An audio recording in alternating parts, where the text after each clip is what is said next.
I'm out and ready. I've got the pack fully loaded, ready for a good night. Well, it's a bit shaky. This is not the best selfie stick now, but there we go. There we go, lovely. So who we got in then? This time, keep your camera straight. I will try, Fred. I will try.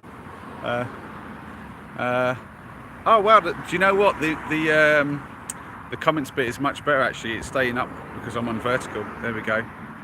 There we go.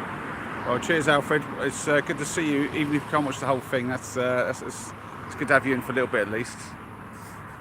Now, I hope I'm pronouncing it Yost. Let me know if it's option 1 or 2, Yost or Yost, because it looks like toast. But I mean, I don't know how I'm pronouncing most words. So, who else we got? I've got Boone in.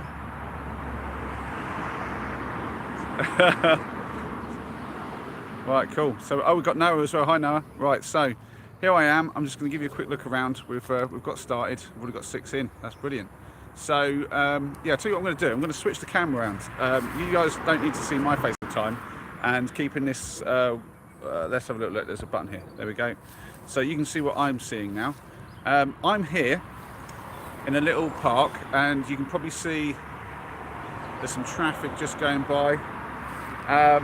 And this is a really good backup spot. It's like in a little tiny woodlands bit, and yeah, there's a little sort of bit here. But we're going to head on out, and we're going to see if we can't figure out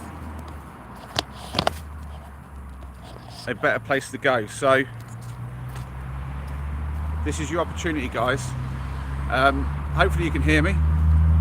Someone say yeah, we can hear you in the comments if you can hear me. The traffic might be a bit too loud, I don't know. But yeah, how are these messages even coming up? Oh, here we go. Thank you, Yost. Yost. I'm gonna go with Yost. Tell me if that's wrong. I don't want to be mispronouncing people's names. So yeah. So here's the plan, guys. You guys let me know. Yost, great, that's good. Okay, yeah, so I hope that's right. Anyway, so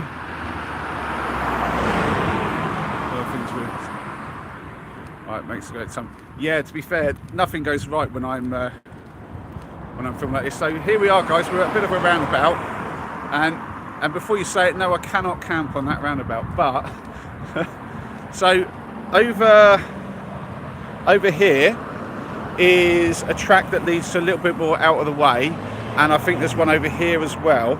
So those are kind of like lead me out of the town, or I can head down this road or down here. Whoa, he nearly got my stick. What do we think, guys? Head into the town or out of the town?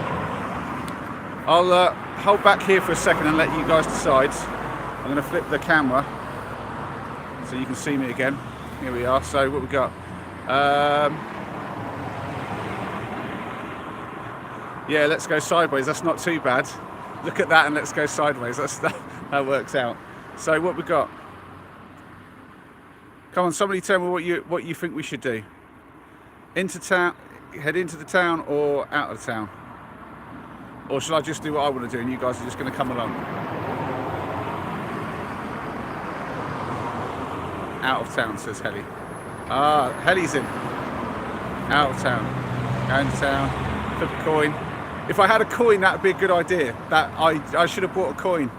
Oh, Fred, you're a smarter man than me. Oh dear. Well, the coin idea, yeah. Right, okay. If I had a coin, surely I've got something I can toss and just call it heads and tails. What have I got? Oh.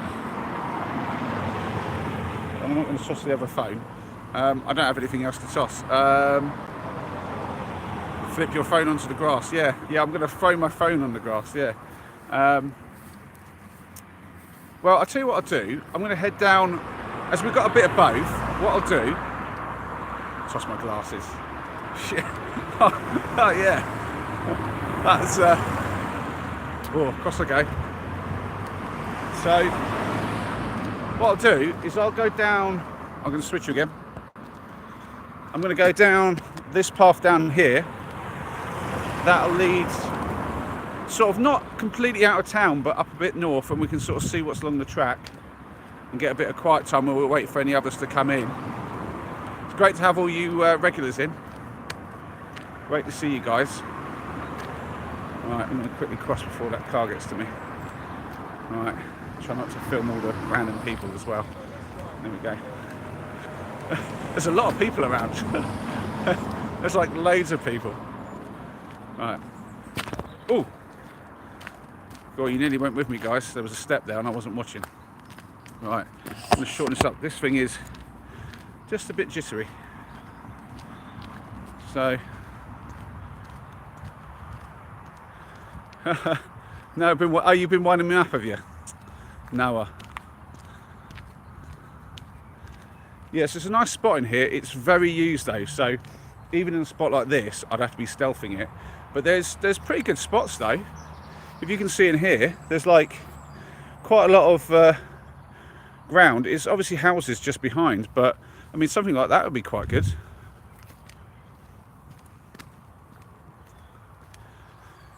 Yeah, Boone, it's still just daylight. It's quite interesting. I didn't plan this at all, but when I went live, that was sunset. Sunset was at 6:15 today, so I've literally started off at sunset, which probably gives me about 35 minutes of light, I suppose. Yeah, it's the UK. It is, Joost. It's England, Britain, UK, whatever you want to call it. Yeah, there's some really nice spots to my left here, just in here, but yeah, there's kind of spots all around here. I could camp in a lot of places. I've got loads of joggers coming.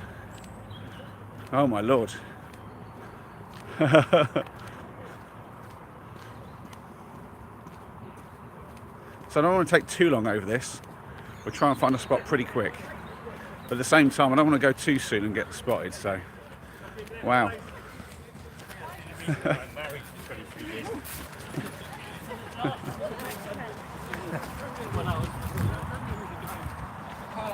Because it's the right budget. It's annoying, isn't it? Anything this time. I told you it was a busy spot, guys. I wasn't lying.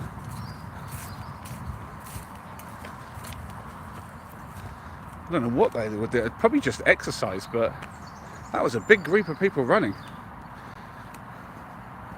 Yeah, they're famous now. Yeah, so all through here really, I mean I could camp in a lot of this. There's some spots that are particularly kind of getting quite leafy now, and I could probably get right to the back of this bit near the traffic where it's got a little bit more foliage. Oh, that's an interesting spot. Look, there's a house here. This is their garage. I could camp just in there. I mean, that's pretty ballsy, right next to the path. You don't know, Boone. He could have stashed his bag somewhere. He could be heading back. Give it an old flipperoo. Switch it inside out. Maybe the inside's got his camo layer on. Unlikely. Oh dear. Yeah, there's some pretty easy spots in here. I don't know if I should make it easy or hard tonight.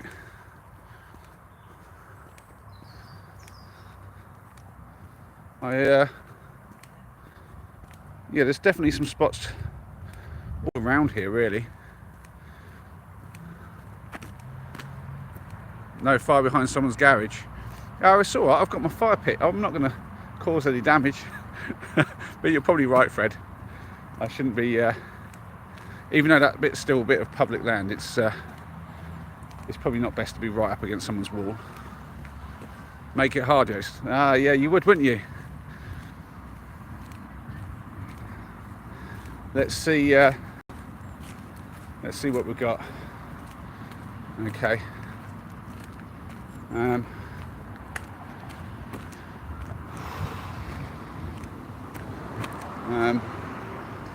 Well, that definitely leads out. That roundabout's no good for sure. There's just not enough cover there. But yeah, I think just straight on for now. Right. Oh man, I'm going to flip the camera for a bit. This is all a bit the same, so I'll take an opportunity to chat with you guys for a bit. It's great to have a lot of you along again. Wow, this is a bit shaky on the old what do you call it, the old selfie stick. When I watch the Hard Up Hiker, sometimes his is quite jittery like this. I see why now. You really need some stabilisation on these things. Wow. Everything gets really jittery. Is that coming across jittery for you guys? Yeah, gimbal it. Yeah, I could do with a gimbal, but that's expensive. That is not cheap. To be fair though, not that I think anyone would bother to do it, but I have set up myself one of those buy me a coffee things. So I will, after tonight's shenanigans, and when I get back tomorrow, I'll potentially put a link for that in the description, and might link that in future videos. But I still need to do a bit of setting up, to be honest. So I've kind of done a bit of stuff on there. So maybe if people help me that way, I can afford better gear and I can get a gimbal. I've already had to pay out for a new phone just so I can have another device for the comments, because yeah, I need to put this thing far enough away from me when I'm camping that you guys can see, but then I can't see your comments and it kind of ruins the whole thing. So now I've got a second device. It was only a cheap thing, but still it all adds up, because then there's the selfie stick as well and all that. I'm not a rich man. I'm rich in time, rich in family, but I'm not so good with the money. Right, let's have a look. I'm more into easier camping spots, but hard is better for the video. Yeah, that's true. That is true. I go away. Oh, mate. Yeah, so yeah, I got me. I obviously prefer easier camping sites too, but you take what you get, really.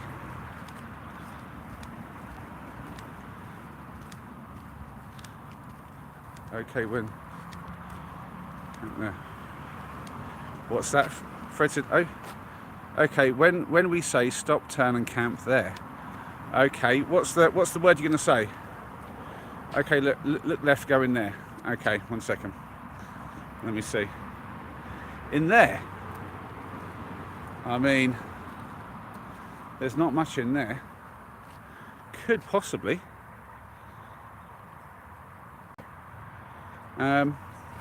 You know what, Boone? I thought it would be really weird, but I'm actually quite comfortable with a camera. But yeah, when people are around, it gets a bit weird. That's for sure. Yeah, I thought just talking to a camera would be really, really weird. Even most people kind of, I think, assume what you're doing. So yeah, I'm more focused on you guys, so everyone else kind of blurs into the background. Yeah, I think, yeah, I'm just looking around. You said about going left. What about this then, guys? I could probably get in there. I'll have to wait until I cook though, because there's going to be a lot of foot traffic. I've got my charcoal with me so that I won't make a big flame, but I mean, people will be walking right by there. Do we think this is sound? I mean, I could be behind. This is quite kind of like a lot of cover, and I think I spot like a flat area in there where I can get a tent. Yeah, just behind there might be a flat area, just there, if you can see that. The camera. Can you hear the traffic much now? I don't know if I mean, I don't mind that amount of traffic there. That's not too bad. When I did the one at behind the Sainsbury's by the A1, I thought the traffic noise would be just an absolute nightmare. It wasn't that bad. Oh, you can hear the traffic. Okay. Right, so less traffic then. All right. Well, what I think I should do is get entirely off this path and away from the main, because it's not a main road, but it's a pretty busy road. So, right, let's see how we've got 8 people in. So quick vote, guys, and I will count the votes, and majority wins. Well, 7 now, so majority wins. Into town or out of town, because I'm going to go left or right up here, and either go into the buildings and try to find a little quiet spot in a little bit of bushes and trees somewhere, or I'm going to go out of the town a little bit away from all the roads and houses and find a nice little spot. I do know a few little spots that could work. There's a little lake quite far up ahead, but I don't know if I can really walk that far before all you lot get bored. So go right into bushes now. There's not really bushes there. I mean, I could. That's a building site. Oh, that's pretty cool. Near the building site. It's not even anyone's house yet. So that one's empty. It's not even finished. I don't think it's even got a front door on it. Yeah. So the mic does pick up quite a lot of the surroundings. You're nice and clear though. Agreed, less traffic. No, I think I know you want me to be here, Yost, but I'm too near the traffic. I'm gonna agree with Fred and Noah and be like, let's make it a bit nicer on the sound, and I won't take too much longer. So let's have a little look. I'll be as quick as I can. Sorry, Boone, I've just seen that, but yeah, I guess that, yeah, there's a whole building site to the right there. I'm going to lift you up and see if you can see it. There's a whole, like, they're all being built. Maybe over there, if I get far enough away from the traffic. Yeah, I'm going to see if I can't take a look, Boone. Oh, look, there's a fence here with, I mean, that doesn't stop me if I want to get past. There were ways around this. So we'll go in there.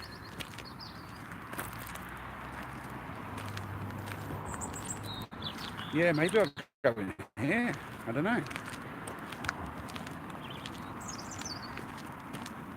It's definitely got some potential. It's very quiet now. As long as I'm out relatively early in the morning, I should be okay. Yeah. Okay, no one's speaking up about that, so I don't know. Other than Boone. Boone said let's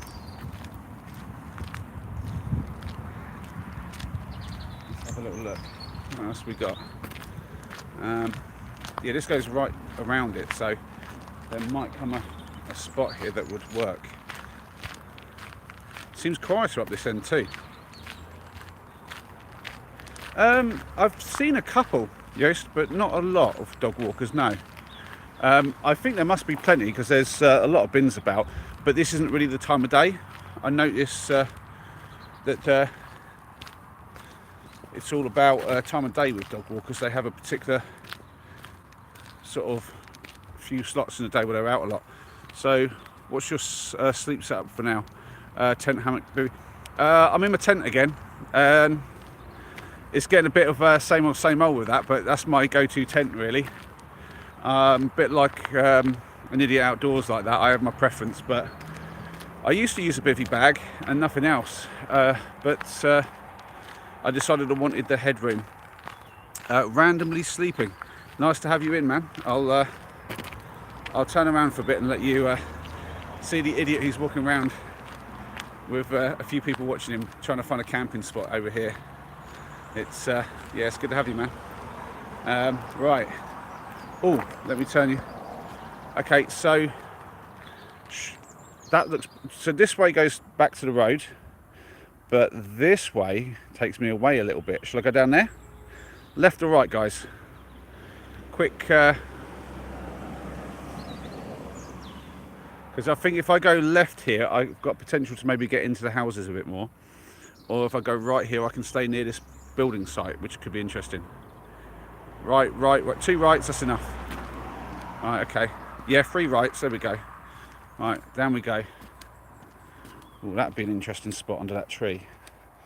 Bit too close to this path, but still. If I was in the middle of nowhere, that would be the spot. Be like just under a tree, get the cover. But yeah, everybody says right. Fair play. I've made the right choice then. I mean, that would be tempting. Just here. That is, let me step back a little bit. Just there. I mean, I'm only just off that bit of path, but I just don't know how many people are really going to be walking down here. I have something truly amazing I could lend you to camping. It's pretty rare, so would need them back, but an old SS unused German Zelt jacket that turns into a tent. A little like the Vue. Oh, that's yeah, that's a pretty cool idea. Oh, look, and then there's allotments over here. We've got to watch out for allotments. Right, so I've got another choice. To be fair, there's a spot in here, so I could possibly try something over here, or I can continue following this path, or I can go to the right down here, which keeps me near the building site. So try around here, carry on straight, or go to the right. What we're going to do. Somewhere a little quieter. Having a dog walker wake you up will be a laugh. I'll be honest, the dog walkers are pretty respectful most of the time, as long as I'm not in their way. Okay. Right, so I've had nothing from you guys about this, so I'm going to head this way. I like the look of this. This could be sketchy, this bit, but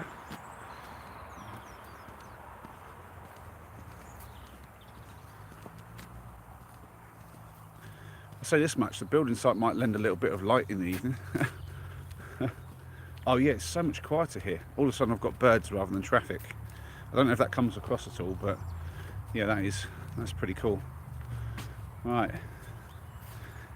Yeah, it's not a hugely busy season on an allotment. I have one myself, and so I know that this time of year you don't get a huge amount of people, and especially midweek, it's not the greatest midweek thing that people do.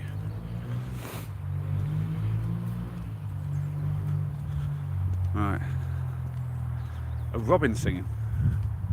I'll take your word for it, Boone. I'm not very good with birds and identification. My son knows a bit more about wildlife than I do. I like looking at the wildlife, but I've never learnt much about it. My memory is a bit like most. I remember some things really well and other things not so. And wildlife is not one of the things my brain says, remember that. I'm good with some trees just because I like to know what I'm burning sometimes, because it can make a big difference. Right. There's not a lot of... I've never been down here before. WhatsApp one is my favourite part of stealth camping videos, so this video is a blast. Ah, nice one, yes. Yeah. I'm never sure what other people watch stealth camping for, you know. I obviously watch a few myself, and yeah, it's always a bit of a mixed bag with that. I kind of like different things from different videos, but obviously other people like what they like. And it's one of those weird things. As a YouTuber, obviously, I'm supposed to try to figure out what other people like. So when I edit it, I obviously focus more on that. But obviously the trip is the trip, so I'm doing what I like to do. But what I cut out in my edits is quite a lot. I mean, sometimes the amount of looking is crazy, and so I cut loads of it out. But maybe that's something I should put in on my extra content for the people on Buy Me a Coffee. That would be something I guess some people would be interested in. What is this up here? Oh, wow. This is like a properly new built bit. I didn't even know there were buildings over here. This is crazy. I count abandoned places. Yeah, do you know what? I've got a bit of a plan for that. Abandoned places and stuff like that. Oh, what about in here? Can I get away with this? It's a bit open in there, but what is that? What is that in there? Oh. I don't even know what's in here. It's all a bit built up, but like, I could go in that corner over there. That'd be quite far out of the way. It's not a hard camping spot, that one, but I can get over there and be right away from the path. Just got to make sure no one sees my thing. What do we think?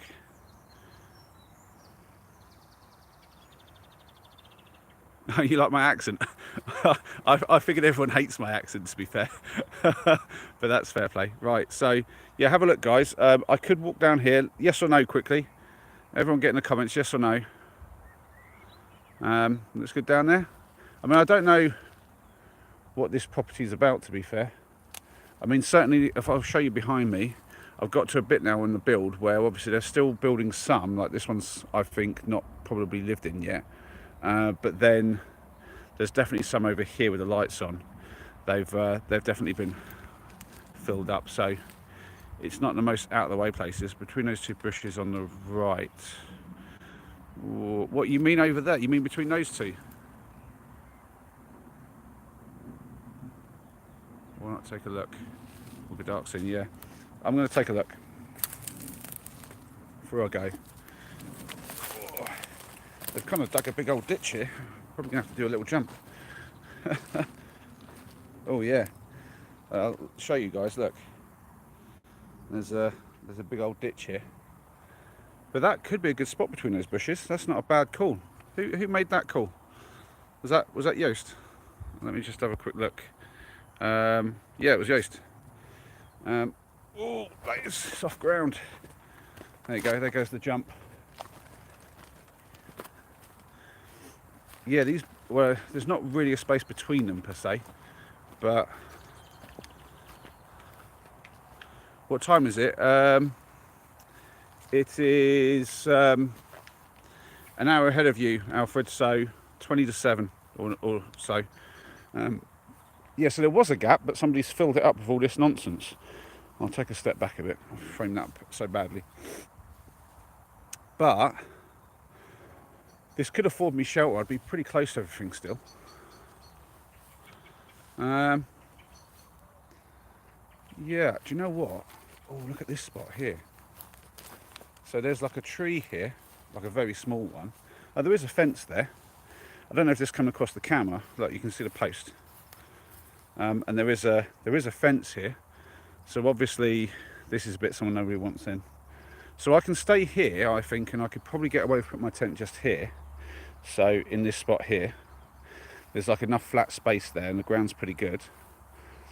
I mean, it's pretty calm, so it doesn't really matter. Burn material, yeah. I mean, to be fair, all these trees over here are offering a lot of burn material. So not that I need that. I've actually got some charcoal with me to keep the flames down. But I do need a stick for the tent as usual.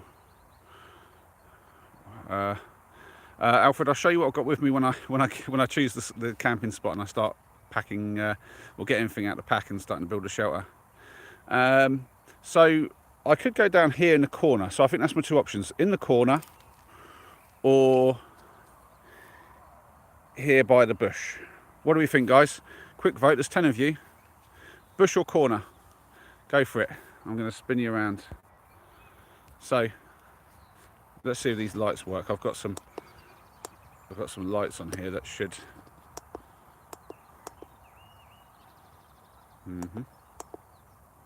That's not bad. Yeah, that's pretty good. There you go. That's not bad lighting.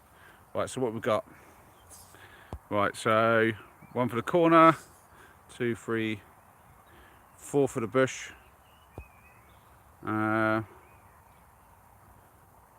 we go. So looks like it's the bush then, guys. So the bush it is. Okay. So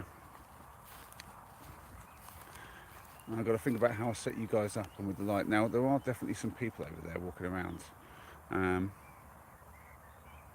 But I don't think they give two tops about me. So yeah. So let's have a think. How am I going to do this? So I think probably put you guys, the camera and everything, in the bush a bit more. Have the fire. Where's a safe spot for the fire? And no one's going to see it too much as well. I mean, that probably wants to be quite close to there. Oh, there's definitely some people walking by. Let me flip this. There's some people just in the bushes just over there. We're just walking past. Didn't realise there must be a pathway down there as well. Maybe that's access for the thing. Yeah, maybe that's access for the allotments. I don't know. Or there's a. I mean, I think that's probably the most biggest problem this evening is be just local kids messing around. Yeah, they probably will, Alfred. they almost certainly will. I'm actually going to turn my light off, I think, just because I don't really need them and they're just going to bring attention. But yeah, yeah, I think this is the spot really. Yeah, I think we're right about the bush. I think the corner, there must be a path up there and I'd be really close to the path. I didn't think there was one, but there must be. So yeah, yeah, so yep, I think yeah, I think realistically I'll just have the tent facing this way. Yeah, I think I'm good. Okay, so I'm just going to quickly adjust this. It's going to just be a bit sketchy for a second, guys. I do apologise. Just need to get you on the tripod and make this work. All right. Okay. Let's see. Get you in the bush a little bit. Right, and I need to turn the camera on, I guess, as well. Ooh. The tripod's only good if you've got flat ground, I guess. Right, let's do that. Let's turn the lights back on.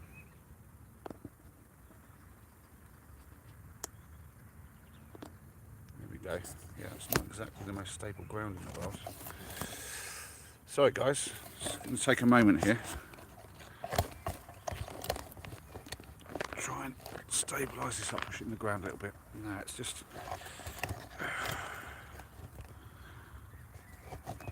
I want to get it somewhere where it's not going to be moving around. There we go, that's not bad. So, yeah. No.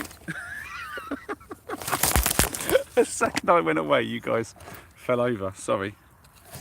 I thought this tripod would be good, but it's actually needing... Oh, there we go. Aha, I found some ground. Let's do this.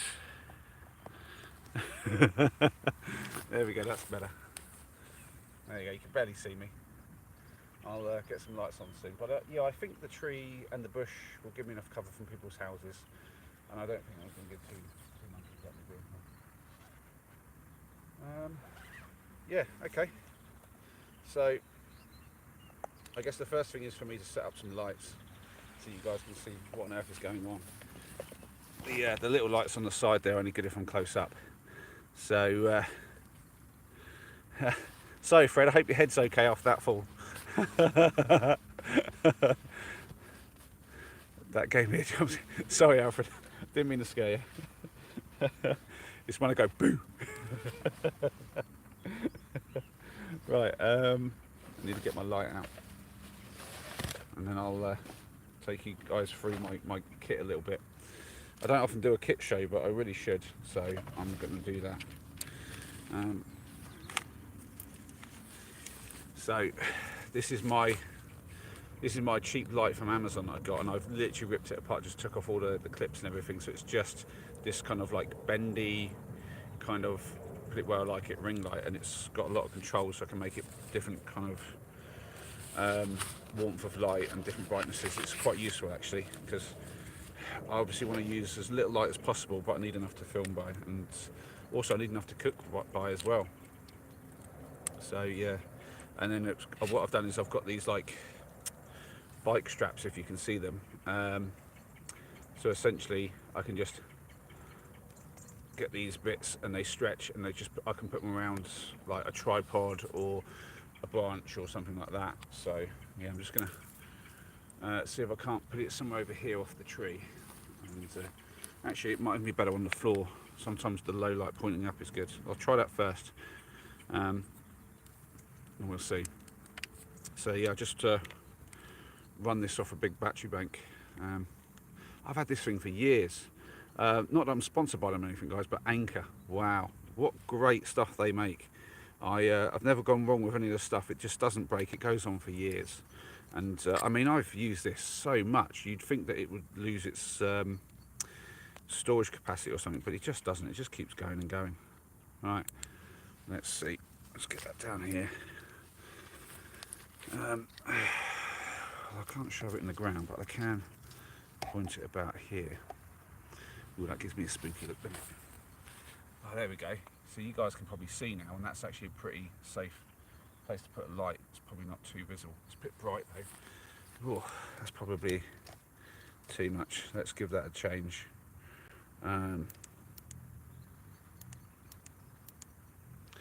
That's a warm light. There we go. And bring that down a little bit. Let's see. How does that do? Well, it doesn't really light me up back here though. And I'll give it a little bit more. Right. Turn these off and see how I get.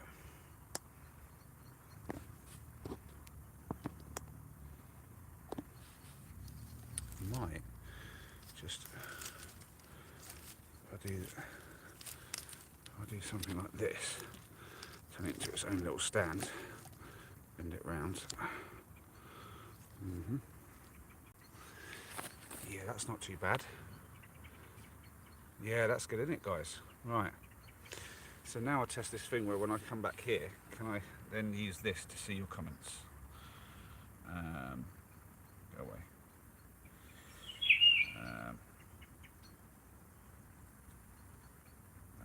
Live chat.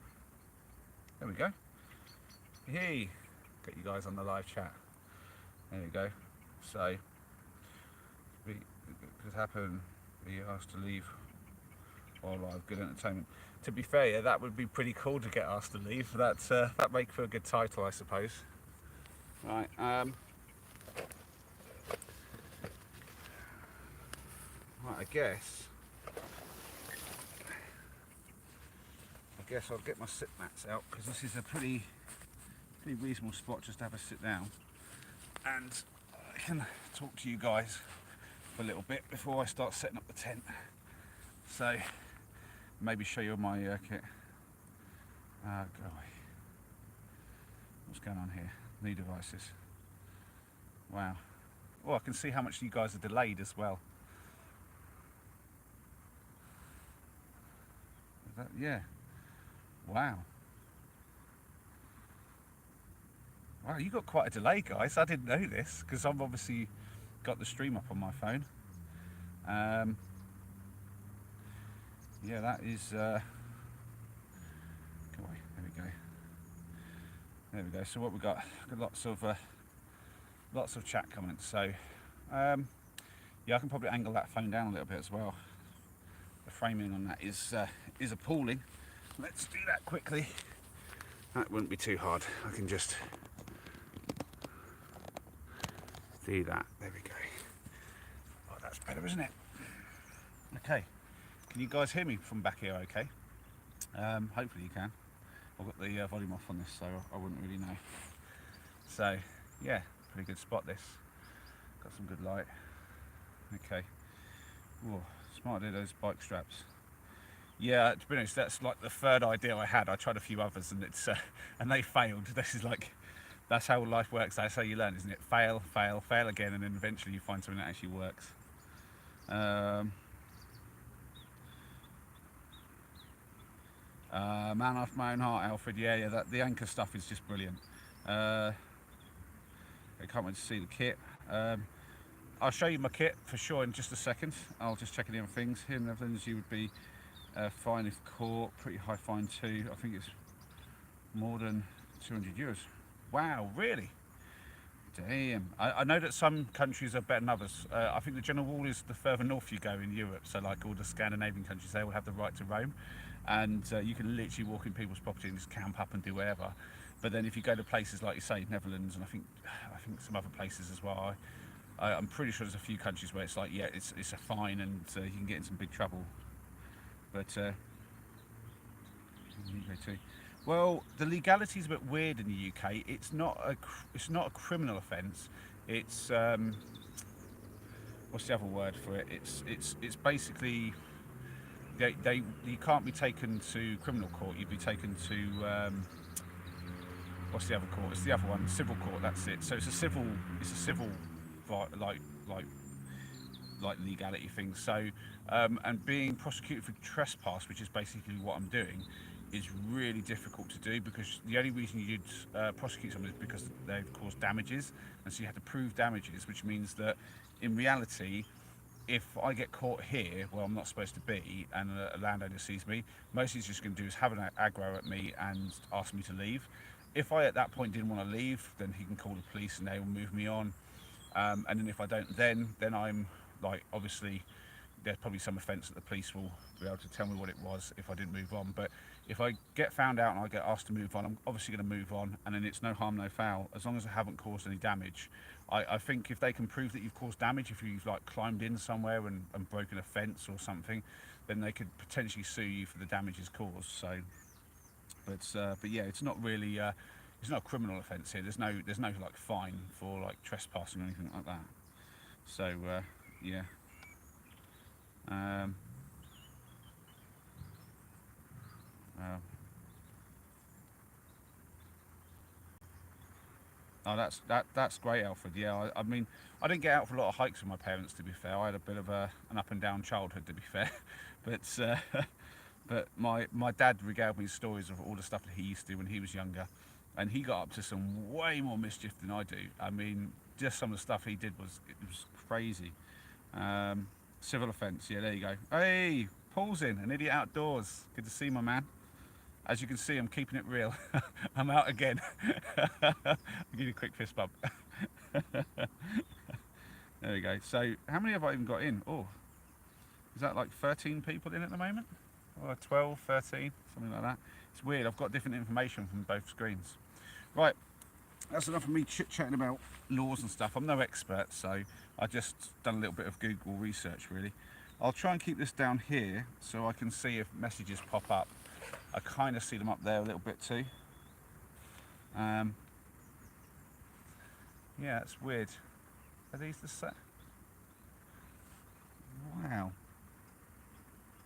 This is delayed on here. I'm not quite sure how good that's going to be. This is super, super delayed. Maybe there's a better way. I don't know. That is...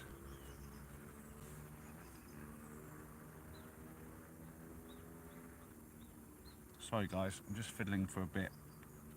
Still learning as I go, as you can see. Oh yeah, see now it's updated. That's weird. Anyway, so here in Belgium they shout, "Put your hands up!" Wow, act strong, and in the end they let you go with a warning. You sign a paper and you won't do it again. Oh, they get you to sign something to say you won't do it again. That's always an interesting thing, because then like, who files that and who checks on that when they find you again the next time? Oh dear. We should all be really outdoors no matter where we are in the world. Yeah, I mean, I'm a bit on the fence with the whole like right to roam stuff and that. I think if you're causing no damage, you're not doing any harm, then yeah, I think, you know, it shouldn't be a problem. But the issue is, it's somebody's land, especially in this country. Like, all the land is owned, and if you've got, if people are allowed on there, there's always going to be some idiots who do something stupid. And if it's your land and, like, you know, you get stuff busted up, or you end up things getting like trodden that you don't want trodden, I can see from the other side. I mean, there are some idiots out here. I mean, I've heard all sorts of stories. Some of you might know I'm a van lifer, so I've been living in a van for almost 3 years now, and we're on quite good terms with some of the local councils, especially the one where we stay most of the time, here in Bedfordshire. And there's actually a department within the council which deal with what they call unauthorised encampments. That's things like your gypsies, your Irish travellers, and people like myself. And Ian from there, I've chatted to him about some of the stuff he's had to deal with, and it is incredible what people will do. They'll just come up on somebody's land, park up, and they leave piles of, and excuse it, but they leave piles of shit everywhere. I'm not joking, excrement, just piles of it apparently. and obviously bags of rubbish and unbagged rubbish everywhere. And I'm like, I mean, that's just bad. I mean, that is bad form to just do that to somebody else's land. So, yeah, I can see why there needs to be some laws, but at the same time, a camper just camping out like this, like what is the problem? I mean, so yeah, it's a tough one. I'm sort of on the fence with it really. It's definitely necessary for some laws, but at the same time, you know, it's case by case, and trying to bracket everything is a bit tough. I see. Yeah, do you know, put a link or something if you can, Boone. I don't think I've seen that video. That sounds like a good watch. Um, yeah, I don't know if you can. I don't know if you can do it in the comments. If not, do a post or something, and I'll see it, because yeah, I definitely would like to see that. That's pretty cool. Oh, he's probably off to work already, old idiot outdoors. Oh well, if you're still here, have fun at work, mate. Better you than me. I'd rather be out here. Chase and show respect. I fully get what you mean with some people running things. Yeah.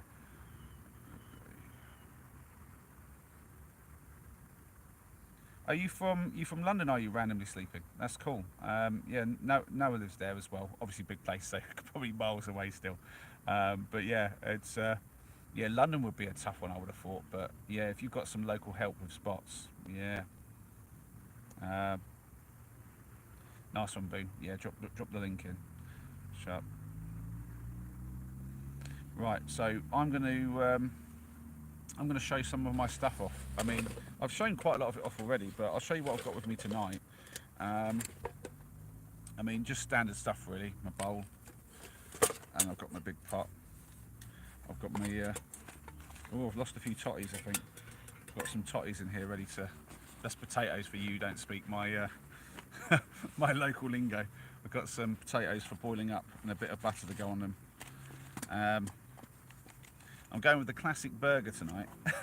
I felt like grilling something because it's so mild, it's ridiculously mild. So I'm just like, I fancy doing something nice. So, and simple, but like, you know, something nice that I can do on a grill. And so I was like, yeah, grab a burger out, but then I've got some totties to go with it, and some peas too. Bought myself my custard.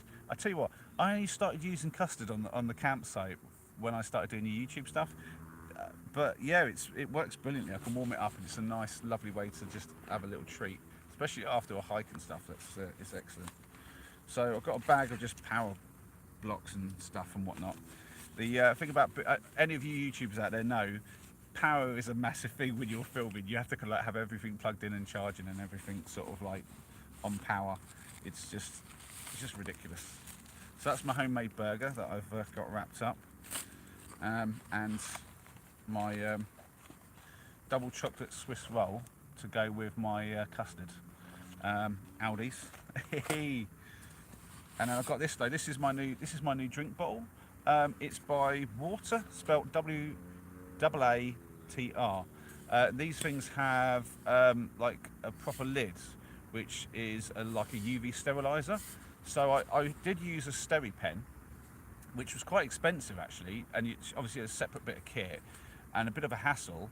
And I've been using that for like over a decade. It was one of the original bits of kit that I got along with my Sawyer Squeeze, and it bust the other week and it just didn't want to turn on. So I was like, I'll get a replacement. And then I was looking around and realised the boys have these bottles that are obviously they help like self-clean and stuff.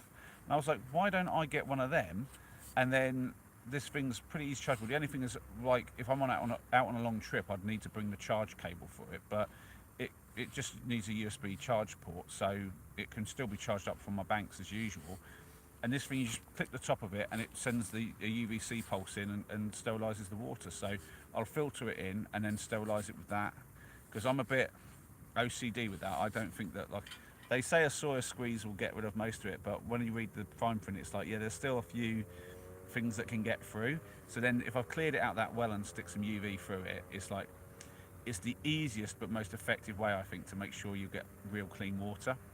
I could obviously boil it, but boiling water to be using water is just a hassle. I don't know how many of you do that when you're out on a site, but yeah, it's such a hassle.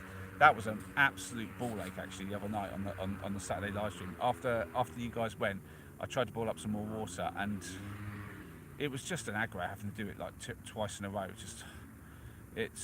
I mean, it was fine because I had the big pit with me, but still, it sucks up so much time just watching it boil and then taking it off and having to wait for it to cool. That was the worst bit, waiting for it to cool before I can put it in my bottle. I'm like, this stuff's staying hot forever, so this is way easier. So that's a new bit of kit that you won't have seen before. I have a little pouch with my first aid stuff in it here. Tent pegs, pretty standard. These things I've been using for years. Little pack towel, and then something to help cook my burger. So yeah, all pretty standard. So I've got my sleeping quilt. This thing I got ages ago from America.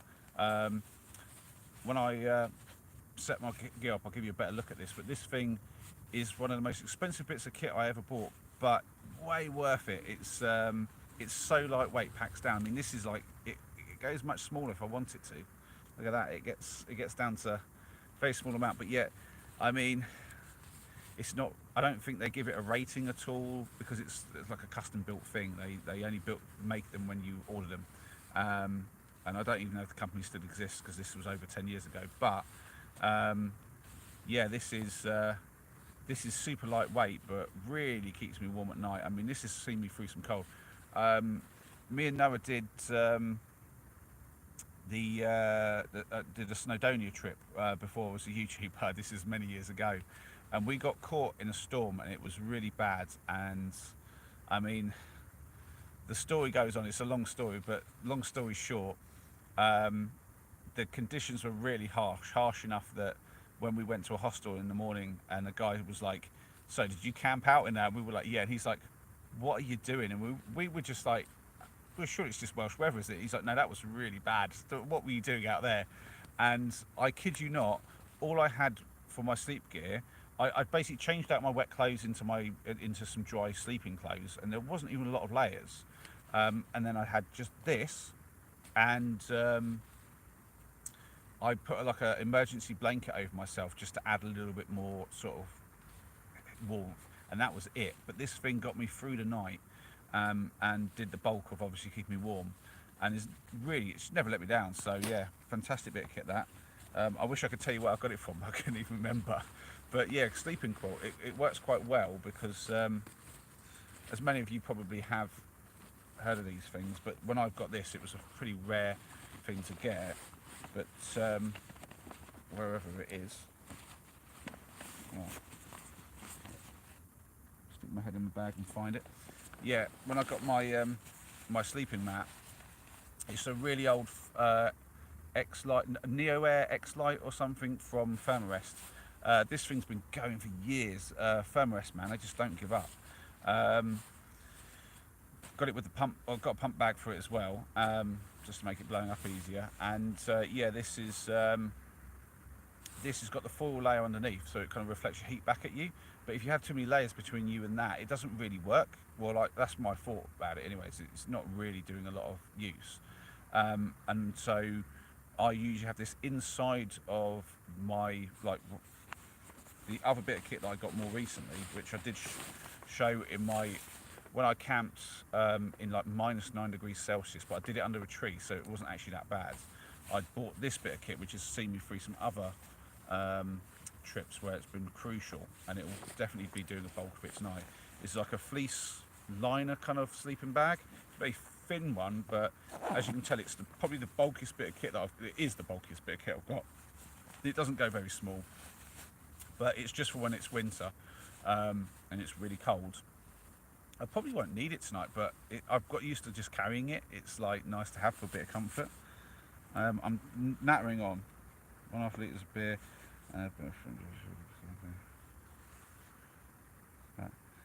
Yeah, army gear is massive. Yeah, the army gear is huge. I hope this is up to date. Yeah, it looks like it might be. Yeah, that's good.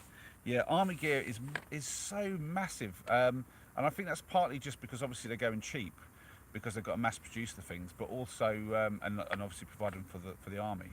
but also it's got to be durable. And I'll be honest, this thing, I mean, I'm not going to say this is going to last me 10 years. My, oops, there goes the phone. The sleeping quilt, which is tiny, I'll be honest, it's almost as good as new, but that's because I've looked after it. I mean, it was an expensive bit of kit, so I've not messed around. I've looked after that like you wouldn't believe. Oh look, I've got a slug on it already. Bing, off you go. Yeah, slug territory here, I guess. Never mind. Yeah, but yeah, this is the bulky bit of kit, and it has worked out quite well actually. It does make sleeping a bit more comfortable. I've really enjoyed that. But I literally put myself and my sleep mat inside of this. But then the cool thing about the quilt is it has a strap that goes underneath the mat, but actually the rest of it just goes on top of me, so it doesn't put a barrier between me and the mat. So yeah, and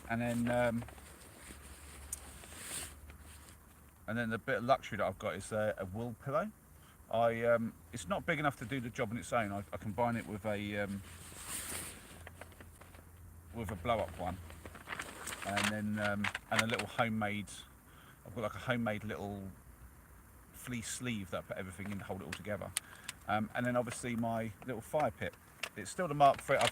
I haven't got to the allotment to get the Mark II, and to be fair, I'm just using charcoal tonight, so there's still no reason to test the adjustable airflow. I'll get around to that at some point. But yeah, the ultralight titanium fire pit is always a must when I'm on camp. Yeah, we all have our ways with that. We cook with whatever we cook with, but you know, I love having a proper little fire pit. There's something about doing it like that. Right, and then obviously last thing is my tent, which is way smaller than that sleeping bag. It is ridiculous, but yeah, you've all seen me using this tent loads. It's not a. I've got a helium bivvy. The bag is from my old helium bivvy by Outdoor Research. That thing was good. The main problem that I had with that, because to be fair, in good weather that's perfectly fine. In wet weather, getting in and out of that, you need to have a tarp above it, which is kind of fine. The tent's quite good because it already has the vestibule, and I can use, as you saw in the last live stream, I kind of use that as a cover as well. But yeah, the issue with the bivvy bag, the helium bivvy bag, was that it had like a pole system, which I didn't mind, but it was, and it had like one peg, I think 2 pegs at the feet, and then 1 peg at the head, which was kind of supposed to then hold the pole in place with tension. But that only worked if you had it done up. The second that you undid it, the proper hood, it all just kind of fell forward, and that was a bit annoying because I was like, well, I want it still to do that if I've got the mesh done up. When I undo both, yes, then fall forward so I can get out. But the mesh, if I had it up and I just want to have my, because the problem is, if I had it all enclosed fully, the amount of condensation you get inside of a bivvy bag is ridiculous. I don't know if any of you have slept in one, but if you've got your head in it and you're like me, you're literally pumping out. I mean, watch this. You can probably see it on the camera there. Look, I'm pumping out moisture, and so I just get so much condensation, and I'd kind of get all stuffy, and so I'd have to have a little cracked open a little bit. So if I had the opportunity, because it wasn't going to rain, to just have it undone and have the mesh, I'd take that opportunity, but the mesh would just basically be on my face, and that was a bit annoying. I was like, I don't want things on my face. So yeah, so hence I've moved on to get to a tent. But again, I've had this for ages. I got this from AliExpress. It's like a 3F thing, and it does the job. I mean, it's not luxury, but it does the job. So that's the kit. It's dark now, so I think it's time to get the tent up. No one's going to see the tent, really. I don't know if many people are going to be walking by. So I'll check some messages quickly again and say hello to any new people. I don't know how many people we've got in here now. This one says 14, that one says 12. Who knows? Let's see. Yeah. So, does my dad stealth camp too? No, he does not. My dad doesn't camp at all. He has a lot of stories from when he was younger about being out in the just in the woods and stuff, like for days on end and whatnot. But and he used to do like hunt with a catapult and do he raised ferrets, so he would go ferreting for like I think like I can't remember what he'd do. I think he'd get rabbits and stuff, and then he would like, I think he would sell them to a local butcher's or something, because this is obviously, I mean, it's not directly post-war, but it was at a point where there was still obviously, we didn't have the kind of luxuries that we have now, and they would probably still be eating like rabbit meat and stuff, and I think he used the fur for stuff and whatnot. But yeah, that's. But I mean, how much of his stories are true and him just like being a bit more fanciful, I don't know. He has a lot of tall tales, but I kind of believe some of them because he's got so many of them. So yeah. Do you have PO box? I'm going to send you something. Sorry, Fred, I don't have a PO box. No, I. Which might seem weird being a van lifer, but I don't need that. I just my parents let me use their address for all my mail and stuff, so that makes things a bit easier.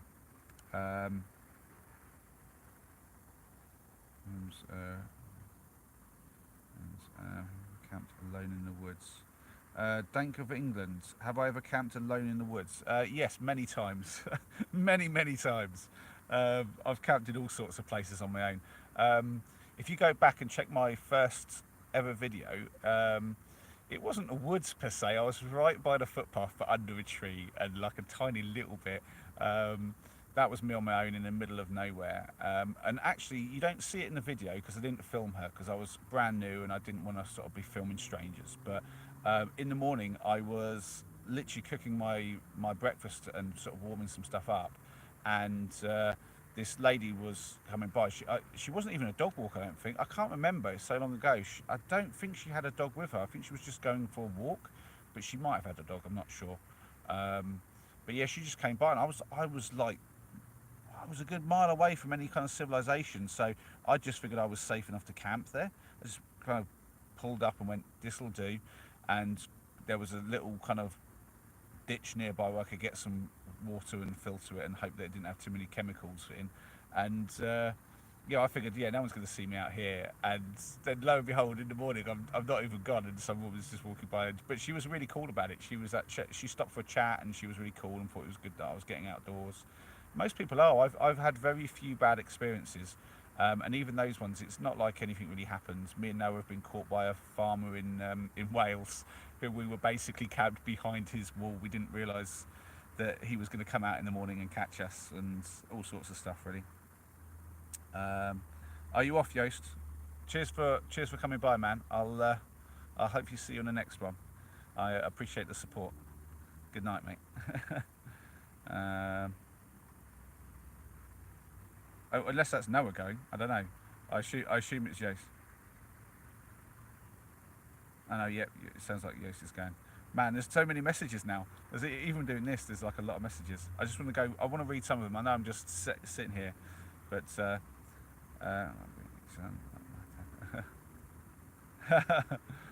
oh dearie me. Right. So, oh, you're still here. Why is everyone saying goodbye to Joost? Is Joost going? Yes or no? That's weird. Anyway.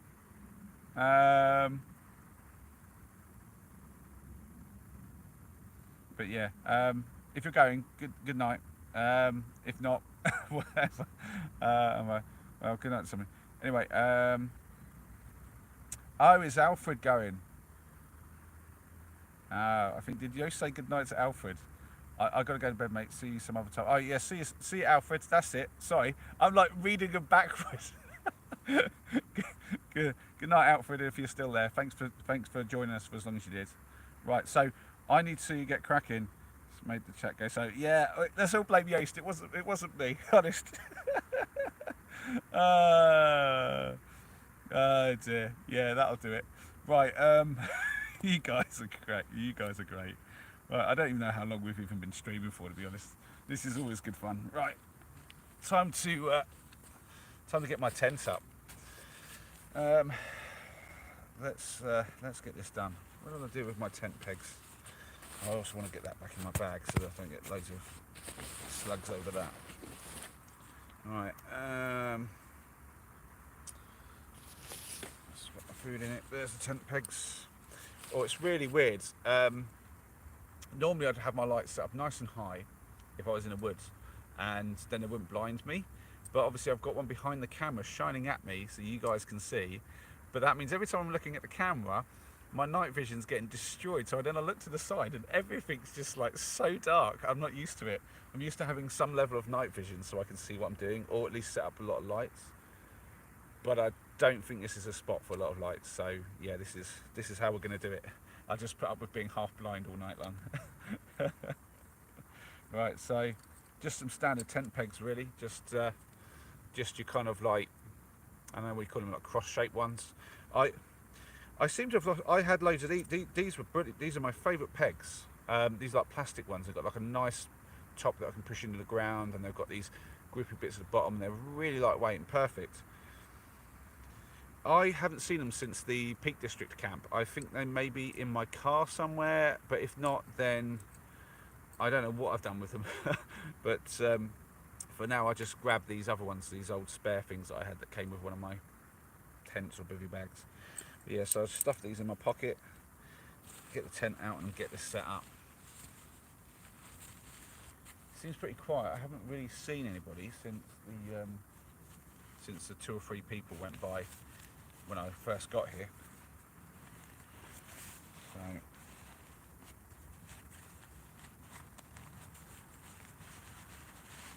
oh, there we go. Yeah, so as I said, this is from a bivvy bag. I've got my tent in there shoved in, but it's just perfect amount of room to really shove it in and keep it tight. So I'm gonna, do you know what, I'll probably use this other phone as a torch quickly. Can I use it as a torch? Yes, excellent. Here we go. Let's just make sure I get this in a good spot. I don't know if any of you guys have ever done that thing where you set your tent up and you put your mattress in and you think you're flat, and by the morning comes you realise you were never flat. Yeah, annoyingly, I don't know. No, I think head here and feet over there. That will work.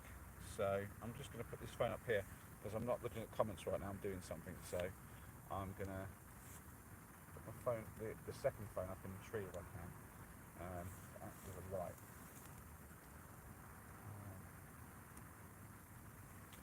Oh, needs must and all that. Aha, there we go.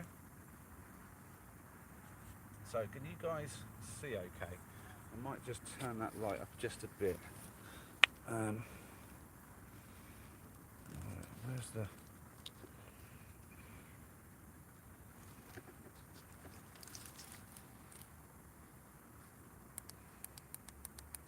Well, that's as bright as that's going, fair enough.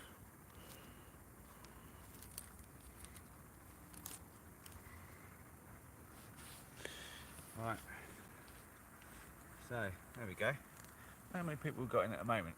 This is 13. Well, hello, we've got more people than we had last time, so yeah, if you're new here, by the way, thanks for tuning in. Oh, there's a sharp bit through there. Oh, it's a bit of something off the tree. That tree's got a lot of thorns.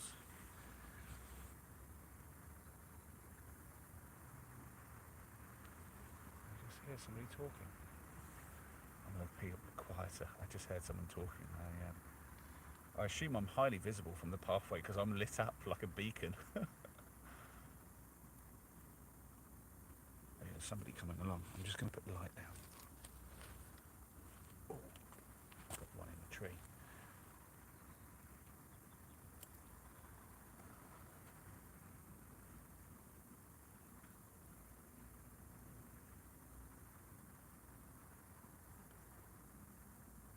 Oh, it's those people coming back along. Potentially just some teenagers or something. I think you can see me a little bit, can't you? Yeah. Yeah, I don't want to draw attention to myself. They could come over and give me grief. Hanging around in that corner.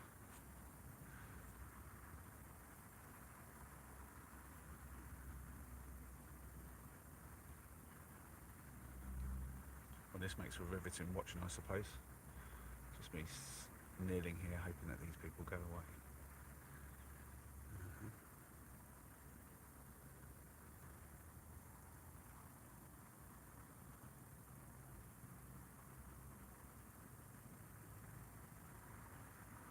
Yeah, there's definitely some curiosity. I wonder if they're going to come over.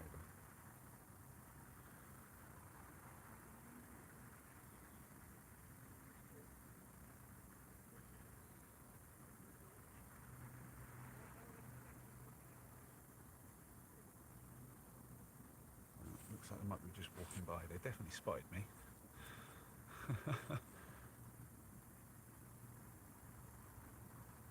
I'd love to know what they're thinking, because they're probably talking to each other about it. Like, what's going on? Who is this guy? I'm just gonna peek over the bench, the bush here.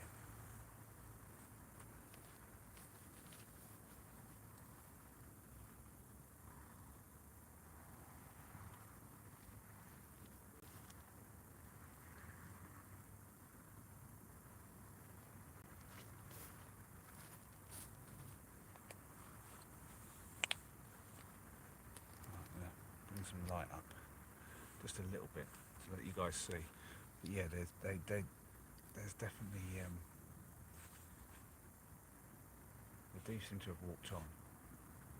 Yeah, so that was the group of people who went down that path that I didn't know was there, and they come back. I think it's probably just some teenagers, probably heading home, probably late for them.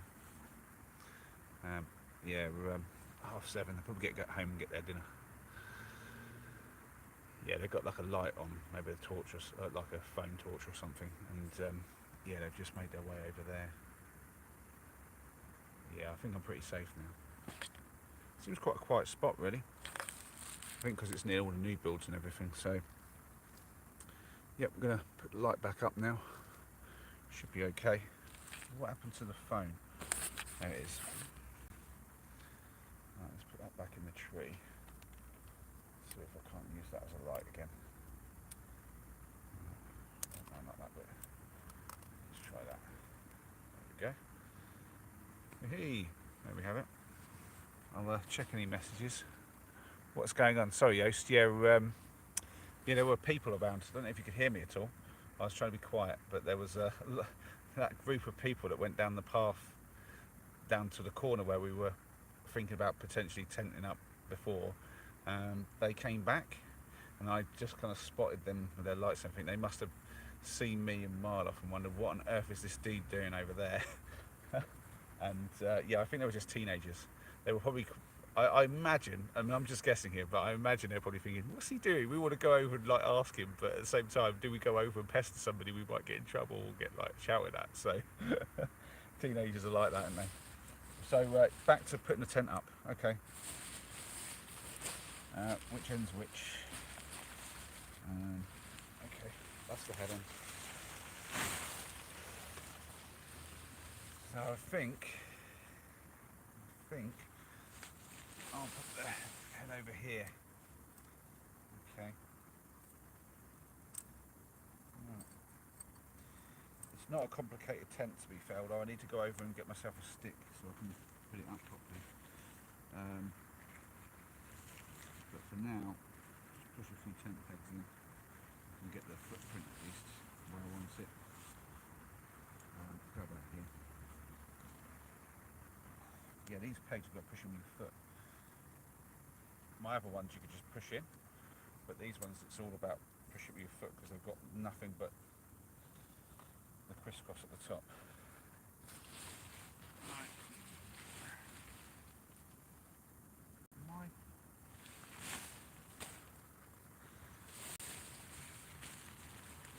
There we are.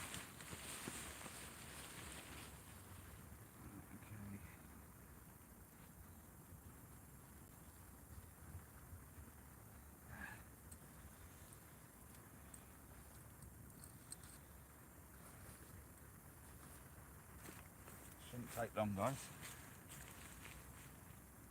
The tent's one of the quicker parts, to be fair. Usually, anyway.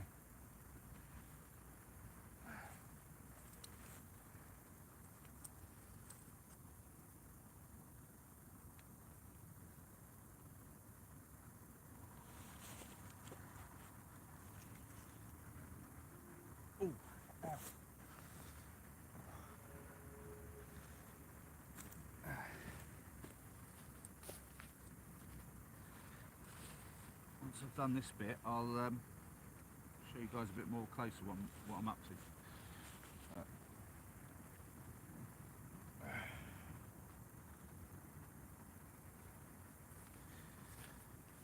Oh, that's all the main pegs in. I'll check the comments and see what's going on, and then we'll go over and get me a stick. That's the next thing I need. I need a stick. Right. Let's get the power on. Right.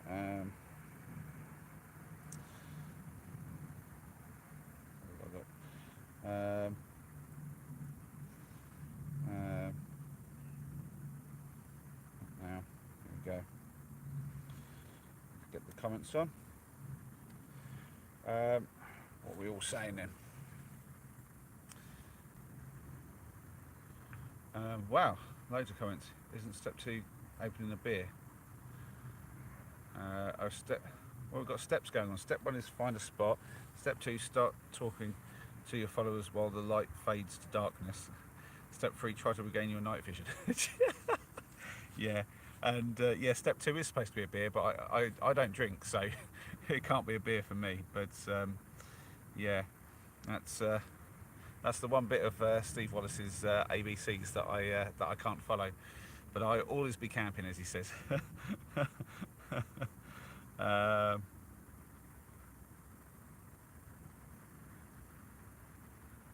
Yeah, I think everyone can agree. Step 3 is tent. Yeah, mine's normally waffle on for a little bit beforehand. Yeah, so I will take you guys across with me, and I'll just get out my little saw. I mentioned this in my last video, but this is one of my favourite bits of kit. I renewed it recently, but I've been using this little 4-inch Darlac saw for years now. This thing is cracking, and it just means I can process my words when I need to, and also that I can right, let's get these lights on.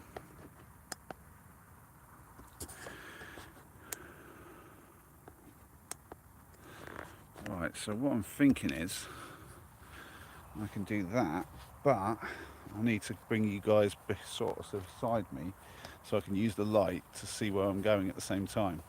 In fact, if I just shine you like that, you can see. There you go. I can see and you can see. Hopefully. Can you see anything? Probably not. Nah, you really can't see anything unless it's right up close. So yeah. Oh look, there's I don't know if you can see it. There's sticks on the floor. Yeah. This one might be long enough to do. Yeah, this one's long enough. Right. Let's put you guys here. See if I can't stand you up without falling down again. I apologise in advance if you fall over, guys. But that's what you get for doing step 2 already. Right. Yeah. So that might work. It's pretty sturdy. It's not the straightest of sticks, but I don't always have to use a straight stick. Yeah, I think this will do. So yeah, I'm just gonna. Which one do I use? Do I use this bit here? Yeah, actually, I don't know. Or is it that one? This one? Or that one? Kind of splits. This is the only annoying thing about this one. It's split here. Neither one of those is that straight to the main bit. This one's got more of a kink, but it's stronger. Yeah, I'm going to go with this one. It's the stronger of the two. I'll use the other one for the bottom. So I need one stick for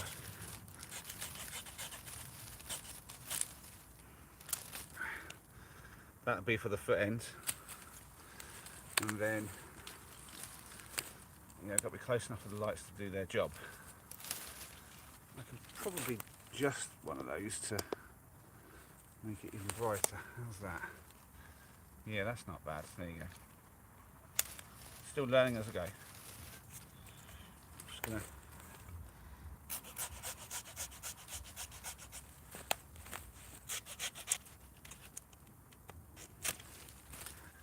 There we go.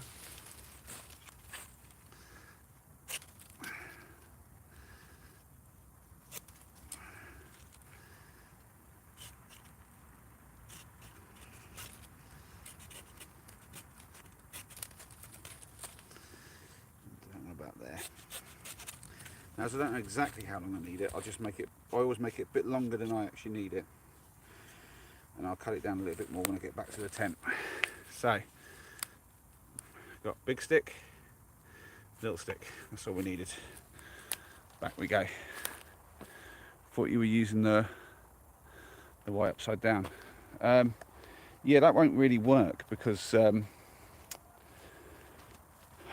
Oh, there we go, there's the little campsite. Hey, I should probably let you guys see what it looks like from the... Yeah, so I'll quickly just go back over... Oh, this field's definitely had some tractor action. It's a bit chan.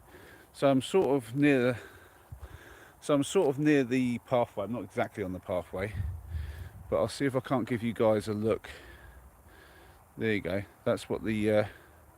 No, that's the building behind, and just sort of down and to the right a little bit there, you can see my little light shining up into the tree.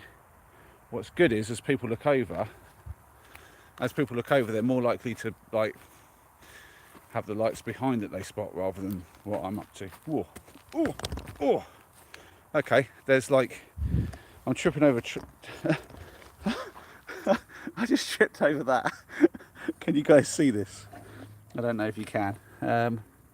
Yeah, look at that. Big rock. I just tripped right over that.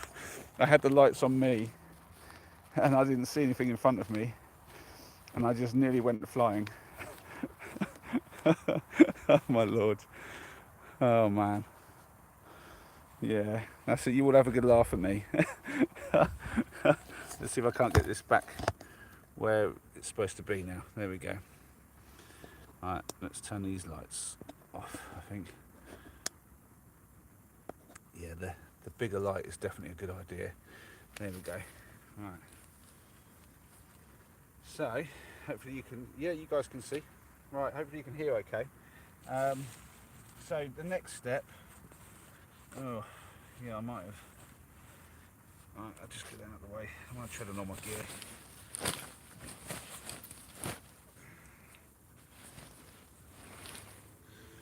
Right. So then I just hold this up and get a gauge for how long this needs to be.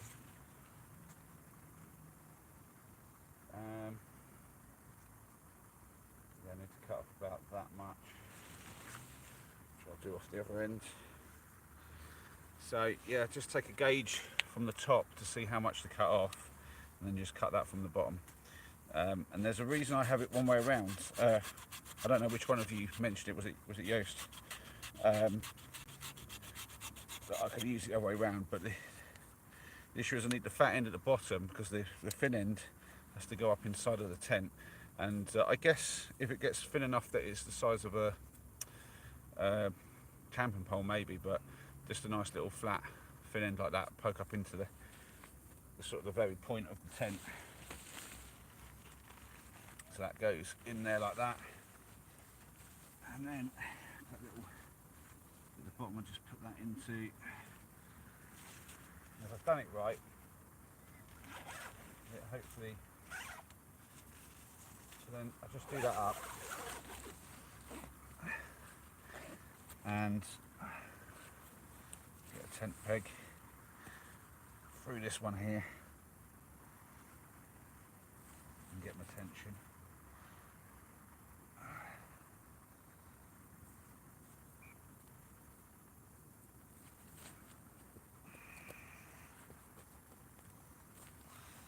Go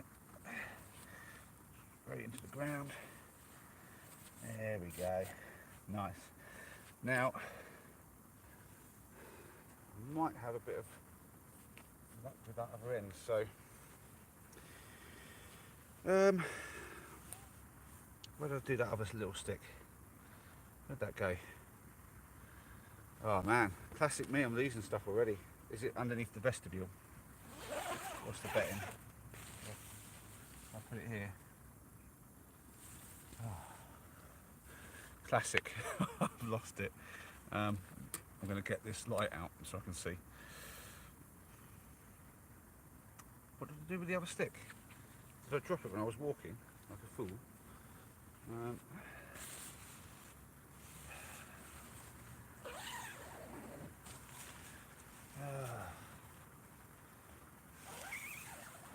You know, Paul calls himself the idiot outdoors, but I don't think he's got anything on me. Oh, here we go. I moved everything before and I put it on. I put my sit mats on it. There we go. Right. Let's.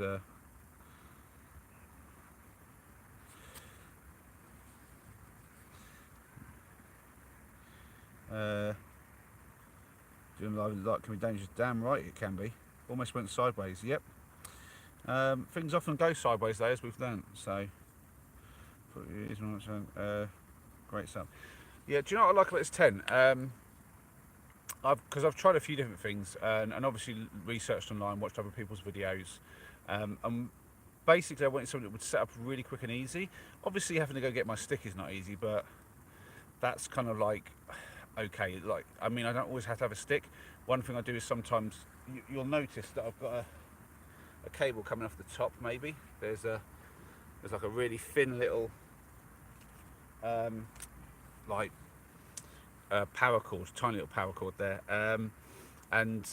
yeah, I basically use that sometimes to just string it up to a branch of a tree, so then I don't even need a stick. So if I'm under not a big enough tree with a sturdy enough branch coming over the top, then I can just tie that up. I did that on the golf course camp. I was so far under a tree.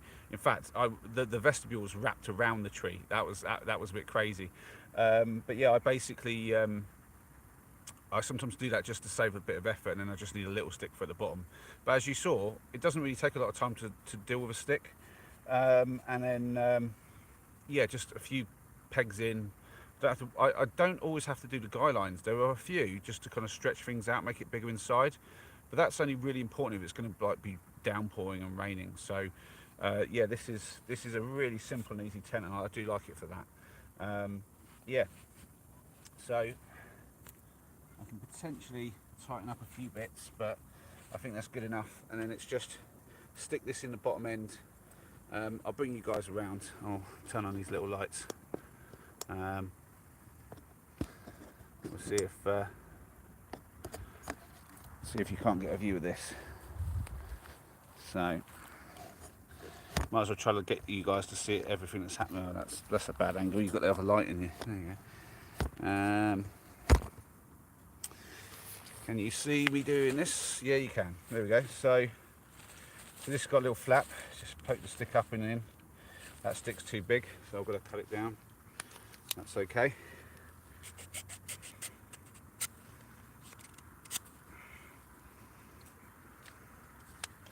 I think I mentioned this before. You can always take off more. You can't add it back on. I could go get another stick, I suppose, but there you go. As easy as that. And I've got this cable goes to two parts. Let's see if we can't get you in a bit closer to see. Yeah, so look, this goes into two parts of the tent. One at the bottom. Oh, there we go. Yeah, so it pulls the tent at the top and the bottom. And I'll just put that in. Get the tent peg around the right way. Give it its tension. Put it here. Push it in, and then I've got like standard points for tension. There we go. And hopefully you guys can now see the tent is pretty much done. I might just do a little bit at the back and then we're done. But that's it, yeah, pretty quick and easy with the tent, in all fairness.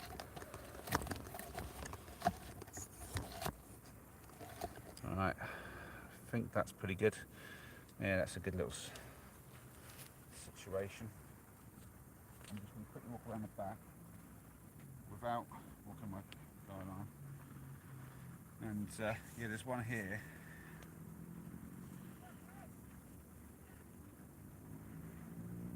Here's something going on over there.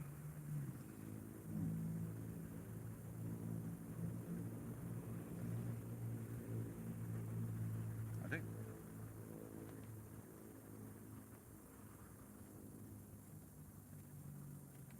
There we go.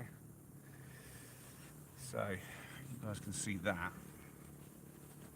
which is not exactly the right angle. Let's try. Let's get in a place where the phone is steady as well. How's that? Yeah, pretty good. Okay, that'll do. All right.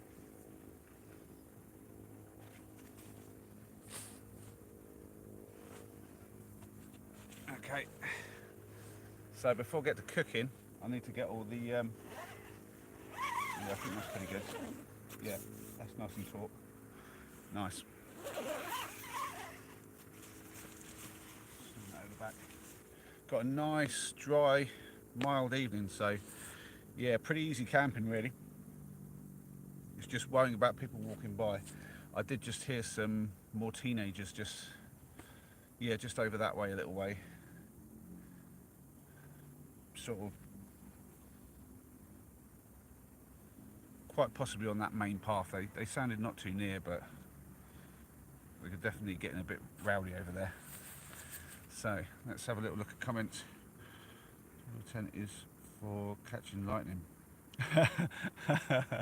Well, if you that is true, Boone. If you haven't got a solar panel with you, I sometimes have my little one with me if I'm on a big trip. But if you if your power's fading on your devices, nice little lightning rod at the top. I mean that's lightning fast charging, that is. They don't call it lightning charging for nothing, I suppose. Oh yeah, the ankle probably would charge. Yeah. Somebody yelling, yeah, that's some kids over there. Can you hear that then? Wow, I didn't think you'd pick that up. Yeah, it's definitely some kids just shouting at each other over there. Hopefully they don't make their way over here. If they do, the last thing I need is teenagers finding me interesting and deciding to come over and causing me trouble. And loud teenagers are the teenagers you don't want. Yeah, you can definitely hear them. Wow. The mic on my phone picks up almost everything. Oh, jeez, more of this. Look, this is fawny as anything. Oh. Hope there wasn't any under my tent. Right. Didn't really check 100%, but I think that's more near this bush. Right. I'm going to put a few bits and pieces over here. Because I think, yeah, I'm sitting by the tent and you guys will have a good view. This is good. Okay. What tent brand? 3F. 3F Ultralight Gear, or UL Gear. But this one's really old. I know the Hard Up Hiker, Tim, he, I think he has a 3F as well, but his is like is it a Lanshan something? I don't know.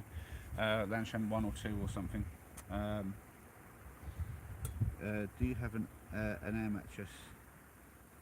It might be trouble. Yeah, I won't let the air mattress hit the tree, don't you worry. I might just check inside though. I'm going to put my hand down on the floor inside, just make sure I haven't tented up on any of the spikes. That would be a problem.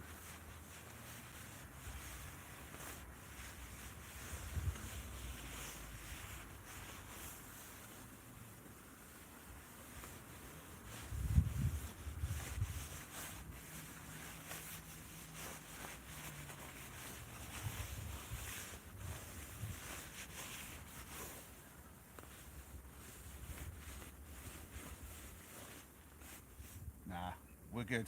We're good. I didn't make that mistake.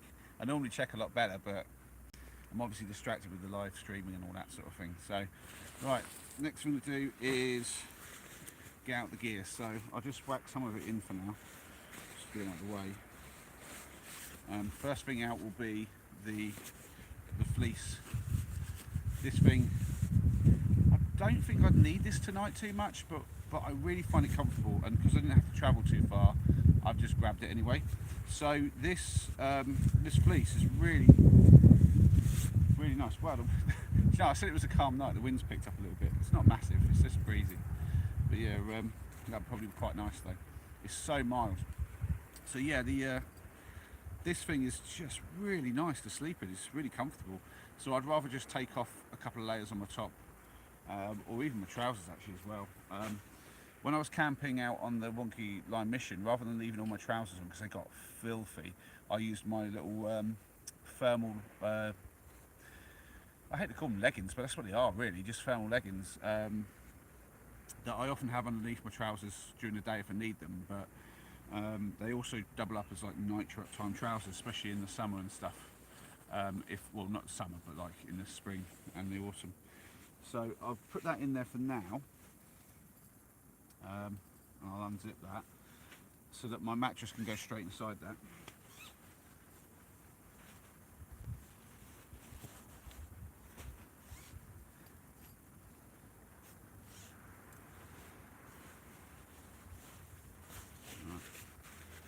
I can just throw all the bags in here, but I might put them in this actually, put them back in here. Right, so yeah, next thing will be this. Well, no, you guys are a bit far away. I might just bring you in a little bit closer. The light could probably come around a bit. And then you guys, oh sorry, the light went. There we go. Let's turn these off. I've no idea how long these little tiny lights on the side will last.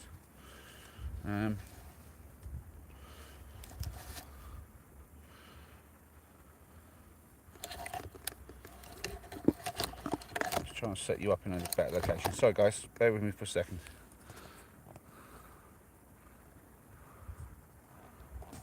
Let's see, how's that working?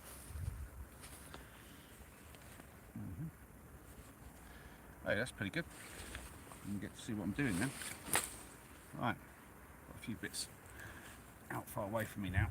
Let's bring them a bit closer.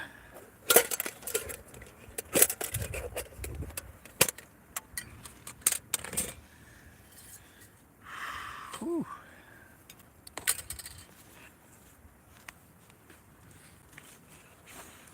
Always have to do a slug check on all the gear to make sure that there's no slugs before I put it in the tent. So, I'm going to go now. Great live again. Yeah, see you, Bean. It was brilliant having you along. I know this has probably gone on for a lot longer than I would have meant to.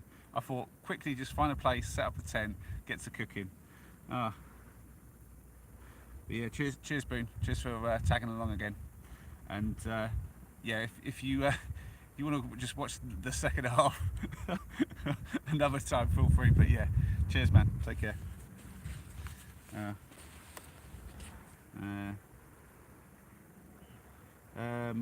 Paul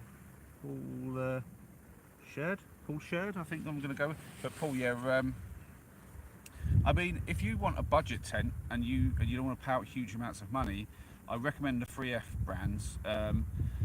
Mostly when you're looking for a tent, it's all about figuring out how you're going to camp, because not every tent works for every situation. So, I mean, this one's dealt with a lot of situations, but this is not very good for like exposed. As you can tell, it's got a high point, it's got flat walls.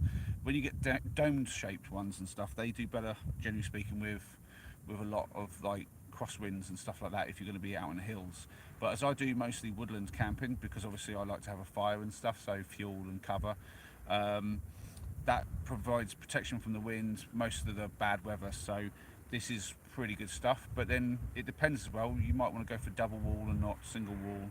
So yeah, there's no such thing as a good tent recommendation, but I can recommend for budget stuff, get on AliExpress and look up the 3F ultralight gear stuff. They're very good, and to be fair, from my experience, the build quality is, you know, it's for what I paid is amazing. I mean, you can definitely pay a lot more money, but and get better. But yeah,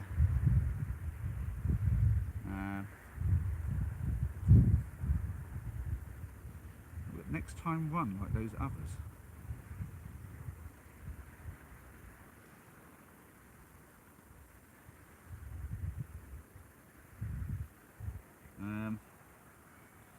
you're going to Wales. Wales is a good spot. That's I've been there a few times for different trips. Me and Noah got caught up Snowdon in a storm, and that was hairy. Yeah, you're right, Sparker. I mean, let's face it, we're all on YouTube all the time, and you know, I use YouTube for reviews quite a lot. The trick to reviews though is making sure that you watch somebody who's actually testing it and isn't just giving you some nonsense like boilerplate stuff. And sort of use your judgment. You've got to figure out how you want to camp and look for the information in reviews that means something to you. So just because someone says it's a good tent, that doesn't mean that it's the case. Look for stuff where they really give you some detail and really go for it. But obviously, as Sparker said, that's why YouTube's better for reviews than anywhere else, because you get to see them using it. You get to show you what you do and what is good and what isn't good. It's way worth looking around on there, but at the same time you don't always get reviews for the one you want. So, you know, I don't think I found one online for this. I don't think there was one on YouTube when I bought this, but I just sort of looked for all the information about it that there was on the AliExpress site and was pretty happy with it. So, and I checked out reviews about other gear by 3F, and I figured they were worth a shot, and they definitely were. So, yeah, if you don't want to spend the earth, then yeah, check out some 3F stuff and get onto YouTube and look at some reviews. I think Tim, Hard Up Hiker, he's done a bit more in depth about the one he uses, I think. So that might be worth checking out. His tent was pretty nice. It was a lot more roomy than mine, and I'm pretty sure he has like twin walls on it, which might be a worthwhile thing to have if you're going to Wales. Little twin wall thing, but it's quite lightweight as well. So yeah, it's that's probably well worth it. Anyway, let's get onto the pump bag. I'm chit chatting again. Which way did you go? Up Snowdon. We didn't go up a particular way up Snowdon. We essentially scrambled up the side of one of the hills, or one side of the mountain, I suppose. We were going to go like what looked like a really interesting route, but we chickened out at the end and went what was a bit of an easier route. But we were still going pretty steep sort of climb. We didn't climb steep enough to need gear. We just did it sort of obviously more of a scramble than a climb. But yeah, I sort of have a tendency to, when I do that sort of thing, to pick my own route and to crack on sort of whatever sort of seems to work and looks like it'll be doable, but challenging as well. It's no, like, you can go up the pathways. I mean, there's nothing wrong with that. Me and my wife did it on our honeymoon. We went for like a week in Wales doing different activities like mountain biking, rock climbing, whitewater rafting, gorge walking, and then while we were there, because we went for a week and the sort of activities things were only for 5 days, we spent a bit of time doing other stuff, and one of the things we did was we took the train up Snowdon and then we basically sort of jogged down one of the pathways back to where we'd parked the car. And that was good fun actually, because when you're going down you can go with a lot better speed, and also you get to look at the view as you go. So whereas when me and Noah did it, we were scrambling up the side. I was low blood sugar like you wouldn't believe at the top. Some old lady, actually, well, I say she wasn't old, that's rude of me, so she was just older than me, but a very gracious lady gave me some glucose tablets at the top to help me get to the end, because by the time we got to the building at the top, whatever you call that, the rain had came in. It was coming in, it was coming pretty bad, and you couldn't really see much. The visibility was down less than say 20 meters. So we didn't know how far we had to go, but there were people coming down, so we could sort of see that we weren't too far. But then when we got in there, the weather got so bad, they shut down the train and told everyone we're closing. And so we had to like leg it down the mountain with the rain coming at us sideways at this point, and we just got soaked through. It was a crazy experience. And then that was the night when we decided we'd just camp it and see how it goes.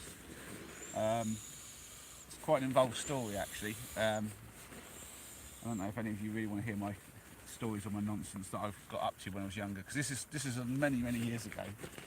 Yeah, I'd say yeah, about Noah might be able to say something in the chat about this, about how long ago it was when we first started. But we were much younger when we first started camping together. We met at university, and camping. I don't know who came up with the idea to start camping, whether it was me or him. I think probably me. And I think I sort of I think I'd done a couple of solo ones and invited him out. I can't really remember, so long ago. But yeah, we did all sorts of stupid sort of 2 and 3 day trips where I planned to do stuff and then it would always go sideways because I was a novice. And yeah, we decided one year, let's try doing like a few peaks in Snowdonia. And it went mostly okay, but this was just one day where it went absolutely wrong. Let's have a little look. We've got some messages.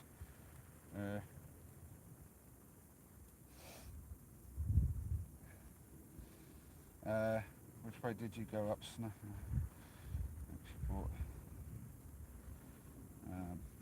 I'm just going to refresh this. This is slightly annoyingly delayed sometimes.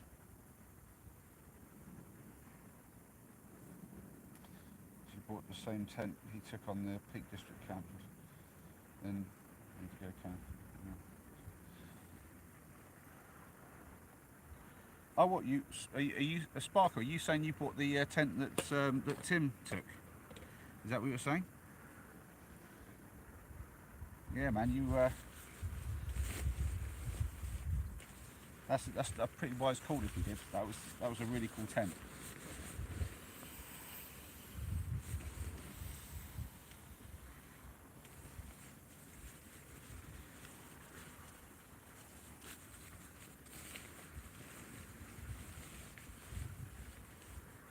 Yeah, because obviously, as Noah was saying, he was definitely into hiking quite a lot. I really don't remember how I got into the idea of doing all this. It's so long ago. Oh, the Hyena 2. Yeah, that was pretty good as well, actually, Sparker. Yeah, I've got to say, the benefit of the Hyena 2 was it definitely went up and down a lot easier than the one that Tim was using. Tim's one was, I think, probably a lot lighter, but obviously Paul doesn't go too far, so then that's perfect for him. As I was saying before, everyone needs to choose a tent for what they do, and I think Tim and Paul both have almost the perfect tents for themselves, ideal for what they do. I just make do with this because I don't have a lot of funds, and I just basically go with what I've got. And I would love a new tent. I don't think, do you know, I wouldn't swap out my mattress. The mattress has never let me down. It's always good. I think for like short stuff like this, I would go slightly bigger, maybe, just for a bit more comfort. If I could test a few out, I think they should do that. I think like if you go outdoors and that, maybe they already do, but maybe they would let you. Oh, I think I've got to plug you guys in. I have no idea how long this has been going on for, but long enough to drain the battery. There we go. Let's try not to let the stream completely die out before we actually get this done. Can this plug in with the... There we go. Let's see. What am I looking like here? Yeah, that's okay. It's on charge. There we go. We're good to go. Oh, we're 1 hour and 50 in, so about as long as the last one. There we go. So, not a crazy amount of time yet then. Just going to tilt that way a little bit. Otherwise, it's been pretty good. Yeah. Is it? I'm not kidding, guys. It's raining now. It's a tiny bit of rain, but it's raining. And I'm making a hash of this pump bag. I'm so not filling this up properly at all. Let's go. There you go. That's a proper sized bag of air. Yeah, having the chat near me is a good idea though.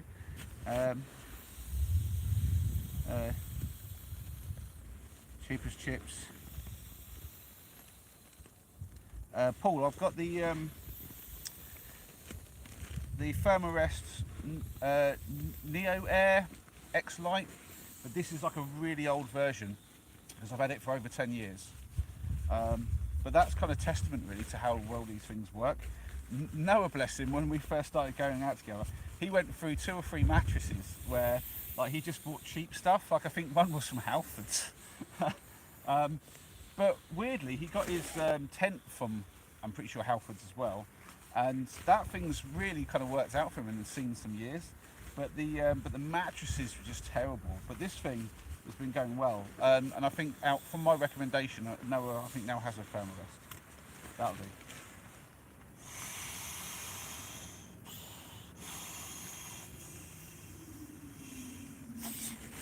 That's it. There you go. Just a couple of quick breaths, and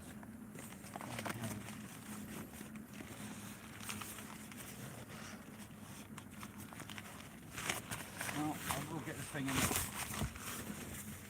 the sleeping bag.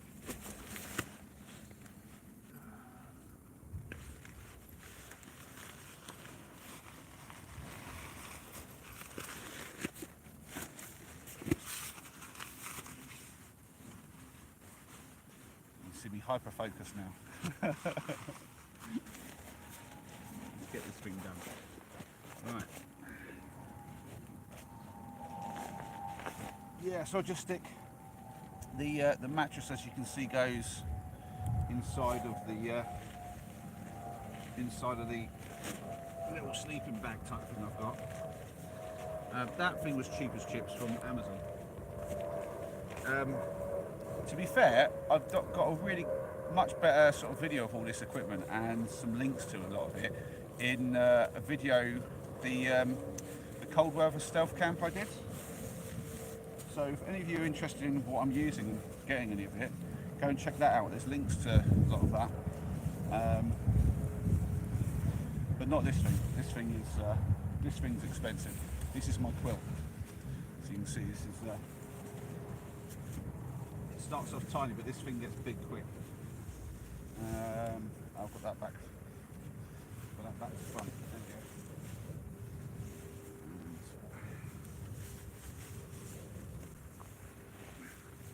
Strap underneath. Oh, what did I just do? Oh no! I just pulled the clip off like a fool. Let's put that back on. That's going to be fun with that light. This is where you can laugh at me, guys, for fiddling around nonsensely with all this stuff. That's not how it goes on. Come on. Oh dear.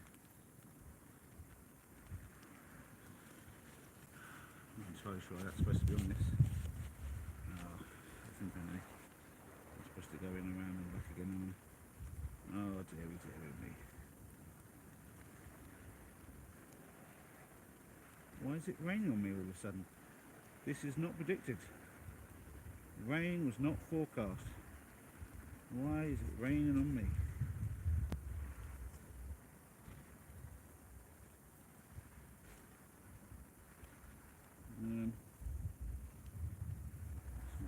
There again. Wow, I can't see how this thing is working at all.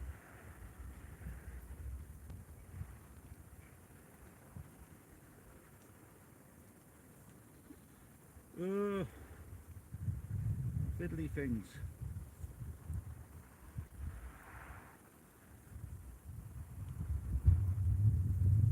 Yeah.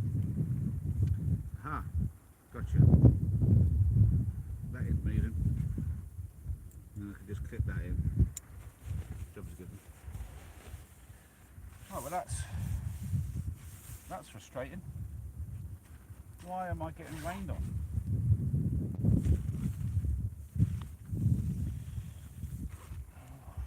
That's a bit annoying. Close that up to keep the rain out. So I can then use the pump bag as like a little ground sheet. Now I can just put my gear on that underneath the vestibule and it keeps it all sorted. Right, and that's it, we're all set up ready to cook. Job's a good one.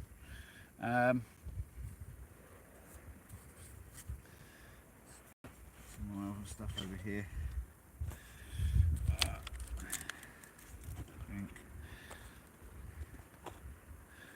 get as much undercover as I can.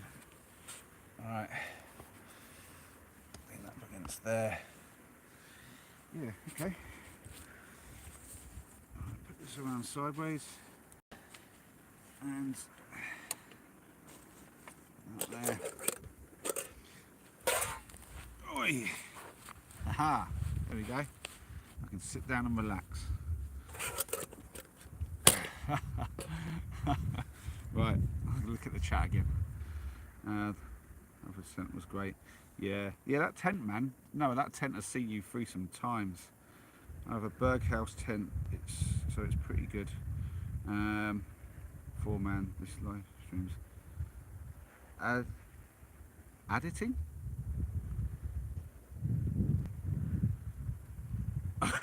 You're going to have to say that again, Paul. I'm not sure what you meant by that. Nice to see you. Dave. Dave's in. Dave, my friend, my good friend Dave. Yeah, addictive. Yeah. The I figure it must be because you guys are watching for a long time. Dear. But it's great having you guys along. It really is. This is so much fun having people to chit chat to. It gets a bit confusing at times, but it's really good. Yeah, addicting. There you go. Oh, addicting. Yeah, there you go. Yeah.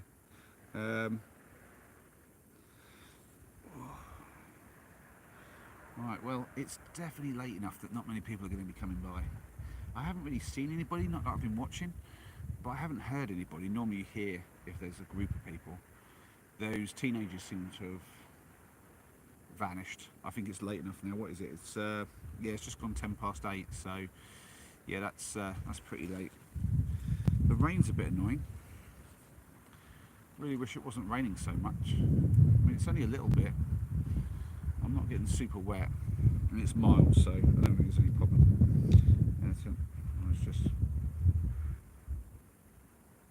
Oh yeah, I spotted your tent pole on the Peak District. That is, I mean, it's supposed to be like a banana for the whole thing, but then there's that, it's getting very kinked in places. How it's still holding up. I think it is time for a new tent though now. If we do anything crazy and you've got that thing, you're gonna regret that.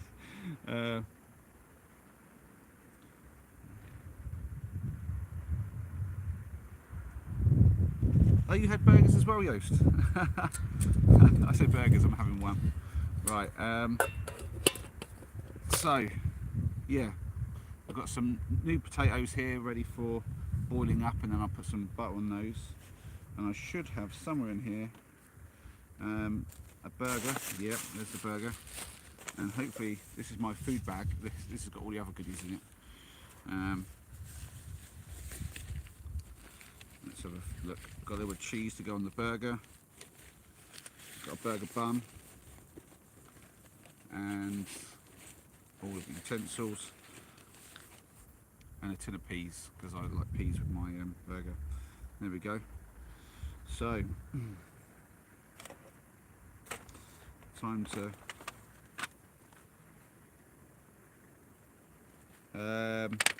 Dave, I'm I'm at the side of a town. I won't be naming it, but yeah, it's a pretty nice little spot. I'll do a little walk around soon. I'm going to eat first, or at least get the food cooking. Maybe when the food's cooking, yeah, because the burger will take time, and so will the potatoes. So as things are cooking, we'll have a little walk around, and maybe a little walk up the road and stuff. Because now that I've got the tent set up, it'd be interesting to have a little walk around. And there are some lights along here, so you'll be able to see stuff. It won't be a complete waste of time.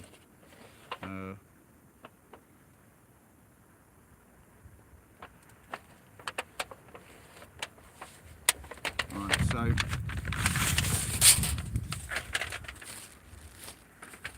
out comes the fire pit.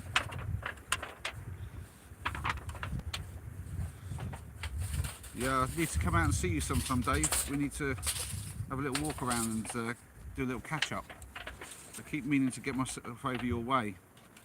I was actually over your way on the weekend. not like super close, but close enough. I ended up just north of Leighton Buzzard, and yeah, sort of walking down the A5 at a point. Like had to cross over the M1. Yeah, doing a 1 km mission, and yeah, I was not that far from yours, but I doubted you wanted to come out and join me on Wonky Line mission. I've done the maths on it, and I ended up doing about 17.5 miles a day. And my right foot is showing it because I've got a blister on the bottom of my right foot like you wouldn't believe. But that's healing up pretty quick, to be honest, so shouldn't be a problem. Let's get some of this sorted. Get the right bits in the right places.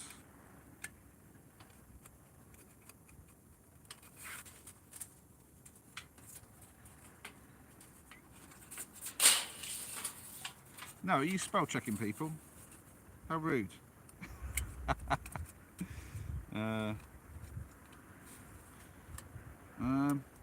It's only one burger, by the way. I'm not doing a massive feast tonight. Because I've got the potatoes and the peas, I think one burger's probably enough. For once, and I mean that for once, I've not gone stupidly crazy. Although, to be fair, I do have an entire double chocolate Swiss roll with me. That way up. Which hopefully I won't eat the whole thing, but I mean, I've been known to. But I've got custard to go with it, so hopefully I don't go completely crazy. Just going to put this upside down to do this quickly. Line them up a little bit. Pop it in. Scooch it down. Make it fit. There we go. Yeah, you guys get a good view. The vertical's working quite well. I'm guessing you guys don't mind the vertical. You have been sticking around for a bit. So, yeah, here we go. Get into some more interesting stuff now. Ooh. Yeah, Dave, we'll definitely meet up soon, man. So, let's have a little look.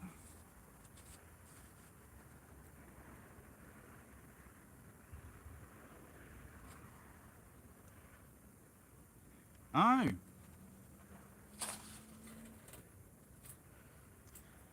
How old's your daughter, Paul? Is she a young'un, or is she in her teens? I assume she must be into camping if she was watching before you. What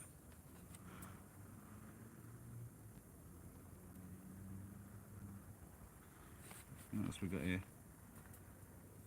Yeah, thankfully you guys are not chatting my ear off, so I can get this done. I've been known to talk way too much.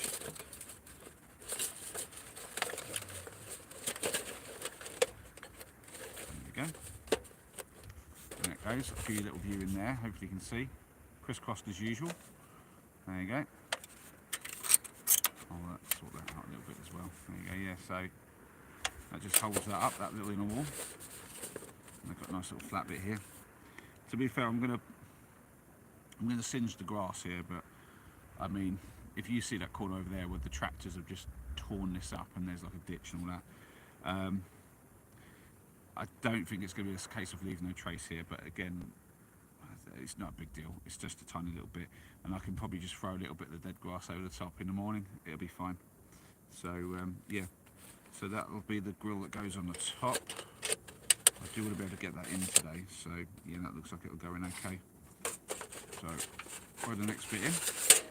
That sits on the lower part, and then when it's actually up to temperature, the idea is to get that in on the top of that, and we'll be good to go. But just want to make sure I'm actually going to get it in and not struggle too much, because when it gets hot, it's going to be a problem. Yep, no, that should be fine. It's not too bad. Yeah, I didn't build this thing quite to the spec that I would have liked. It's a little bit tighter than I would have liked. 12. You know, there's a big old heart in the way, so I can't always see. It goes to Shell Island in Wales. You know, I assume this is autocorrect, but it keeps coming up with Wales with an H. It's so funny. Oh dear. Shell Island. Don't even know where that is, you know. I've never even heard of that. Sounds cool though. Sounds very cool. So I take it, I'm sure someone. Did you say you were in London? Somebody said they were in London. I don't know. But yeah, Wales has got so many good places. I do love getting to Wales, but it's just so far away. It costs a lot to get there. I think the last time I was actually in Wales was a couple of years back. We went over in the van and we parked up by the coast on the Gower Peninsula. Lovely little spot. A lady who lived nearby actually lent us her bodyboards for the two boys. They had a great laugh on those. Yeah, it was during the really hot heat wave a couple of years back when it was like in the 40s. But we were right by the coast, so it didn't get that hot. And yeah, we had I mean, it was amazing. We were there for a whole week. It was just beautiful. But yeah, we've got to get back. We need to get back to Wales. I think me and Noah need to do a trip to Wales, some kind of adventure. That's got to be on the cards for some point. Alright, so I've forgotten something. I've just realised what I've forgotten. I've got my charcoal. I don't have any firelighter.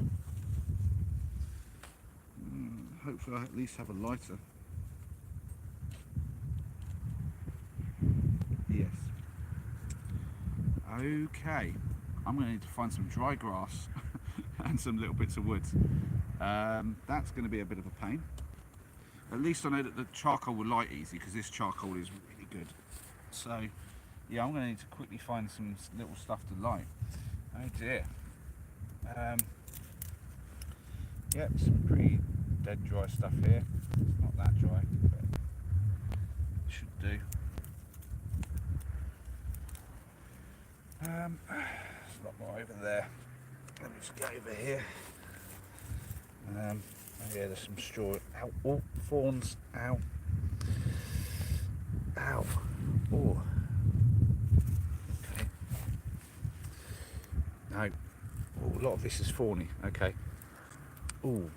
I need to look what I'm doing. That is awful. Everything's got thorns in this bush. Oh dear. Right, let's have a look.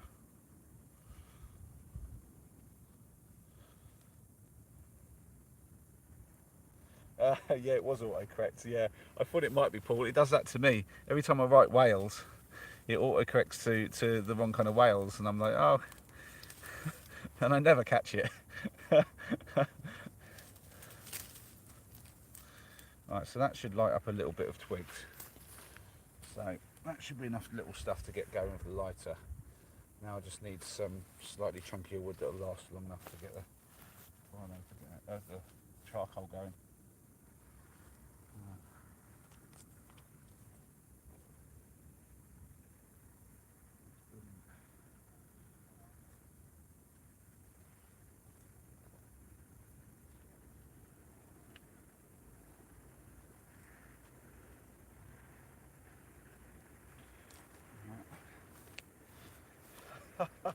You wouldn't believe it, guys.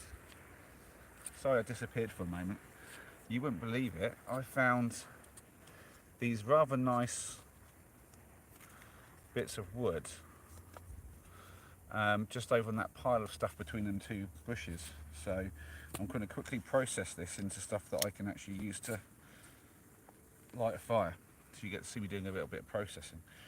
So get one leg up. There we go. So I don't want this stuff too big.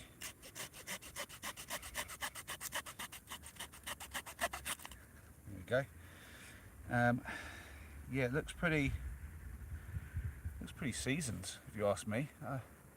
Again, I'm no expert on this, but it looks pretty seasoned. So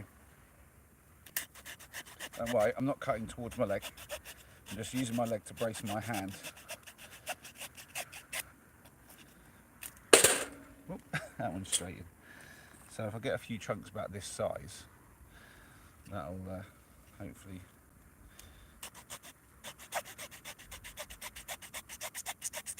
work quite well. Yeah, I don't want to fall like that. Now what we'll need to do is splinter some of this off to make smaller pieces that the yeah, look at that, this stuff's already splintered quite well, so I can just peel off and make little thin stuff that the straw will actually like.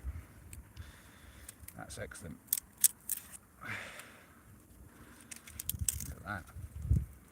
Look at that. There's always got to be one time it gets said. Yeah. Just keep peeling.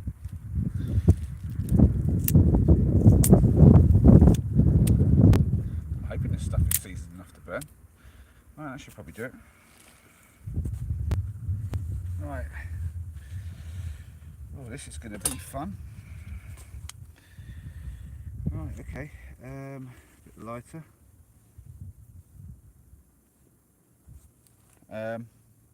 Yeah, I'm alright. Got a few holes now punching in my fingers thanks to those thorns. Let's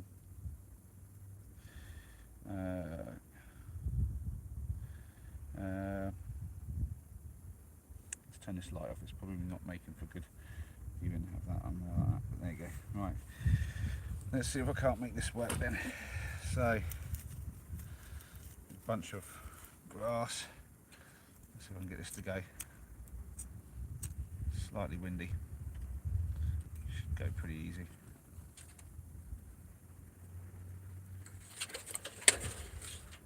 Come on. Go on, beauty.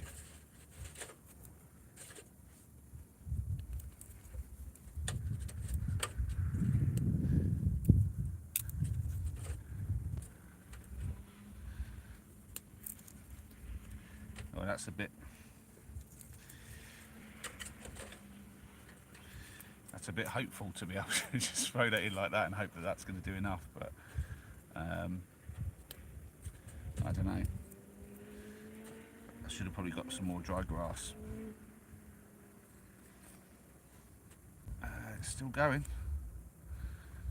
Just get some of this wood to go. I think it's going, guys. Oh, that was lucky. There you go. You got to see some of my bushcraft skills. Although it's still very heavily cheating on the bushcraft, I'd say. Yeah, just throw some of these in. Now the key is not to smother this thing, but I do need to get these on to get warmed up because they're quite big. It's a big jump from the little stuff to the big stuff here, but hopefully the fire pit will help a lot with this. The good airflow and it kind of containing the heat makes a big difference. Yeah,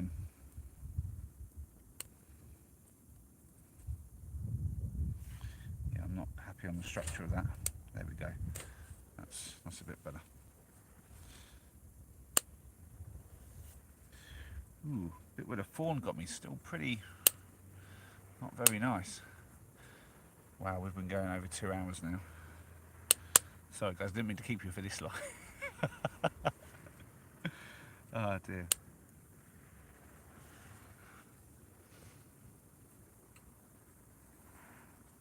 Oh man, fingers crossed on this one.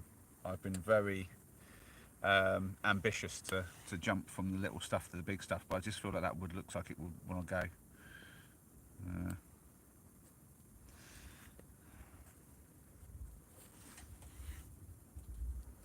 Is it the Mark II?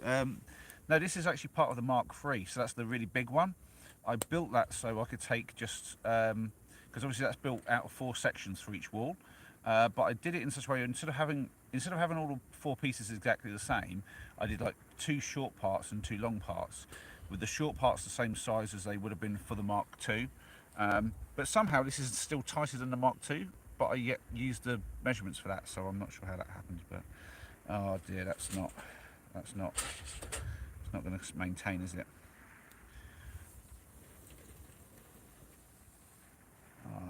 Yeah, the jump to the big wood was a bit too much, I think. Let's try and help it where I can.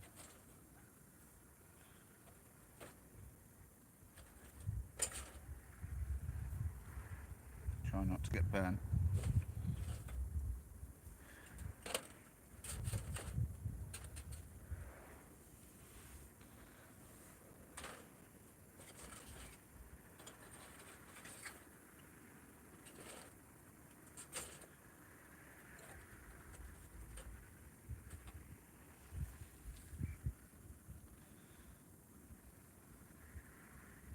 Yeah, I can hear it sizzling, but it is struggling. Might need to strip off some more of this.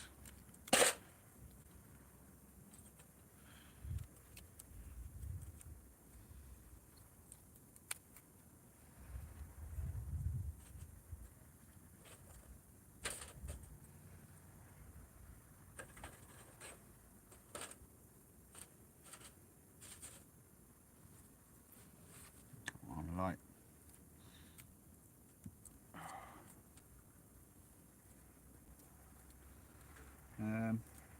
Yeah, it looks like the Mark 1 and 2, but you'll notice there's no tent pegs sticking out. I kind of like the clean look of not having the tent pegs, but the tent pegs did work better, so I think I'm going to go back to tent pegs.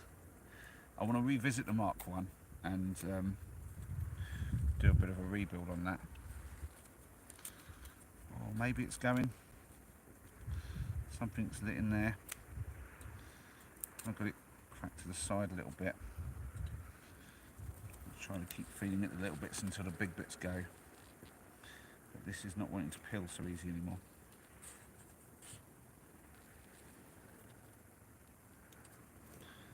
Oh dear, no. I think I've been over ambitious here. I really do. I feel like this is not going to happen. Let me get my knife out.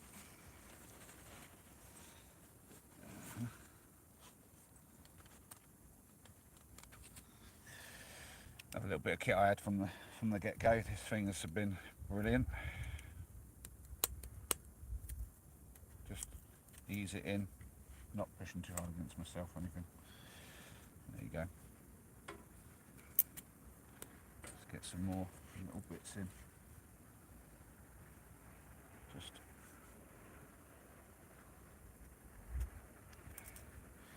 yeah. See, what I did, just brace my hand on my knee. So I'm not pushing the blade, I'm pushing the wood, so the blade isn't going to suddenly slip and get me. I'm just sort of easing it into the wood, just so I can get enough of a purchase to break a little bit off like that.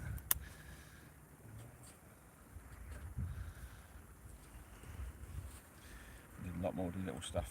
The big stuff does not want to catch. I'm also being careful I'm not going to shove my hand into the knife. That's another way for it to go bad.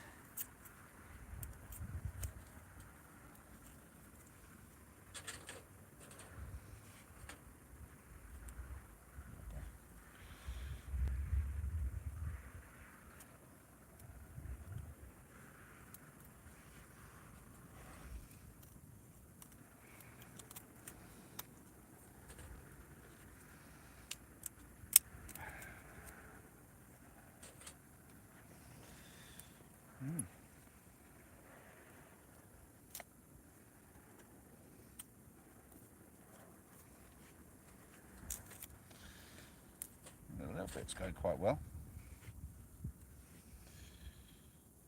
Just getting it to get onto the big stuff.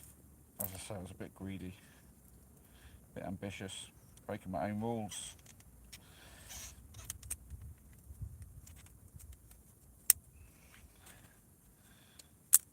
There you go, slightly fat piece. Something for it to work its way up to. We get a couple of those going. In fact, I've got that quite thin now. Okay, next step.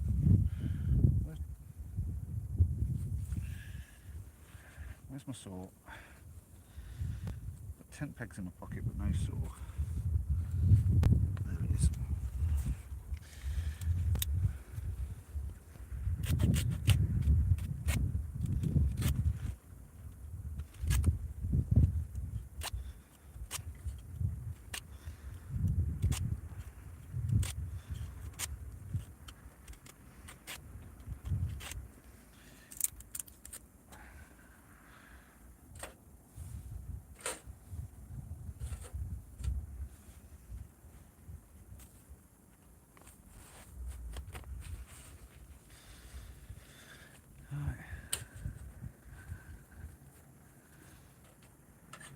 The saw kind of doubles up as a bit of a fire poker if I need it, which is good.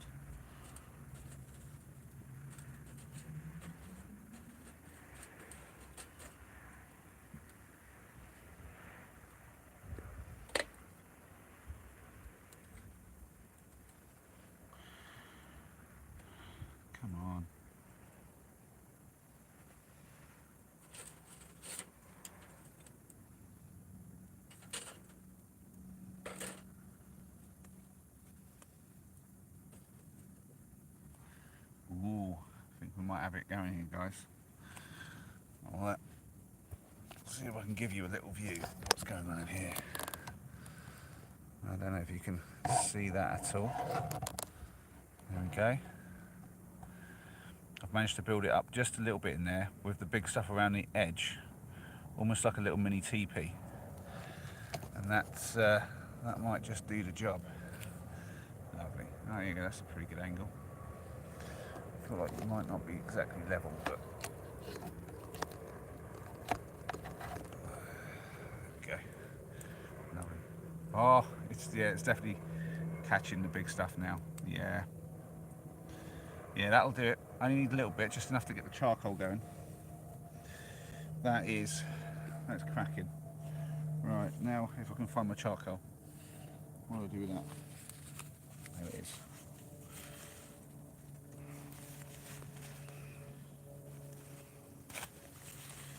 This will double up as a rubbish bag at the end of the night.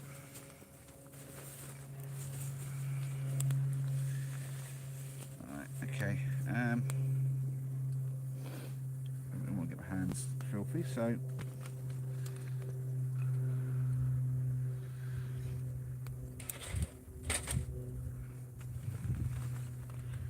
roll this up around that.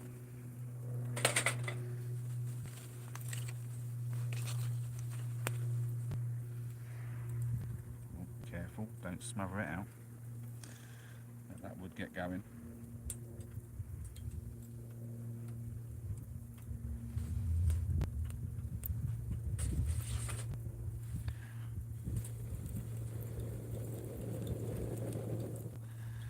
More oxygen.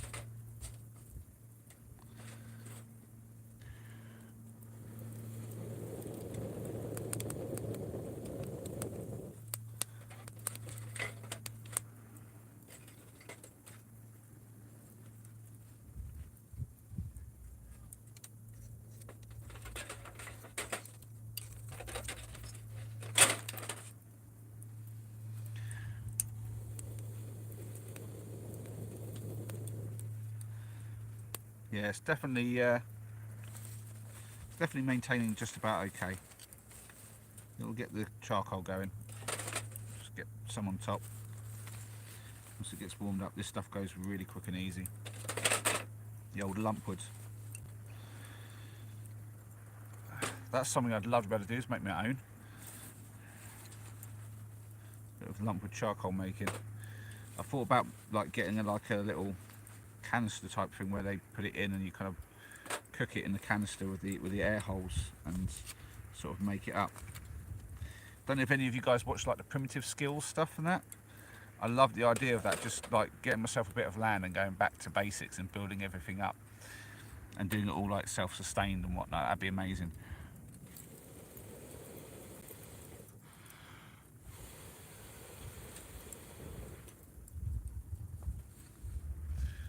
It's a bit smoky at the moment, but it'll be fine soon. There's definitely some crackling going on, which is the charcoal lighting, which is good. No idea how much of the charcoal I actually need. I'm just going to whack it all in. At this point it shouldn't really matter too much.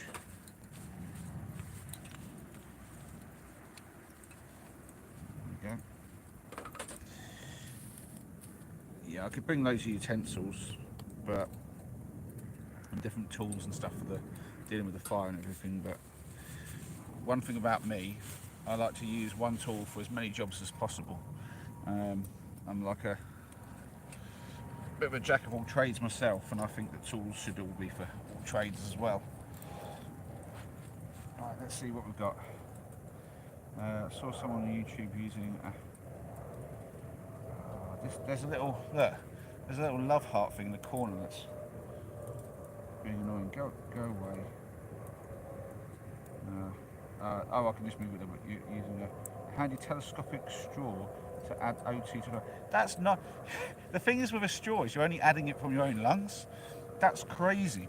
So there's I think it's something called like the Bernoulli principle or something like that, but a lot of people call it entrainment or something.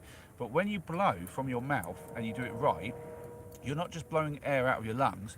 all the air from around you gets drawn through and blown in as well. So whenever you see me doing this, I'm not like right up close to it. If I'm like over here going, I'm doing nothing.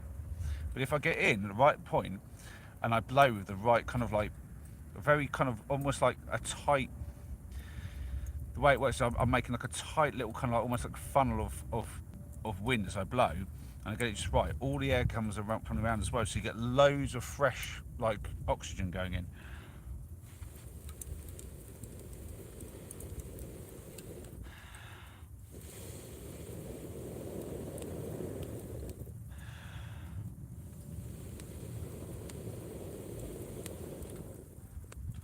And so just with a couple of blows, boom. I mean, that's definitely lit. The charcoal's going, so.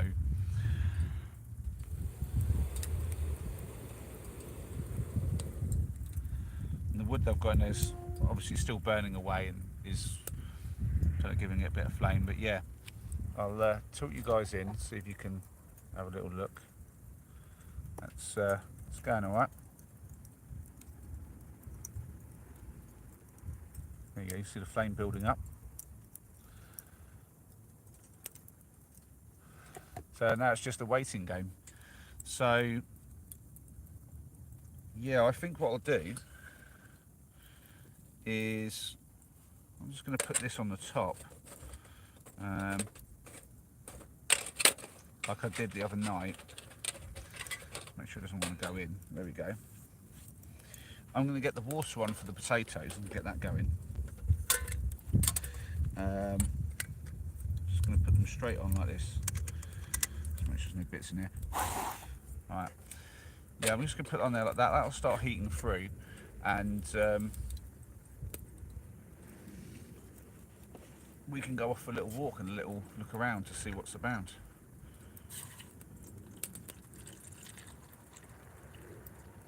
Oh, I can't see how much water I'm putting in. There we go.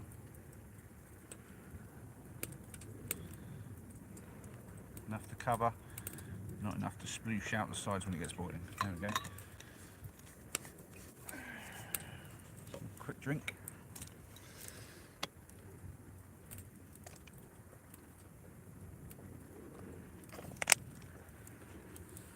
Right, lid on. There's no point blowing on that anymore. The coals will just go when they want to go. Yeah, this is a good time to heat up the water on the charcoal, because at first obviously there's going to be a bit of flame, especially when there's still a little bit of wood left in there. And yeah, it's the best time to get the water boiling. Yeah, that's excellent. It's turned out a really quiet spot, guys. I'm really happy with this spot actually. I'm just going to check on the battery level.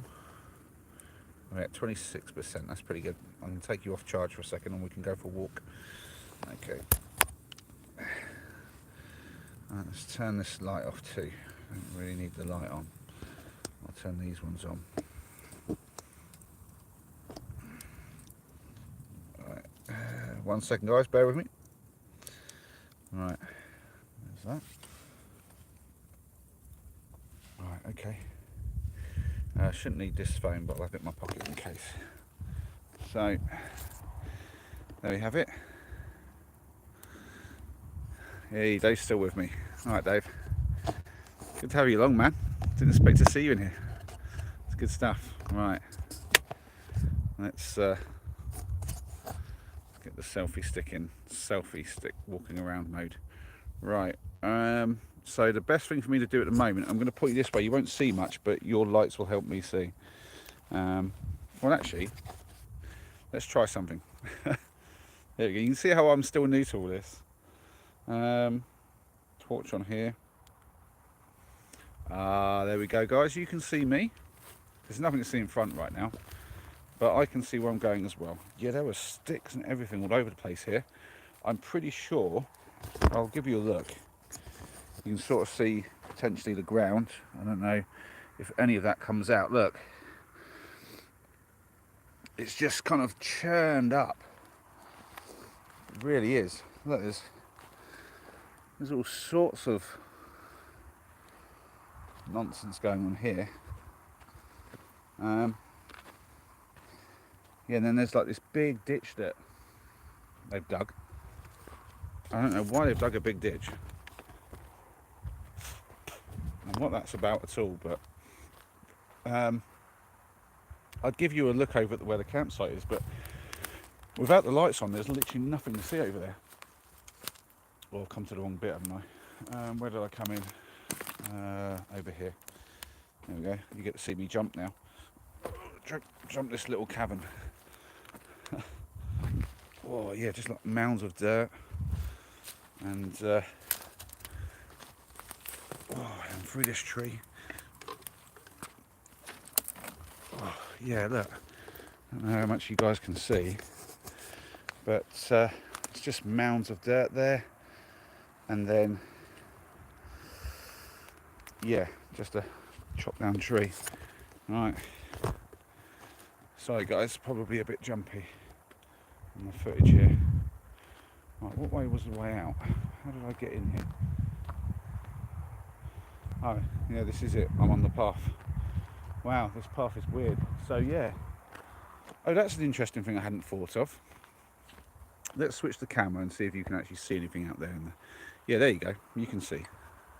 So nearby, you might not be able to see down there that well, but there's like a ditch, and then behind the ditch there's like this fence, and then there's a lot of like kind of just churned up ground and what looks like there might be a pipe, and then like the sort of like an underground pipe that's oh yeah, look, there's so there's a house just here, if you can see what I'm looking at, just here. So you've got the street light just to the right of that. There's definitely someone living in the house over there. But basically, that's kind of like a half building site, half sort of lived in place. And it doesn't really matter because they've got like two massive ditches and fencing and stuff between me and them. Yes, there's like a huge drainage ditch. So just, if you can make out my finger just about, just down here there's like a huge drainage ditch, and I can actually see where they've been sort of half building that. But yeah, it gets a lot more open over here. I'll try and give you some light, but yeah, let's try that. There you go. Yeah, don't trip her up again. I'll try not to. Oh, there's somebody over there, but it really doesn't matter. I won't shine a light at it, but there's somebody going on over there. He probably hasn't even noticed me. Yeah, I'm being quiet, and he's just putting his bin out. I'm literally camped just over there, and there's a guy putting his bin out. Oh dear. Yeah, so yeah, it's not a huge amount to see really. So I'm obviously quite close to the building still, but this is all like new build for real. This is as new as it gets. That's oh, here we go. That the old customary huge concrete blocks. I'll try and shine some light on those. Look, the old big concrete blocks and a gate, and then just the big field behind. But that's the one behind like the fence where I'm parked next to. So yeah, but I think this just goes on like the same down there. This is pretty much just more ditch, more work site. Yeah, there's like all this here. There is like a way across here. This is about the only crossing point. Let's go across. Hey. Yeah. So that's my crossing point here. I don't know if you can even make out the big ditch down there, but yeah, it's like a really big ditch that no one's really climbing through because it's full of water. And then to the left of me is all of the stuff that they're still using, all fenced off. And this is like the only little walkway through. And then yeah, ooh, There's me not looking at the ground. There's a big old dip there. And snap myself in half. And then we're over here. There we go. Time for a little walk. I've not even seen this bit. This is all new. How weird.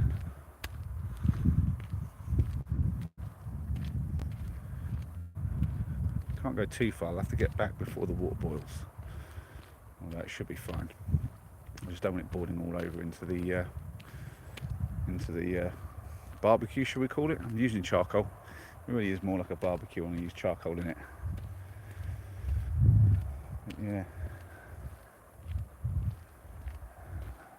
Yeah, so literally these are the houses right by where I'm camped.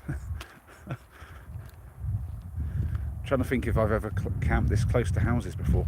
This might be the closest to housing that I've ever camped. Obviously on the one by the A1, by the sort of waste and recycle centre, I was obviously very close to buildings, but they're not really the same as somebody's house, because these houses have people in them right now, whereas the buildings then, they didn't really have anybody in. There was that weird house down the end of the road where the guy came through the gate. But yeah, so this is it. This is the neighbourhood for the night. Kind of cool, actually. Like half-built street. This is. I guess they get them cheaper when it's like this. Right, let's head back to the campsite. Unless you guys want to walk around anymore. I don't know if you guys are even interested in this at all. The viewer count seems to have gone up since I started walking, which is weird, but should I walk a little bit more, or should I just head back? Oh, I think I'll head back. Unless any of you chirps up and says you want to see more. Oh dear. Right. Well, I've got to be careful. My night vision's coming back now, which is good. I can actually see the floor in front of me, which makes a big difference. Because I've got the lights off pointing at me because you guys are looking out the other way. But yeah, so to my right, just blank field that you can't see because it's so dark, it's unreal. But yeah, pretty quiet spot really. I guess this isn't really an official footpath.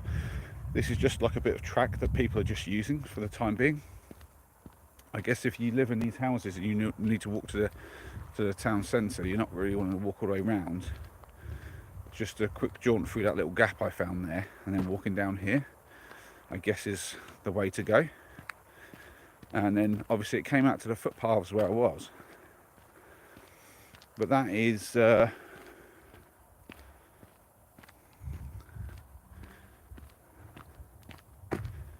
is a pretty quiet spot. Yeah, I can't see many people walking down here at night, because you're more likely to walk down the oh look, there's a car coming up.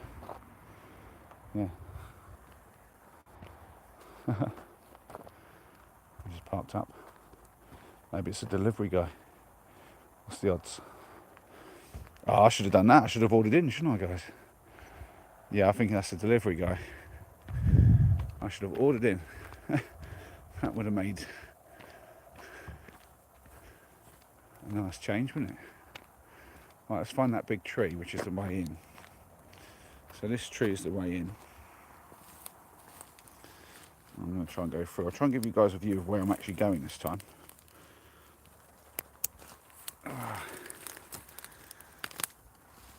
Oh, it's a tiny gap, that. And I'm not a tiny man. By no man's stretch of imagination. Whoa. Right, so the big ditch, you guys can see that there's the edge, and I've got to jump that to the other side. Here we go. The hardest bit is the edge wants to crumble underneath my feet, so I'm trying to not kill myself. Ooh, sorry if there was a bit of noise on the camera then. I just put the two phones together, so one's got its light on, shining for the other one. So yeah, look, you still can't even see the campsite. Watch this. as I come closer, and then you start to see the outline of the tent. So without the lights on, this is really not visible at all. I don't think anyone's going to see me. Of course it's still going. Look at that. Look at that. In fact, yeah, I mean it's not cooking temperature yet for the burgers, but I think the yeah, I can hear the. I'll take the lid off. Yeah, the water's boiling. Sorry guys, that was probably very jumpy. There we go. That,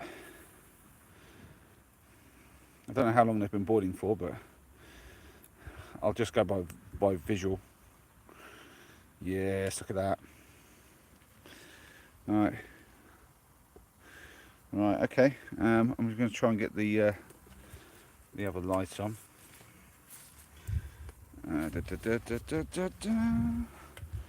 Try not to knock anything over or step on any of my gear. Try to find the light switch.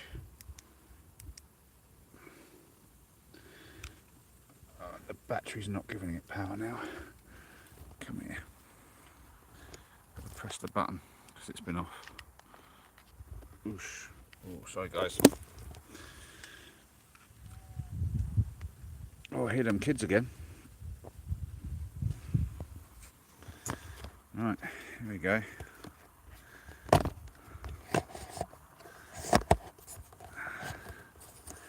Just change this up again.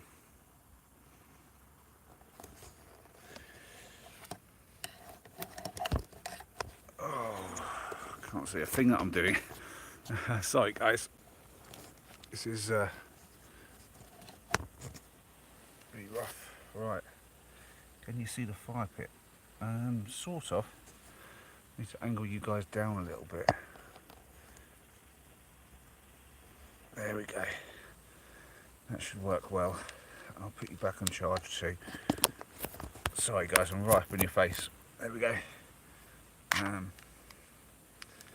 We'll just plonk that there so we've got some light. Try not to kick everything.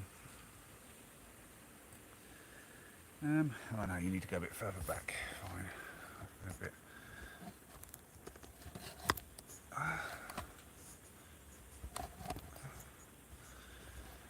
bit zealous with the angling here.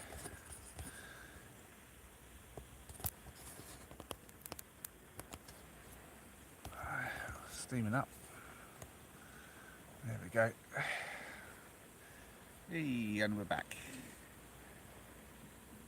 Yeah, so turns out we're pretty safe and secure here, really, as things go. Right.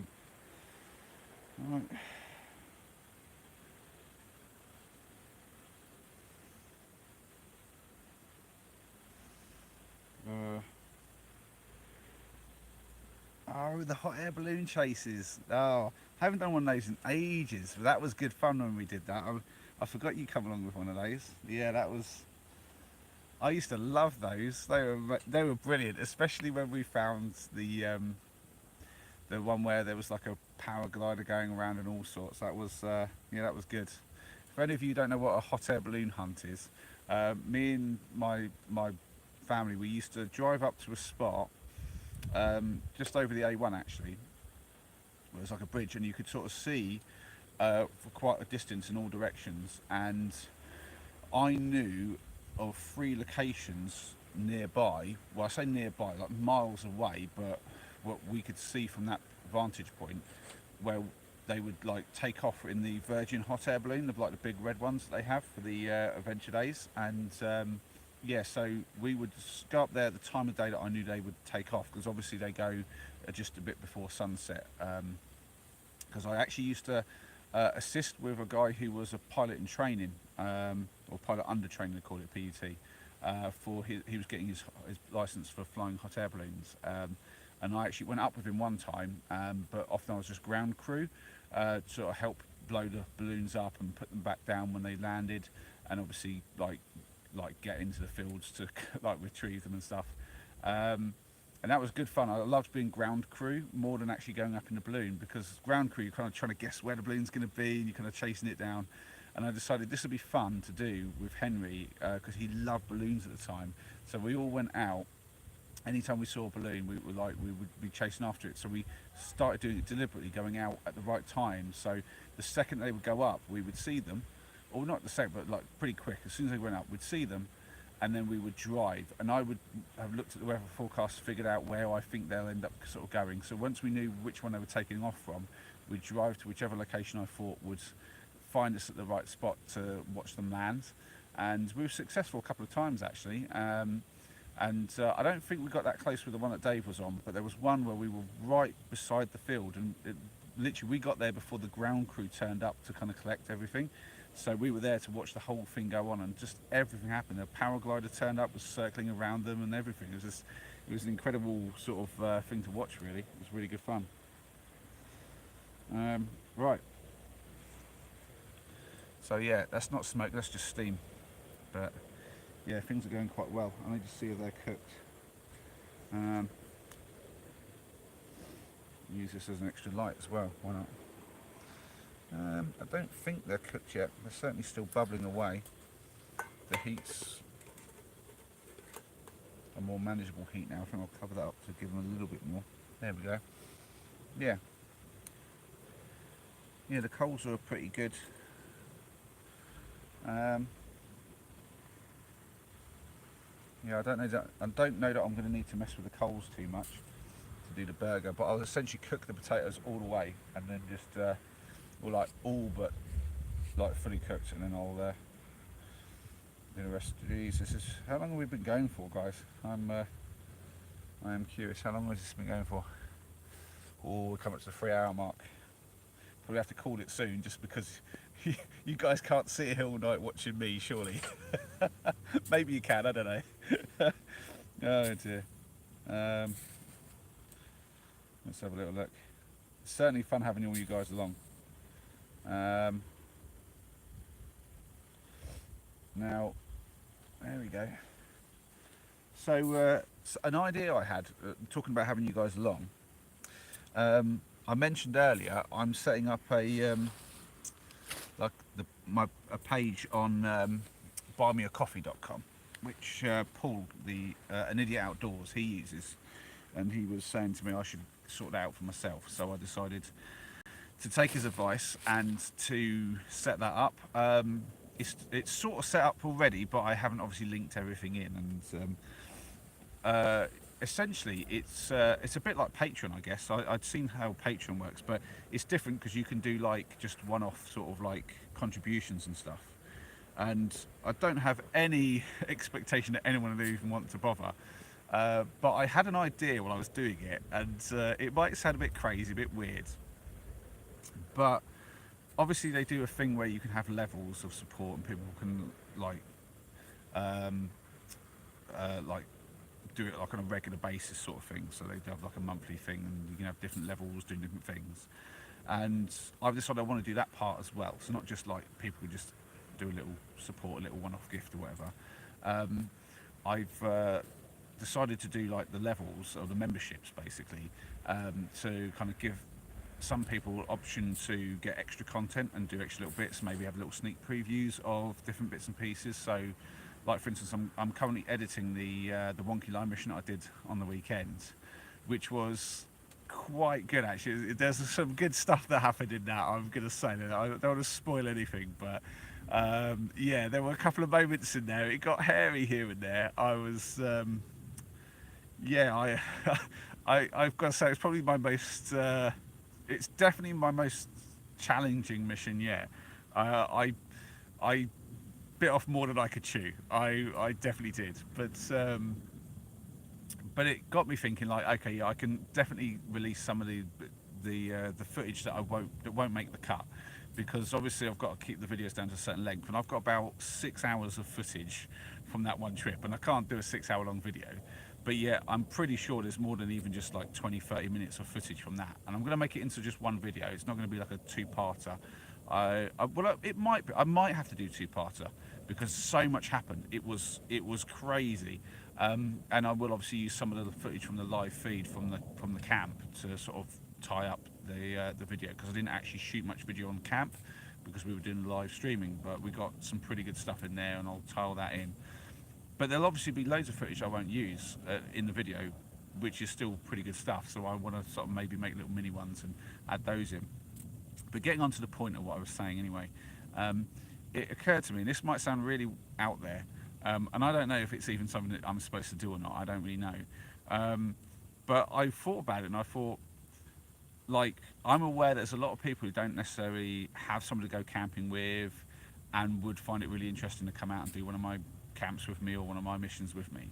And so what I thought is, I've added in a membership at the top end of this thing where if people wanted to, and I'm not saying anyone does because it would be I have no idea, but I'm pretty sure there's people out there might not have anyone like that they know to do it with, and so I think I could probably do some events where maybe like I invite a few people to come out and do some of the challenges with me, or even just some camping trips. And so I'm thinking of putting in a membership level for that, where people can basically join, and I kind of like anyone who's on that, it'll be very limited. There won't be many spots because I can't have like loads of people on there wanting to come out and camp with me. But for those of you who are like really properly like up for doing some of the stuff, I'm thinking, yeah, have some sort of level of membership where you guys can get an invite to do some of the wacky adventures, because I love the group camping. The group camping was amazing with the other YouTubers, with Paul and Tim. That was great fun. But I'm thinking, yeah, we could probably do something where you guys can get to come out with me and maybe some of the others. There are a little bit of safety stuff to deal with, so there are requirements that you'd have to jump through, little hoops, just a bit of ID stuff and whatnot. But generally speaking, yeah, I think that there might be some people out there who would enjoy doing that and would be up for doing that. So check that out if you are interested. I don't know if anyone would be, but yeah, that's something that I was not sure I should do. I don't really know if it would be weird or not, but I thought, I didn't know how weird it would be meeting up with two random YouTubers and just going off to the Peak District and doing a camp with them. But that worked out amazing. That was so much fun. It was the best trip I've done for ages, actually. I mean, having Noah there was obviously key. I mean, me and Noah always have fun when we go camping, but just have two random people essentially like come with us. We didn't know how that was going to go, but it was amazing, and I've made two really great friends. And so, yeah, I figure why not try to share that around a little bit, see if I can include anybody. Obviously, sometimes it'd be something we might film and do some filming. It might go up onto the Buy Me a Coffee site, but I think it doesn't always have to be that. It can be just sort of no cameras, just a bit of a camping trip, and just people getting out and doing it together and having a laugh, really. And yeah, it'll be a case of limited numbers, and people who've been supporting the channel a long time will get obviously the priority with that sort of thing. But yeah, I mean, tell me in the comments if you think that's a crazy idea or not, but I'm like, why not? It might be really weird, it might not. Obviously, it's not going to be very useful for people in another country because they can't really probably get here, but yeah, anyone in this country, if you're up for it and you want to come out and do a bit of camping with me and maybe some of the others, then yeah, like, check that out when I get it live. And yeah, if you're interested, you're interested. But yeah,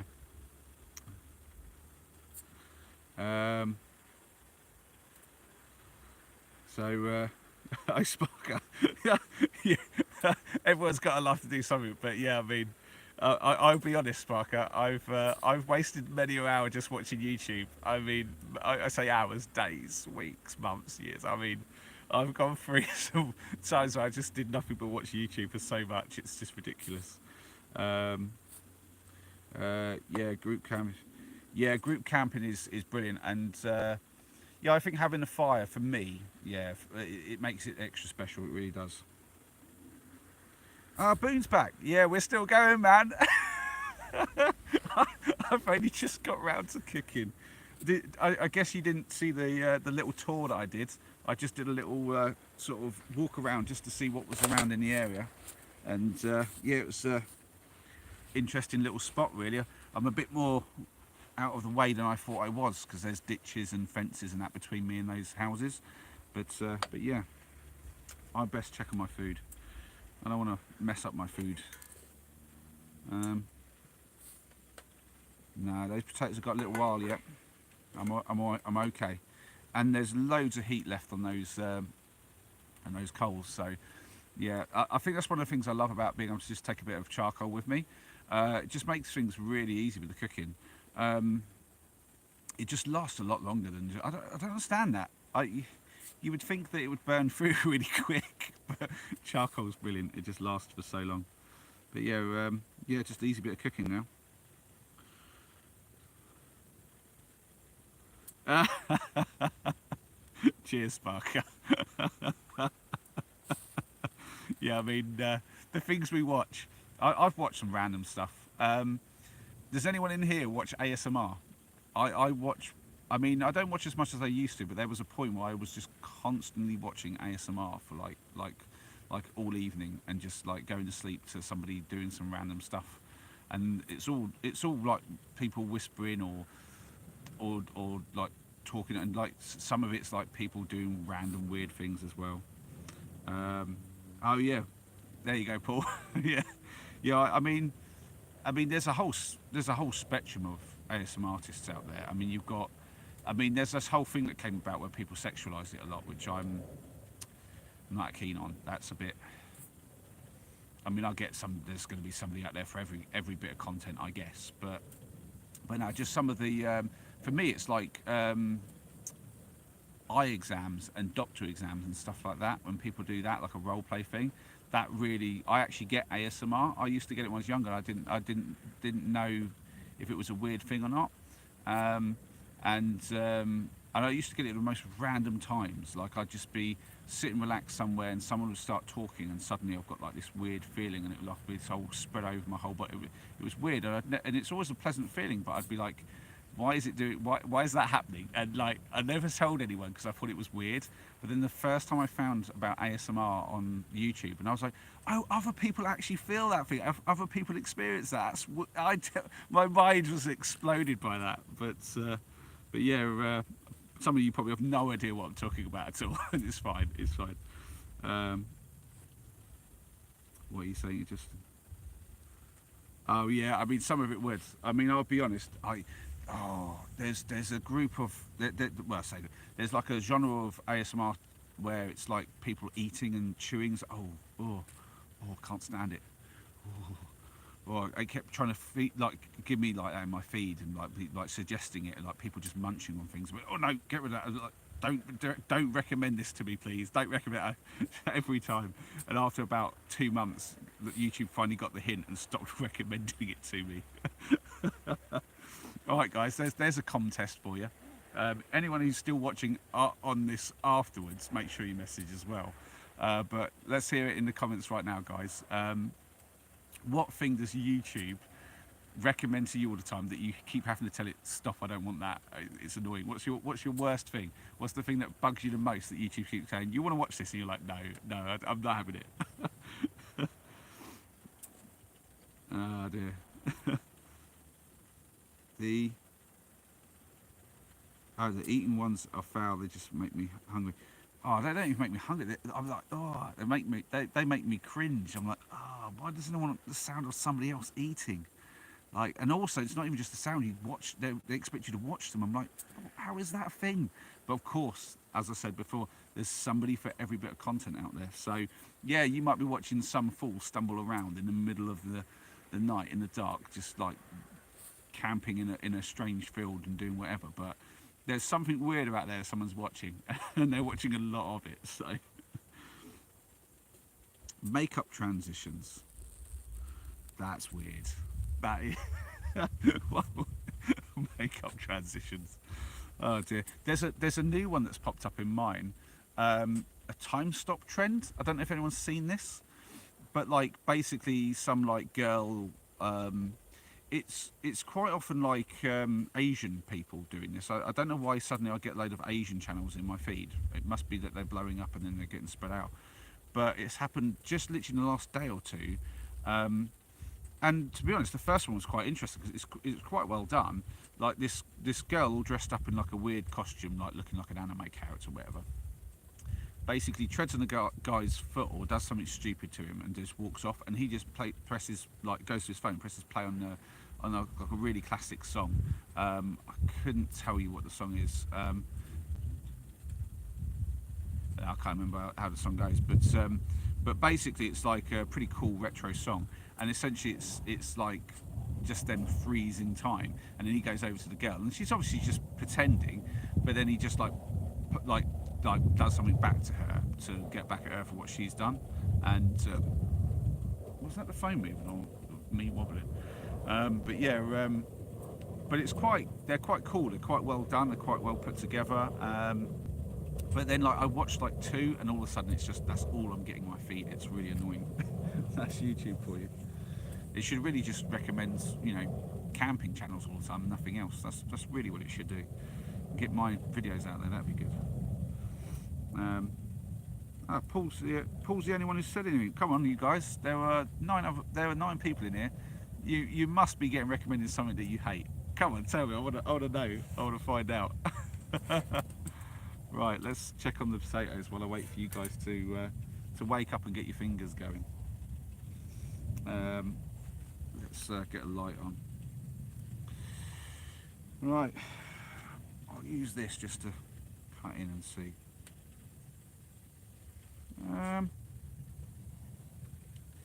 Yeah, I wouldn't say they're 100% done, but they're close. They are close. I'll give them a bit longer. I've still got plenty of time on the coals. I don't really have a good time sense, so sometimes I think like 20 minutes have gone by and it's only 5, and other times it's the other way around. So I have no idea how long these things have been cooking for. Also, they were cooking when I was walking, so who knows? Yeah, they're not really smelling of much at the moment. The burger's going to just make me. It's going to have my mouth watering, I think, because I'm getting pretty hungry. It's nearly 20 past 9, and I've been out here for a long time already. So, yeah, yeah, I do think I need to start thinking about actually cooking the burger. Yeah, I think they're done enough. I think if I leave them in there to stay warm, they'll be cooking a little bit, and that'll be fine. So I'm going to leave that there. Time to get the burger on. But to do that, I think I need to actually put this. So I've got 2 metal utensils, which might well add up to me being able to get this thing in, but maybe not. We'll find out.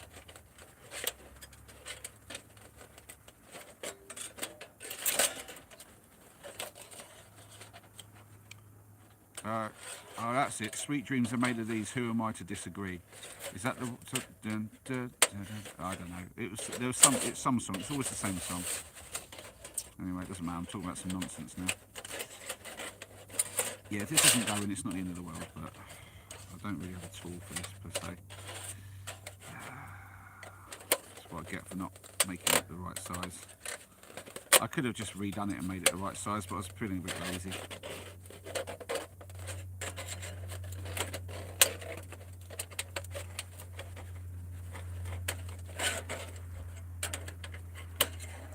Close.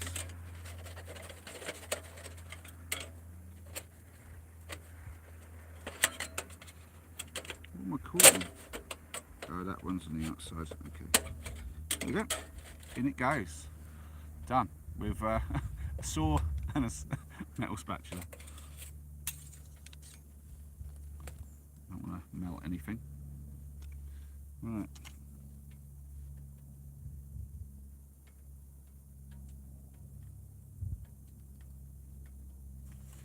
So let's have a little look.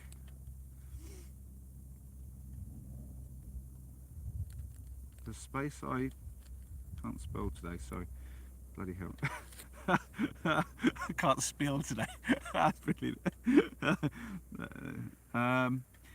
I guess it's a lot of spuds. I'm a bit greedy with my spuds. Yeah, that's yeah.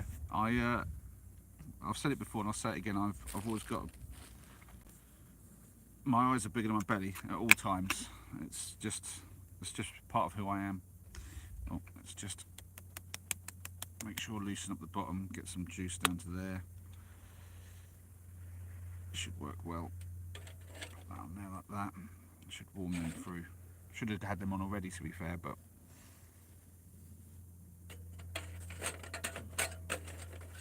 right. Well, that's a really good cooking temperature, though. To be fair, I might put them in the coals afterwards once I've done the burger, but I'll get them on there for now to just warm up. Burger time. Trying to get meat juice all over me. Yeah, in fact, I'll get them off now, actually. Oh, do you know what I can do? I'll probably put that on the side of that. It'll probably warm it up quite well.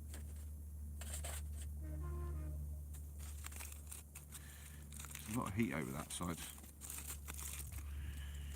Right, let's see. Proper homemade burger. Wrapped in the foil, as you can see.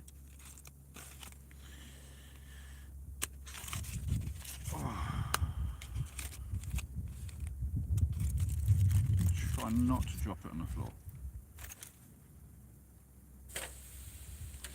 Oh, I wanted that the other side more. There we go. Yeah, I've still got enough heat from the coals. That's fine. Right, so that's on.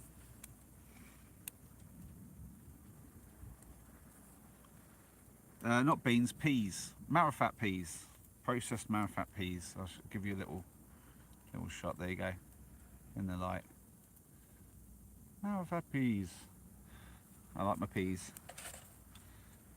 Some like mushy peas with their chips and stuff and all that. I'm like, well, I couldn't do chips today. I was like, I'll just go easy and do potatoes, and I like my peas a little bit less mushy, and these are basically mushy peas without being mushed. Oh, meat juice. Oh, don't. Oh, the wind picked up. I nearly lost everything. Well, not everything, but just all the bits that I don't want to lose. Right. Actually, this is the rubbish bag as well, so because that's had the burger in it. Can't use that for anything there. So let's just throw everything in there. What I'll do, that little bit of wood that I've got left over, I'm going to just put on that bag so it doesn't blow. There we go. Mustn't be littering. That's one thing there's not much of in here is litter. Quite often in these sort of places I'd expect to see a lot of litter just because the teenagers around and stuff, but it's not too bad here.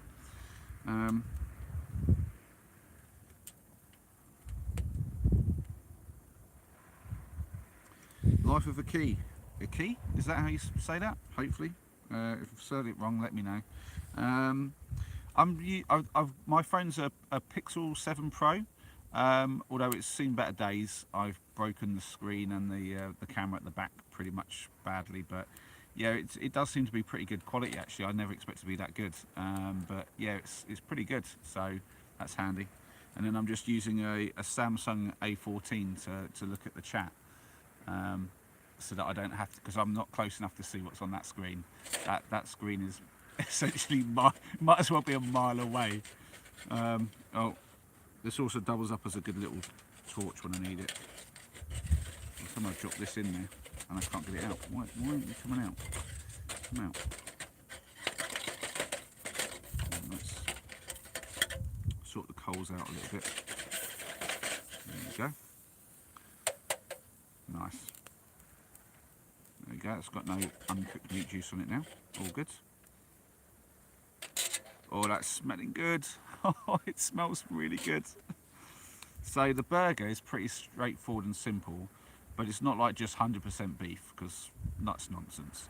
So it's what I do is I've got like a hand blender, like an old Gordon Ramsay kind of cordless thing, and I chop up and then like some onion.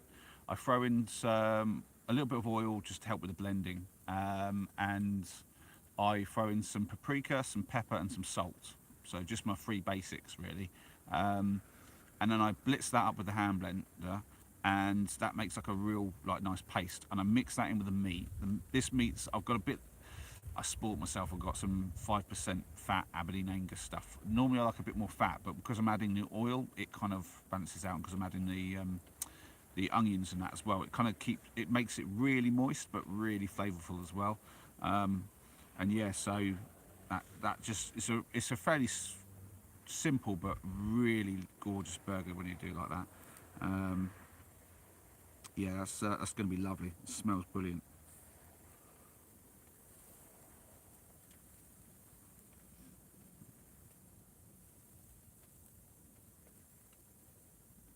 Paul, top man, you can't stop. I love it.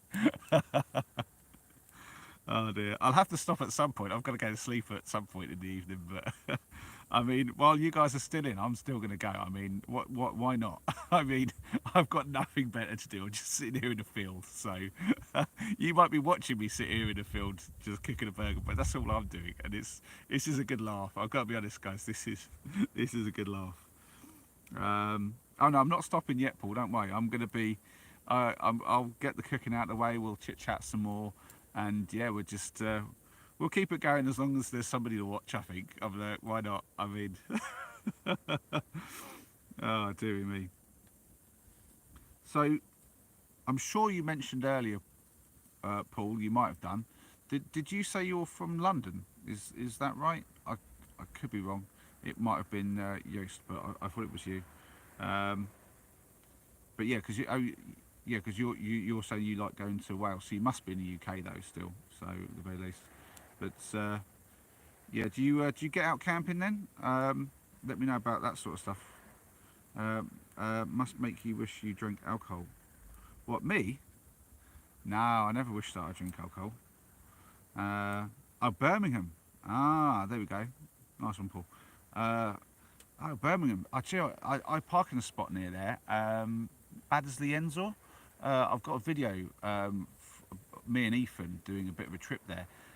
Weirdly, that's in Warwickshire, but yet it's sort of like this little tiny hook of Warwickshire that sort of goes around Birmingham.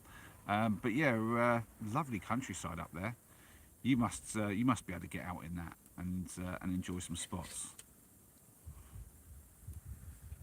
Because that's not far from where Idiot Outdoors lives as well. I mean, he's not in Birmingham, but he's in that sort of area of the country, and yeah, he has some lovely spots up there. I'm a bit jealous actually. It is in a good spot. I'm like in the flattest part of the country with very little going on. This is pretty much about as exciting as it gets. There's no Peak District near me or anything like that. No, that is not cooked yet. Got to admit, I've let the heat get down a little bit low on that, but it's certainly hot enough to cook on still though. And it's smelling lovely. I often like to cook my burger a bit faster, but yeah, we go out camping a couple of times a year. This year stuff I haven't really got out yet. Yeah, it's quite early in the year though. I mean, I will be honest, until YouTube, I was definitely a good weather camper. And I know Noah still feels pretty much like that. He doesn't really want to come out when it's all like a bit nasty. Like, I'm going to be camping this weekend at least a couple of times. And I did offer to him, but he's not interested in camping with me when it's going to be cold this weekend. It's not going to be miserable. So yeah, he's still, for the most part, I mean, he's coming out and he's pushed himself a bit because obviously he wants to come out and enjoy some of the fun with me. So yeah, I'm kind of getting out and he's kind of getting dragged with me. But I think if he had his choice, we'd just go out for day hikes and do fun stuff in the day, and then leave the camping for when it's warm and in the summer. But yeah. You're spelling. Don't worry, man. I tell you, I've no judgment from me about spelling. I homeschool my two boys. Well, I say me and my wife homeschool our two boys. She deals with the spelling stuff. And there's a good reason why she deals with the spelling stuff, because I am terrible with that. Sometimes she go, "Oh, how is it?" And I'm like I'm okay. I'm not terrible, but don't ask me to give you any surety about how something's spelt if it's not a really simple word. I'm good with grammar, but again, there's limits. I'm good with the bog standard stuff. You start getting complicated, and I'm like, nah. See you later. Like, where does the apostrophe go when you're doing a plot? I'm like, no. Don't ask me. I don't. I'll if I'm not sure, I just won't bother. Are you back in, Noah? Hello. Yes, it's been over 3 hours. It's 3 hours and 15. Yeah. leave some material for the next live stream. To be honest, I don't. There's always going to be new material. There's always going to be a new spot, some place to explore, and there's always going to be different food to cook. And yeah, I mean, I've got some good plans coming up as well for some different stuff. I mean, you guys always see me doing my tent camping, but I've got a mission in mind where I might not be taking a tent or anything with me, and seeing how far I get with that, because I want to do something a bit long distance, which I'll be honest, I mean, I was doing 17.5 miles a day over the weekend, and I messed my feet up, and I was like, yeah, and then they're okay now. It only took like a couple of days to recuperate them, but I do have like a blister that needs to heal. And so I've realised, yeah, about 15 miles a day is probably my limit at the moment. That might go up with a bit more training and a bit more constant exercise. I think this is cooked and it's just stuck somehow, because it surely is cooked. It smells cooked. I don't want to burn it to death, but it's also being a bit sticky. I'm just going to give it a good shake. Come on, come on. Right, hold on. I need. I didn't pin it down because it doesn't have tent pegs to pin down, but rip with one tool, push with the other. I've got to finish this really well done on the other side. Let's see. Oh yes, just how I like it. Yeah, that's actually cooked really evenly as well. I was thinking it might only cook on one side or something, but yeah, that's looking lovely. If you guys can see that, slightly charred, but that's how I like it. Slightly charred. Yes, it's a good looking burger. You know what it is? That grill wasn't as clean as it could have been, and so that's why it's stuck to it a little bit. Whatever, that's okay. Yeah, there's definitely still plenty of heat in there. There's no problem with that. What I might do is see if I can't get this on there at the same time. Put that to one side as far as it'll go. Yeah, there we go. That's how good this fire pit is. It's got enough room for everything. Look at that. Wow.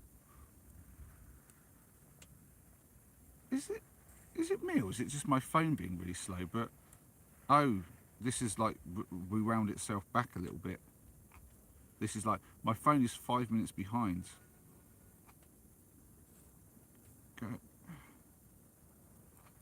Go. Why is it 5 minutes behind?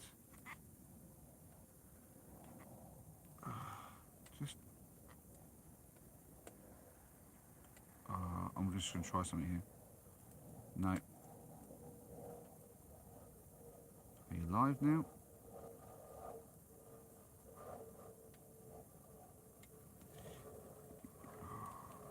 Yeah.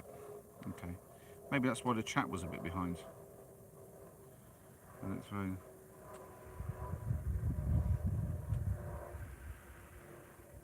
Surely you've already had dinner, Paul. You can't want a second dinner.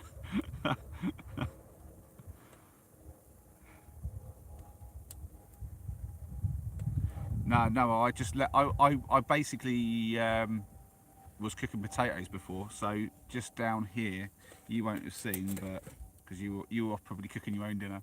But I've got totties that I was boiling up, and I probably left them on a bit longer than I should, and so the coals have got a little bit cooler than they should be as well. But it's okay. There's enough heat to cook the burger through, so it's just a bit of a slower cook than I probably would have liked, but it'll be fine.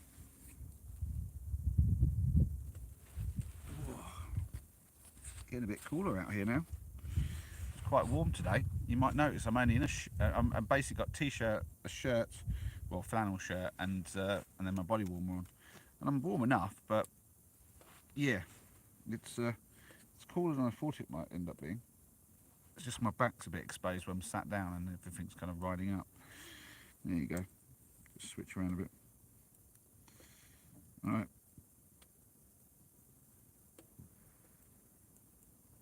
Yeah. So how many have we got in? Yeah, we're down to like 6 of us now. That's fair play. I've been going so long. I don't know how people watch me for so long. Right. I got a comment the other day on the last live one. I think I mentioned and said something about how, like, can you hear the wind turbines that quite they're going there. Hope that it's not too bad. It's not too annoying. And somebody commented after the live feed when they must have watched it and said the only annoying noise is you. I was like, that's fair play. It's not the first time we've heard that. Oh dear. Right. Let's check on this feed. Oh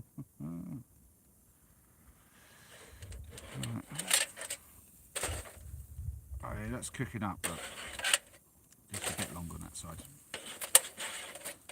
I actually prefer to look at this side than the other side. How's it doing for heat? Yeah, it's a little bit low from where I'd like it to be. I might do a little trick here.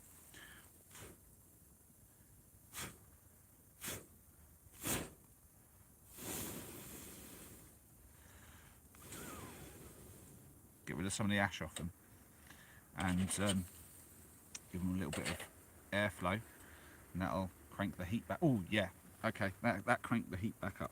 There you go, little trick for you. It won't last, but it'll give me like 2 minutes of bit faster cooking time. Yeah, I can hear that already. Let's try and get this back on.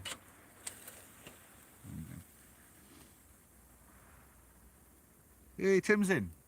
Hi, Tim. Oh, you've been doing a day hike? Oh, I won't say. I think I know where it might have been. I won't say. I won't do no spoilers.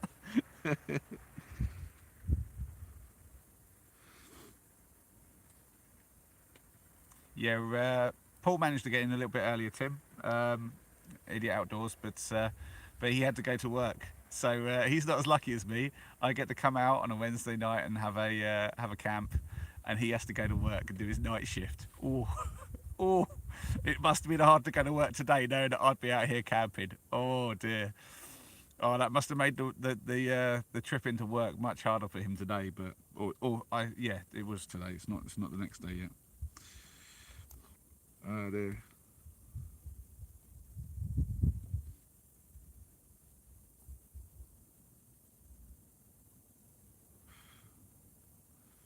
Yeah, you're right, Sparker. I won't be feeding no trolls. I don't think he was a troll. I think he was just sort of, that was his take on the video. He didn't like my voice, which, to be honest, I don't think most people do. If you could see my retention stats on some of my videos, you'd be like, yeah, okay, that's fair play. I think probably about, at best, a third of the people who watch my videos can actually put up with me for much of a time. And then, yeah, I think maybe like 1 in 10 people will watch to the end of a lot of my videos, which I don't think is very good stats, to be fair. But at the same time, I'm new to all this and my editing is not great. I'm hoping to do a lot better job with the wonky line mission that I just did, because it deserves a better go, and I think I've got a better intro for it. But yeah, I mean, this is part of the fun though. I love trying new stuff and learning new stuff, and editing and making these videos, because I'm quite a creative person, and doing that, the films now, oh, it's brilliant. It's so much fun making something up, and interesting. It's a phenomenon which I wasn't. There's so much about YouTube that I never really expected, but being able to put together a memory of the trip, which sometimes isn't super accurate. Like, you don't get all the boring bits where we're just walking and talking and chatting a breeze, but you get kind of like the main points of it and stuff. Like for instance, the Peak District wonky line mission with Noah. It looks like there's more running than there is, because I chopped out a lot of the bits where we would run and then just walk a bit and then run some more and walk a bit. And rather than putting in to try to keep true to the story that there was stop start, that just wouldn't look right on the video. I just put in all the running, but still you get the idea, because at the end of that trip I was like amazed at myself for how much trail running I actually did, because I'm not the fittest guy out there, so I was really impressed with myself. I really was, and the whole trip was just super fun, and that feeling of what the trip was really came across, and I love that, because then I can go back and watch that, and like my lads will watch stuff like that as well, and they get to see me doing this sort of thing. But just having that as a memory, it's like, you know, people take photos and you have your albums and everything, and you can have your memories, but having a full-on video of it, it's just, it's just brilliant to be able to look back and have that memory, because I forget so much stuff from some of the trips that I've done, especially with Noah. I've um, I've done so many crazy trips, and there's some things that just stick in my mind, especially if I've told the story of them enough times. But um, yeah, to have it on video is just crazy good. So that's one of the other reasons why my crazy idea about having the tier, well, the membership tier or level or whatever you called it, on the Buy Me a Coffee site, to have it so people could come out and do adventures as well. Because then, if they wanted to do it on an adventure where I was going to film, they could have that memory as well, and do that and share with that. I mean, that is, it's something else to have a thing like that where you've got the memory of it. Like, I'll never forget the Peak District like meet up with Tim and Paul, because I've got it on video. In fact, there's 3 different videos, and you can see from each video the perspective that we each had on that trip. I mean, there was bits that I cut out, or I didn't put in rather, that I felt were definitely worthy of being in the video. Like, me and Tim and Noah, we did a bit of a walk before we met up with Paul, and that walk was really good. And meeting up with Tim, I mean, that was really great. But I didn't put much of that in because it didn't, like, the footage I took didn't really fit that well with the storyline overall. So I, chopped that out. But I might do like a little mini video from that. I've got an idea to maybe do like a little kind of added extra sort of thing for one of the tiers. So, but yeah. Anyway, let's have a look at another 3 hours for the burger. Yeah, to be fair, I should take the burger off. I've got chatting. This is your fault, guys. You get me chatting. I did mention this earlier. I can be a bit of a chatterbox. Let's hope that the burger is now cooked nicely. Let's flip it and have a look. Oh, it's perfect. It's perfect. It's a slightly slower cooked burger than I would normally have, but it's absolutely perfect. Right, I'm going to cross my legs, get into a comfortable position, and sort out all the other bits that I need. So that's the lunch bag. This is the bag with the actual food in it.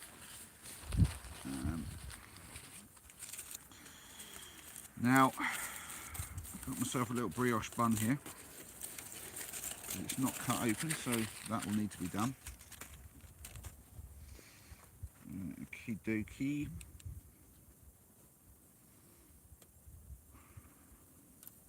Being very careful not to cut myself.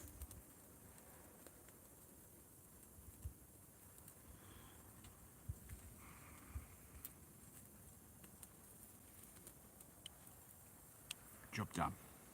Right. Where's my orange bowl? Can any of you see it? Oh, here it is. It got rained on. Cheeky monkey rain stuff. Right. Got a bit of kitchen roll in here. There we go.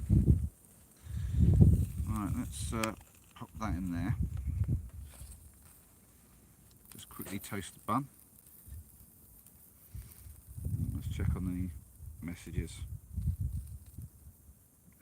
I had to put it in mine. Landscape porn. Oh my god, that's not a term I'd heard before, but yes. Is that why your pole was so big all the time? Because of the landscape porn, as you called it? Oh my lord.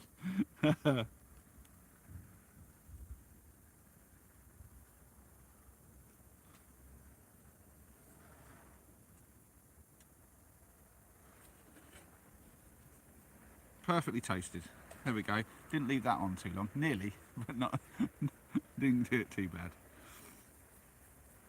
All right, we've got. Yeah, to be fair, because I know Tim can't do his gluten. I've been on a because basically I've had an intolerance I've been trying to figure out for years, and it was quite a difficult one to work out. You have to kind of go on like exclusion diets to try to figure it all out, and it can be a bit of a mess if it's something not obvious. I tried gluten-free for a year, and it did help, but it didn't really resolve anything. I think it just was less stress on my system, because obviously gluten's quite a hard thing to digest. So I've been on no rapeseed oil and a couple of other things for a couple of years now, and it seems to have helped, but not 100%. These thankfully don't have any rapeseed oil in. Loads of stuff does. But But I recently figured out that actually it might be pork because I'm allergic to like cats and some other bits and pieces. And it turns out that sometimes if you have an allergy to cats, it can like kind of mean that like you're also not good with pork and pigs and stuff. So I'm on a no pork diet now, which is a bit annoying. No sausages anymore, but hence like because I'd be doing other stuff as well. Like I'd be doing gammon steaks and sausages and all sorts of stuff. But I'm stuck with burgers and chicken and salmon and the meats that I'm left with really. um, and Yeah, it turns out that might have been the issue. So I'm still on no rapeseed for a while, and I'm going to see how I go. But I'm probably going to sort of put rapeseed back in, which means there's a load of food that I wasn't able to eat that I can now eat, which is kind of a bonus of it. But there we go. One of the benefits of making your own burger, you can make it fit your bun perfectly. So I'm going to put that on there. I just need to put some cheese on that, but before I do, I'm going to try very gently to take this off. There we go. It's going to come off. There we go. Put that there, and that's going to allow me to put this in here to get them peas really warmed up nice. And I'll have them at the end.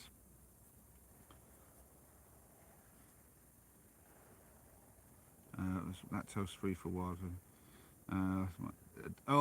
A daily ciabatta when you've got gluten intolerance. Yeah, that'll do you. Try the corn stuff for vegetarian. We've got onto food. You see, that's what happens. You see a guy cooking a burger, and the conversation turns to food. That's how it should be. A little bit of cheese.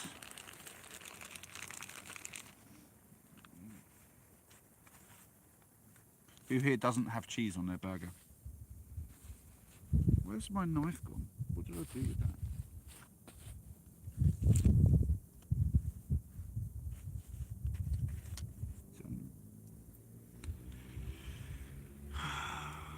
I'm forever putting things down and not being able to find them.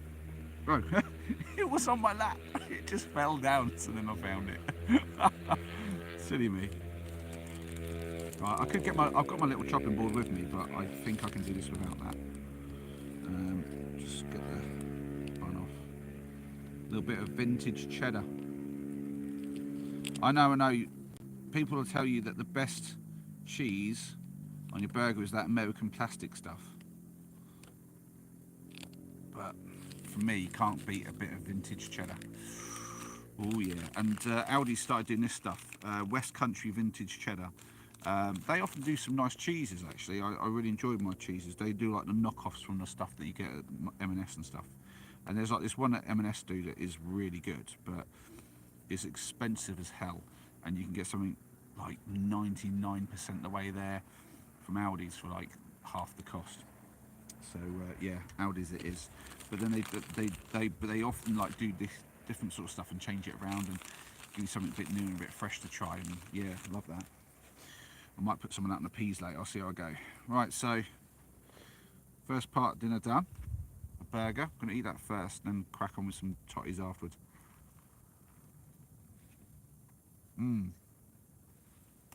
Oh, look at that, guys. Oh yeah.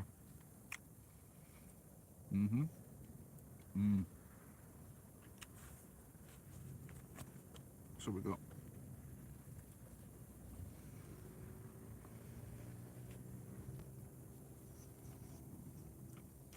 smoked cheese.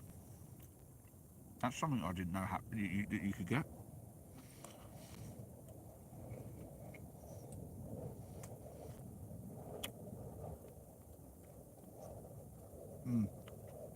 Now, Tim, you say about not being able to live without bacon. Now, there's this thing that I've always said. The last time I said it actually was in front of actually I forget, one of my nieces. She loves pigs and stuff and anything pig related, so she won't touch anything to do with like pork or bacon. You're not supposed to bring it up in front of her, but I, being the silly uncle that I am, always forget this sort of thing because it's a bit mollycoddly to like try to avoid talking about things in front of people. I'm like, look, I'm just going to talk about what I want to talk about. If you don't want to hear it, then like it's only words. It shouldn't really be like upsetting you. I'm not trying to upset anybody. But I actually said in front of her this thing that I've always said, which is that there are three foods in life that if you lose two of them, your life is basically stuffed. Why bother? And that's bacon, cheese, and chocolate. You've got to have at least two of those. Well, you've got to have at least two of those. If you've got all three, you're great. But if you get down to just one, oh, that's rough. But if you lost all three, it's like it's over. Why bother? And that's bacon, cheese, and chocolate, because you can do so much with that. Like I'll cook with all three of those, and almost every meal you can pick one of those, add it, and it'll make it better. So you got a stew, like a beef and veg stew. Now bacon isn't necessarily going to make that worse, could well enhance it. Cheese, yeah, you could add cheese if you wanted to put like you could dip a cheese sarnie in there and stuff like that, no problem. But put some chocolate in there. Oh, that's going to make it really, really rich. You've add some nice dark chocolate into your stew. Oh, that's how you do that. But then on their own, obviously, all three are great. Now I've lost bacon because I can't do the pork, but I've still got cheese and I've still got chocolate. My wife, she's got a nickel allergy. She can't really do dark chocolate. She can get away with a little bit of like milk chocolate, and she can do white chocolate okay. But she's got nickel allergy, which means that she eats too much nickel, she'll get like her hands get like all like not very nice. So yeah, so she lost not entirely, but like mostly chocolate. But I'm completely like I've lost bacon. I'm like, but I've still got two. I've still got two of the three. So yeah, I'm still good. Um, don't worry, Paul. It's not getting cold. It's so massive. It's not getting cold.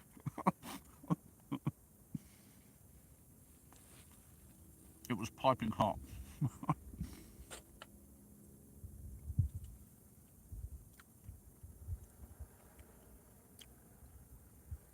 Lord of the Rings convention occurring.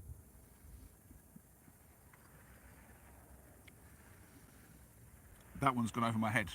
I don't know what that reference is. Well, why would everyone think it's a Lord of the Rings convention? Um, hmm. I mean, I don't know much about Lord of the Rings. Watched the movies, wasn't that massively keen on them, but I mean, they were a good watch, I suppose, overall. But a lot of it went over my head, if I'm honest. Let's have a look. Oh, long grey beards. Yeah, okay. Like Gandalf and what's his name? Like, yeah, fair enough.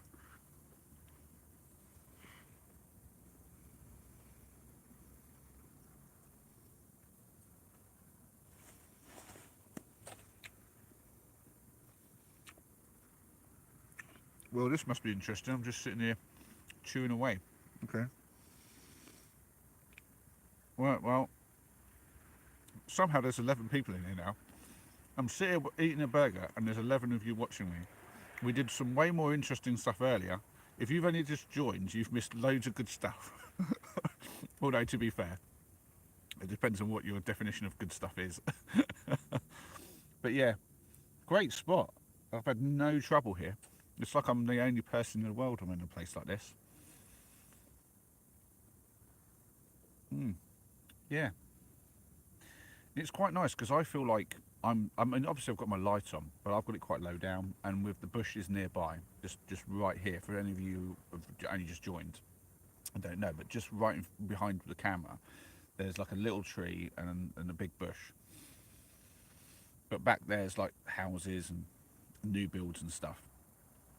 And there's some kind of big building over there, which I don't know what it is. Maybe it's a warehouse or a school or something. I don't know.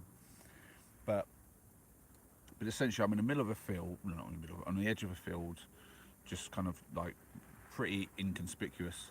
But I can see everything around because everything else is lit. So like the pathways are lit. I think the only thing is there's like a track here, but I mean that goes to nowhere by the looks of it. So anywhere where people could be walking, I'm going to see them pretty easily before they see me, I think. Mm.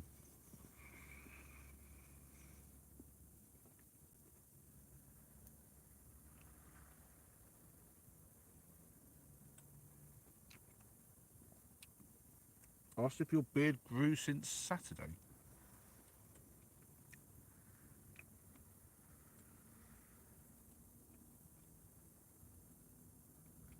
Why would someone ask you if your beard grew since Saturday? Does she mean like grew from nothing, or does she mean like it's just longer, or so? Because obviously it has technically, just not visibly. Got to admit, you got an impressive beard, Paul. Not Paul, Tim. It's getting late. Sorry. Yeah, Tim, you got an impressive beard. Actually, it's quite. It's quite a big one. I don't know that I could handle something like that. I like a bit of stubble. I never go clean shaven because I don't really like that look on me, and I don't really like shaving that close. But I always have a bit of stubble, as you'll invariably have noticed throughout all my videos. But yeah, once it gets cut, whoops, a daisy.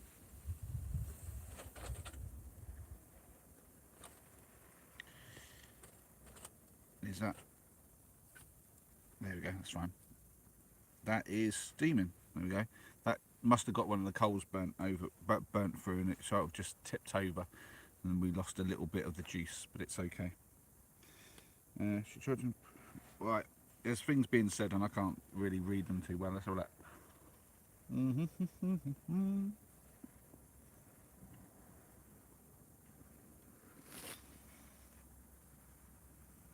From nothing. She thought, what? Man, you're going to have to give me some context on this. Why would a woman think your beard grew from nothing in 3 days? What the? I mean, my mind is boggling now. I want to know how you got there. Oh, I don't get the joke then either. If that's a joke, I don't get that joke at all. That's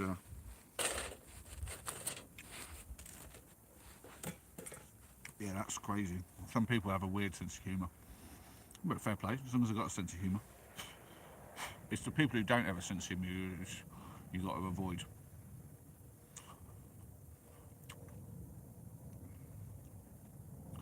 Yeah, I guess a beard is is Marmite, really, isn't it? People love it or hate it. I remember when my wife was never really that keen on me having like stubble for quite a while, um, and well, she didn't mind a little bit like the short stuff, but sometimes I let it grow and it would get like a bit too long, and then she wouldn't be happy about it. But then it came into fashion for guys to have like short beards and stuff and that, and then it was okay. So it's just how things go.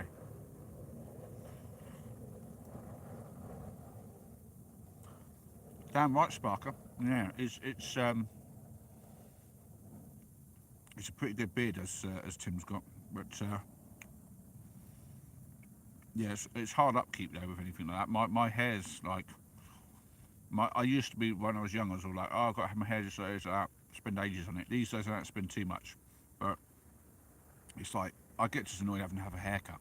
I'm like, oh my god, this is a nightmare. I've got to go through, get my hair cut again, and trimming my beard. I'm just like, oh. But at least I can just go over, just do a quick one. It's fine. It doesn't take that long really. But looking after a beard like Tim's must be like, that's got to be a lot of effort. I don't know. I might be wrong. Tell me, Tim, but.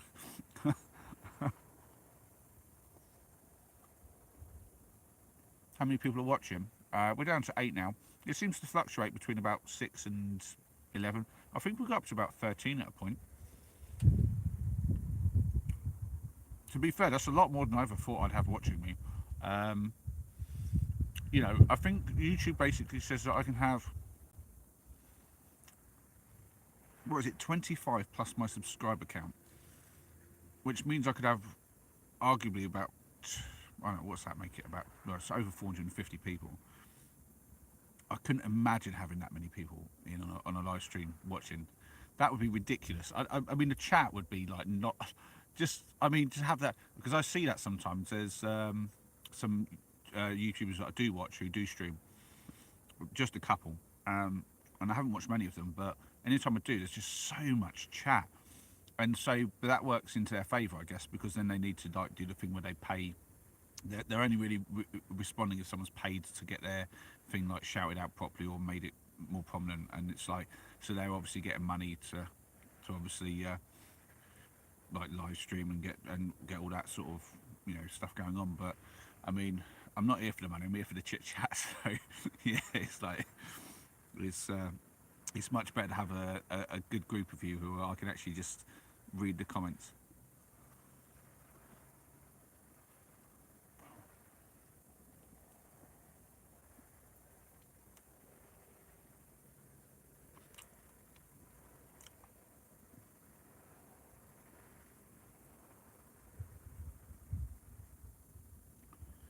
Oh, fair play, Tim. If it's not that much bother, but yeah, I mean, what you just explained there to me, though, does sound like a lot of bother because it's just like I've got to do that with my hair. I don't want to do that with the stuff on my face as well. But each his own. That's why I say mad respect for a beard like that. It's like it's just I'm too lazy for that. I really am. I think I'd look alright with a decent sized beard, but yeah, just the upkeep. I'm like I keep it trimmed and just keep it easy. But also when it gets to about like I don't know about I think I've had it about a little over a centimetre long, it starts to get a bit itchy, and I'm just like oh no, I'm always itching it, and it's a bit of a thing. So yeah. Right. There were more comments, but I'll read them in a second because I'm about to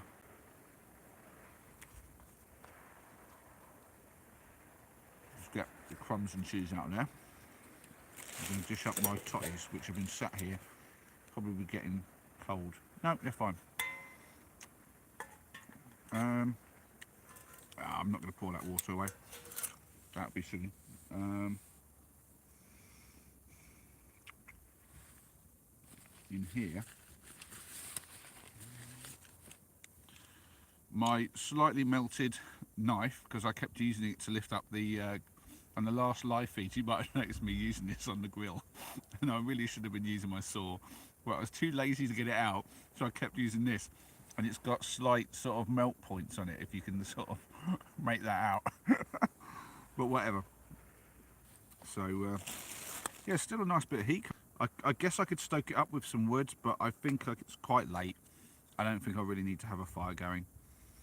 And although no one would probably be too bothered about a fire here, I don't know that I need big flames going on right now. Oh, that is a lot of potato. 4 probably would have done it, and I've got 5. So it rolls. Yeah, 5 big spuds.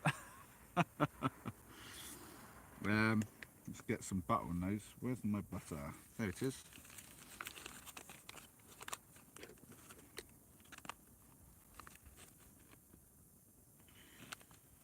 No, Tim. Yeah, Paul is right. It's plastic. I have a plastic utensil which is heat resistant. Some plastics are heat resistant, but these utensils are not. Which is something I didn't know until after I bought them. And if I'd have known that, I would have got some other ones, because I'd like, come on, just give me some heat resistant materials, because they do exist. I have a spatula that I've got hiccups now. Ooh. Yeah, I have a spatula that oh, sorry guys, I've got hiccups. 1 second.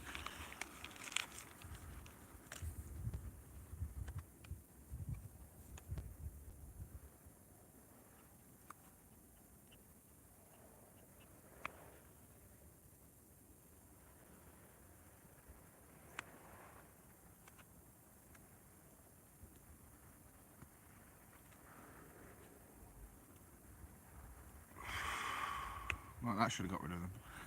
There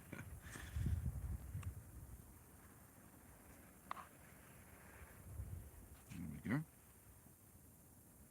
That's a big knob of butter there. Let's get that into some of the... There you go. I've just smashed them up a little bit. Put some butter in them. Hopefully you can see that. There you go. A massive bowl of smashed up totties with some butter. Lovely. Oh. Nice and soft, just how I like them.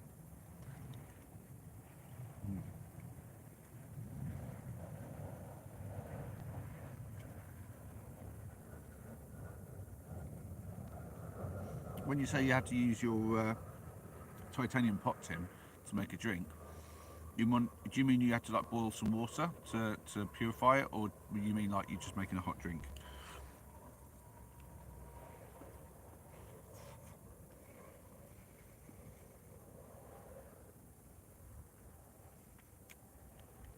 Can you hear the airplanes? That's crazy. This It's so weird that the microphone on my 360 camera, it's like it's terrible with wind. It's awful. But it like it picks up a lot of stuff.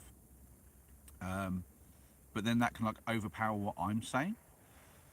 I have a lapel mic, which is way better at getting rid of everything else. But then you can only really hear me, and anything else is gonna just like not there.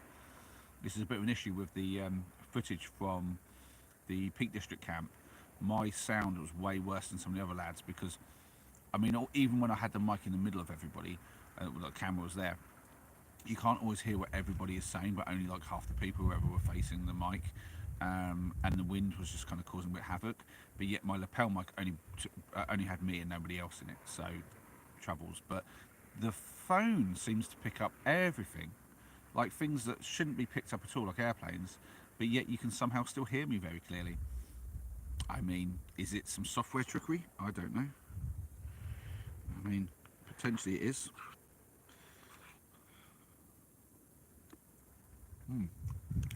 Oh, the butter. I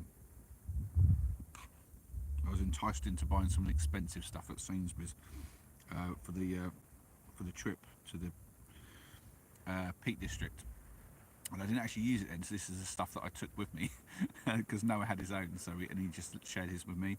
But yeah, I'm using it now, and it's lovely butter.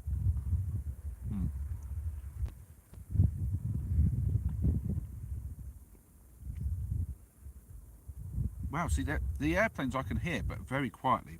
They aren't that noisy. Maybe it's because the phone has a microphone pointed upwards. That's interesting. Yeah. Thankfully, there's not too many around here. I think let's have a think. That might be that might be. Is it like somewhere near Bishop Stortford? What's that one? Stansted?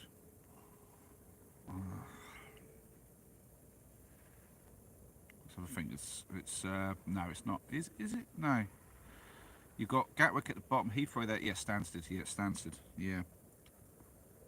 Or Luton. Mhm.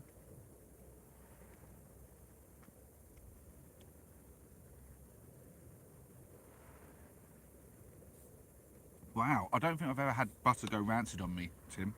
I mean, I don't keep it for too long, but for like a couple of days trip, I mean, it should be okay.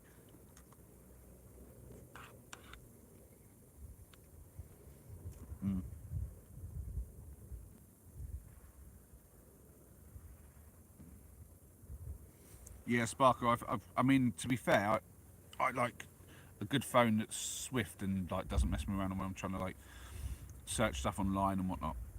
And sometimes, like, so I end up going with good phones, but it just kind of lucked out that this is the one I had when I started doing the YouTube stuff and decided to try to use it for live. I still like to use my 360 for my hiking and that though. I pick up so much good footage from that because I can get like lots of angles in one go, so I don't miss anything. And I do think that like it's still pretty good, and the colours on that are really nice. But I just have to have my lapel mic because the sound quality on that is just shocking, really shocking.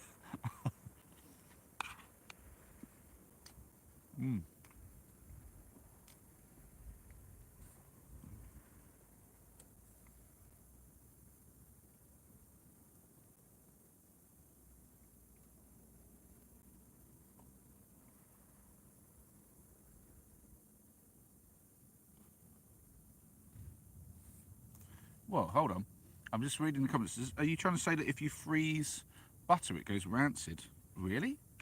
No. That have I misread that?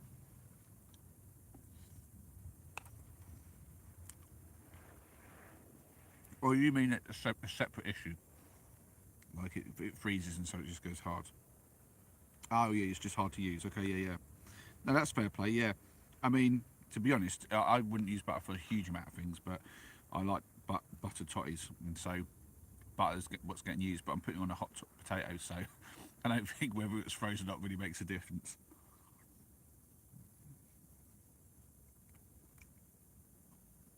That's a good point, Sparker. Yeah, cool bags and heat waves. But yeah, yeah, you can definitely use hot like cool bags for both ways. Keep things warm, keep things cold. Hmm.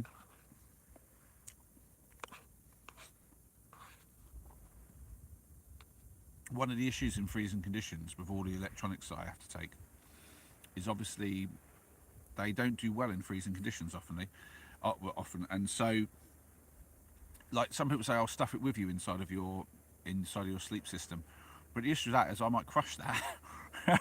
So I'm like, there's got to be another solution, and quite often the solution is just like if I've got a cool bag, I can just throw everything in there, and it if there's enough mass in there, it won't really freeze overnight. But I also have a little hand warmer. I've got it with me tonight. A little electronic hand warmer. I can put it on really low setting, and inside of a cool bag that'll keep things warm for like I don't know 8-10 hours.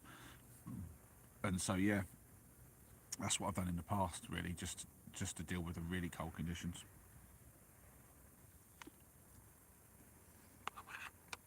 What we got?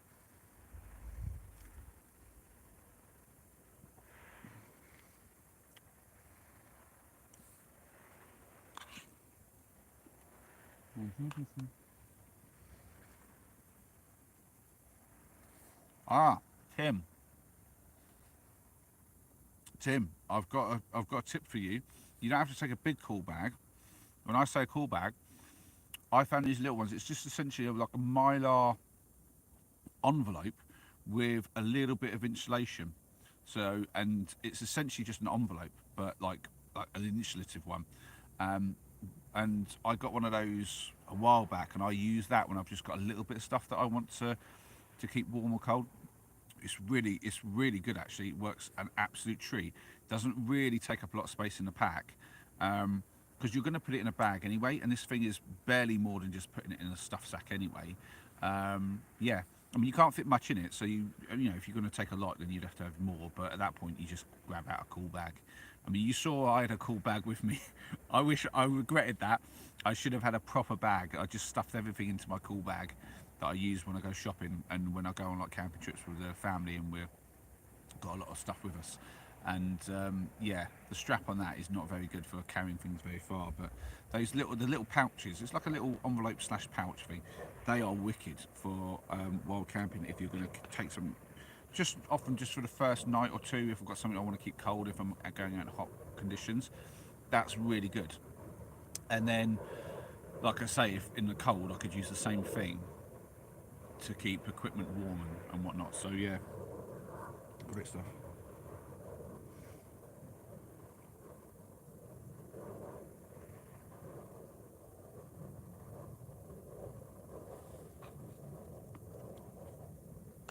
What's about here?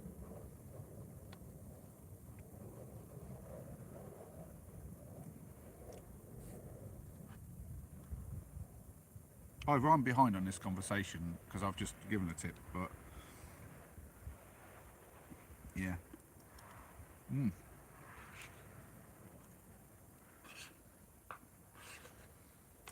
mm, mm. I mean, another point as well. If you're taking cool stuff, normally if it's something that can be frozen and won't damage it, I'll freeze it if I need it to last longer and not worry about a cool bag because then that gives you a lot longer. But it does depend. You can add in like I say the little sort of mylar insulated pouches that you can buy. Um, if you put it in there frozen, it's going to stay chilled for a very long time. And I've used that to great effect in the past. Like I'll pre-marinate some chicken, freeze it, slip it into one of these, and if I go hiking on like a really hot day, by the end of the day it's still cold and I haven't got to worry about it. But on longer trips, yeah, cool bags and stuff is not really worth it. For my big mission in April, I'm hoping to be out for at least a week. And so I'm going to need to take a lot of dehydrated stuff because also I want to travel far. So I'm going to be experimenting, trying to cook some food with some dehydrated meats and vegetables and stuff, and trying to come up with my own mixes. Because you can buy some stuff, but most of the stuff you buy pre-done is like MREs and stuff where it's already got like a lot of the fluids added. I want to make some pure, like, just it's all just dried, just in a bag, and I can add some water. Like, for instance, I managed on one of mine and Noah's trips, this might have been the one in Snowdon actually, it worked out really well. Let me just finish this and I'll tell you about it.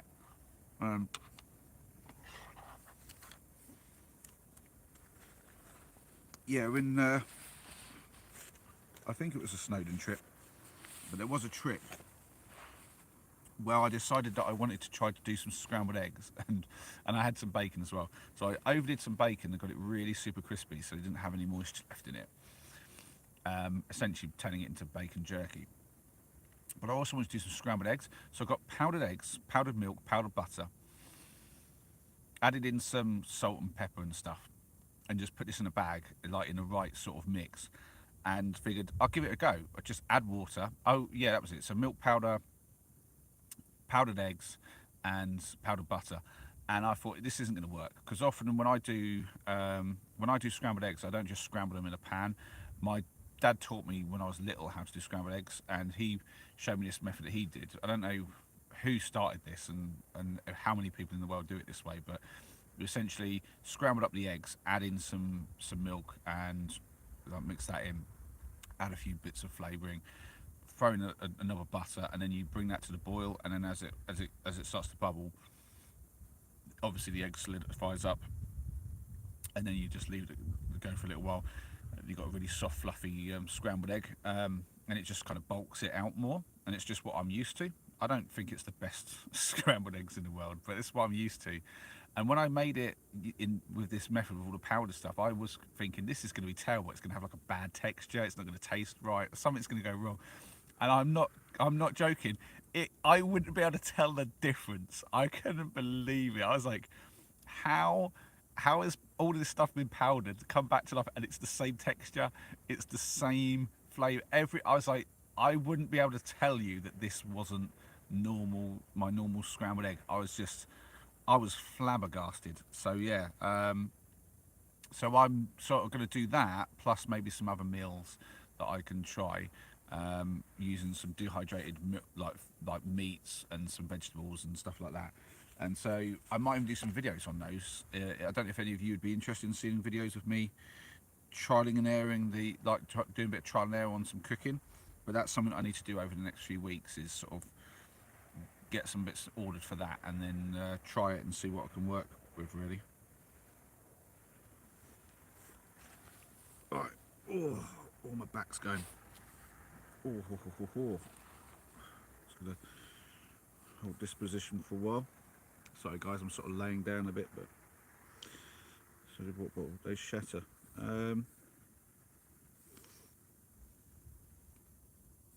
Tim, really? I've never shattered a frozen water bottle. We are talking plastic here, aren't we? I mean, you let a bit of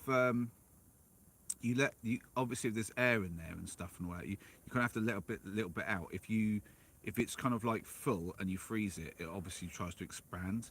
So you kind of give it room for that expansion. So I often just squeeze a little bit of like air or water out, and so that when it expands, it can grow a little bit.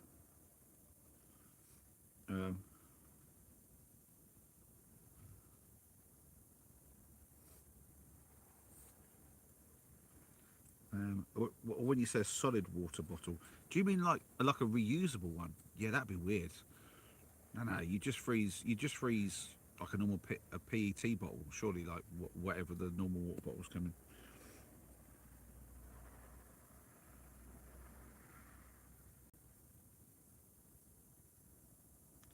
Yeah, I've got that now, guys. I realised that. Yeah, you're right. Tim meant like yeah. That's who did someone suggest that?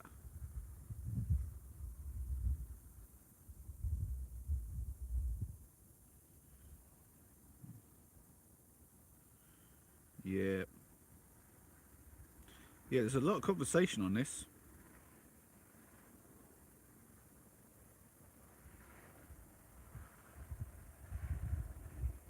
Hi Alfred, glad to have you back. Sorry to hear about your ribs. Wow, bent. Oh, does that mean to say you have bent ribs? Or you bent your ribs, or you? Does that mean bruised? I don't know if that's a misspelling. So clarify that, man. What is the problem? My back's my problem. Oh, my back twinges quite a lot. Like, because I've been sat in the same position, my back muscles are now just going at me going there. And if I move in the wrong position, you'll see me just fire out my legs and try to get in a position, because I'm like, oh yeah, that hurts when that thing decides to spasm. It's kind of like it's even worse than a cramp, to be fair. Yeah. Oh dear.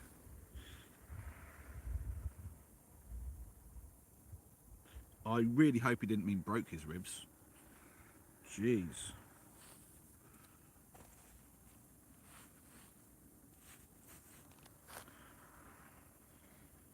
Danish word. Oh, fractured. Ooh. How did that happen, man? Tell us. That's a bit brutal. That's got to be a story told if that's happened today. Jeez. Right. I've got these peas to eat. I'm still eating, guys. I've had so much food. But yeah, I'm gonna have some peas. Be good and have some of my greens. Just pour the juice away. Let's do it down the side of the. Won't do it on the inside of it. There's still some coals going off in there, you know. There's still some heat from that. But yeah, these are nice and warm. You probably see from this. You might be able to see some steam coming off them. Yeah. I don't know if I'll need to eat all those, but I will give it a shot.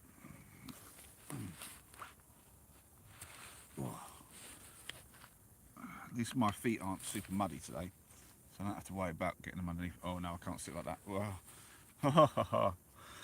This is where I wish I had my throne, as Paul calls it, my throne. I want the chair. Oh, they're really hot. Blimey. How are they still so hot? I'm going to go back to laying down a little bit, guys. Oh.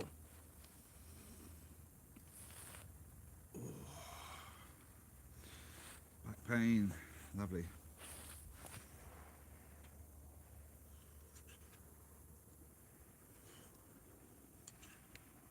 Oh man, the things kids do now, Sparker. Honestly, some of the stuff I see on YouTube Shorts of people being really idiotic, doing stupid stuff in stores. I slipped downstairs and hit a tile on the way. Jeez, I hope you got that looked at, man. Oh, where's I got to? See you, Paul. Glad to have had you here, man. And I hope I'll see you on the next adventure. But yeah, it's been brilliant to have you along. Really has.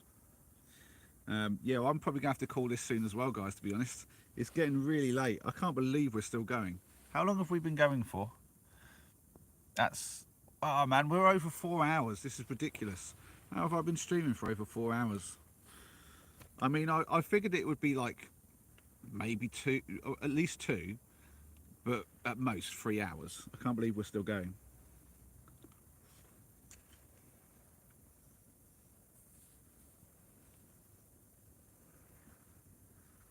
Yeah, yeah. I hope you got that checked out, Alfred. You don't want to mess around. Just leave a broken, well, fractured rib. Damn.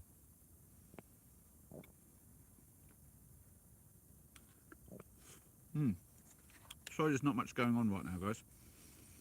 I'm going to be honest. I was supposed to do a dessert. I'm not going to get to that. I was going to warm up some custard and have this this Swiss roll. I've stuffed myself. I don't know if I'm going to be able to manage all the peas. It's super late as well. I normally eat a lot earlier than this, but whatever.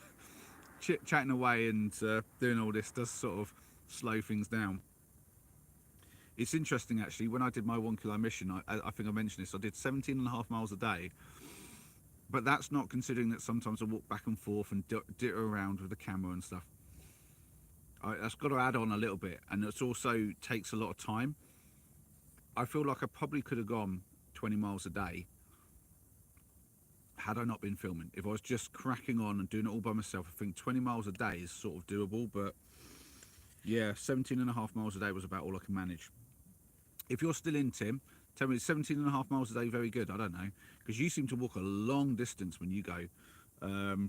But yeah, 17.5 miles, that was basically what I could manage for 4 days walking while filming and messing around with all that.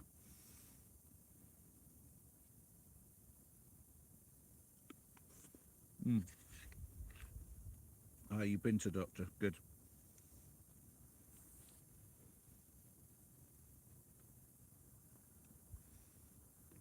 Wow. So how long till that all heals up then? Did they give you an idea? How long does fractured ribs take to heal? Hopefully not long, but oh, that's got to be rough. Yeah, it's bad enough me trying to lay down and get the right position when my back's twinging and every time I move, but yeah, I mean a fractured rib. Oh no, no, thank you. Yeah, you have my sympathies, man.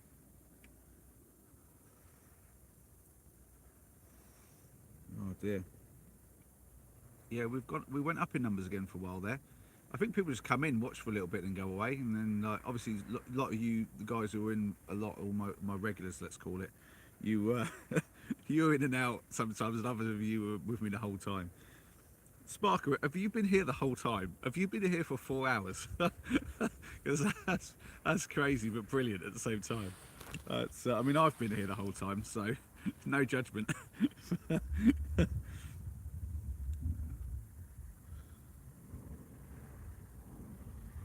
OFC. I think I know what that means. Of something coarse, I would guess a word I won't say on thing, but oh, I don't doubt it, my man. I don't doubt it. It just occurred to me that you've probably been here the whole time. Yeah, yeah, top man, I tell you. Oh, it's no, it's great having some regular guys who I get to chit chat to. Um, I just wish I could hear more from you, really.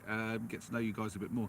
My memory's a bit shoddy at best of times, but also when I've got so many people saying so much stuff, I am prone to get confused. So I will say this much: sorry if I go, oh, did you say this, and I've got confused with somebody else. That's going to happen because I'm terrible with that.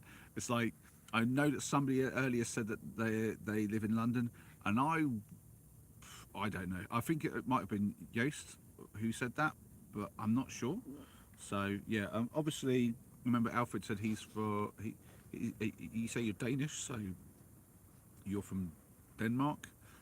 I think you said so. Yeah, so that one I remember. I know Fred's from Florida. Where are you from, Sparker? I can't remember if you told me where you're from. I'm guessing you're UK like me, but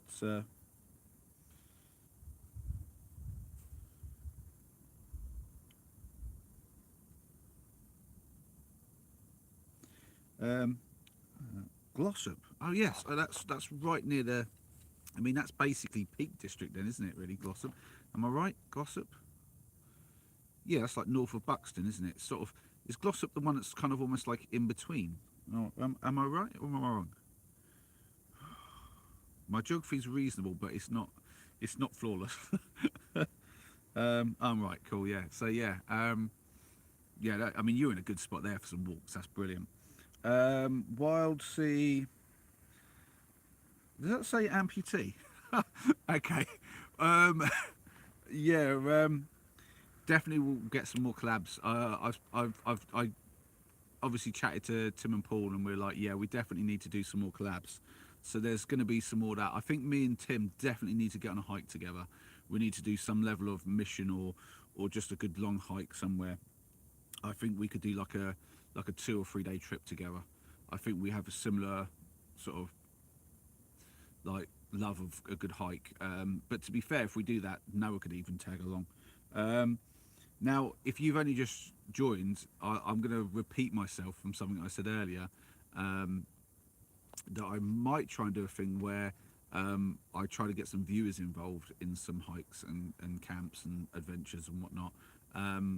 But that'd be something that I'm not going to go into detail again. I spoke about that earlier in the video, and it was a long old thing, and I feel a bit weird already talking about it because I'm not sure if it's a good idea or not. But it's an idea, and I'm like, I'm just going to run with it, and I'm going to see.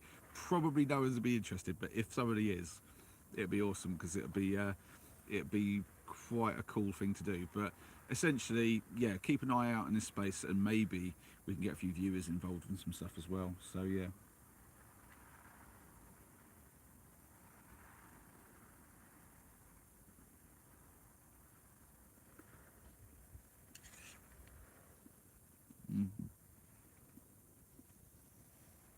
Um, I assume that question was for me, Alfred, but it might have been for Tim. But I'm going to answer it like it was for me. What countries have I hiked in? I've hiked in, let's have a think, Ireland and here. That's it. I have not travelled a lot of countries. I, I'm sort of, I would love to go to other countries. I mean, there's some great hikes out there. I know Noah's done quite a few different places because he's travelled a lot more than me.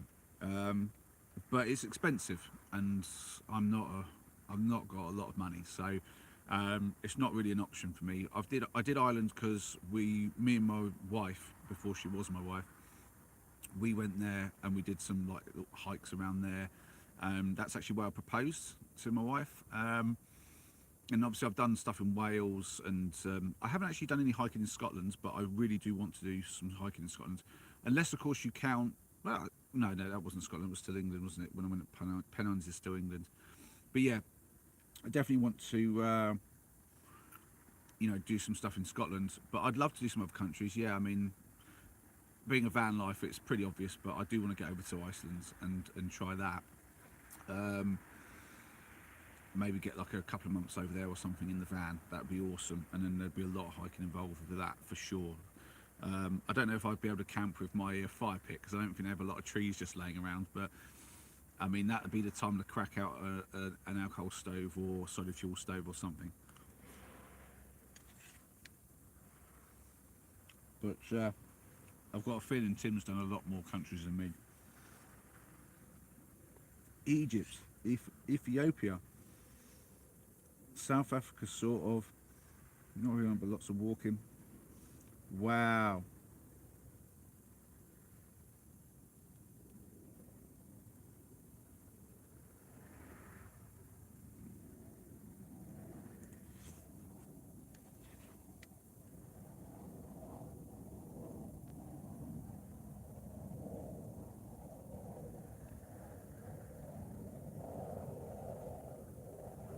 Oh, that's nice. I was just reading the message from.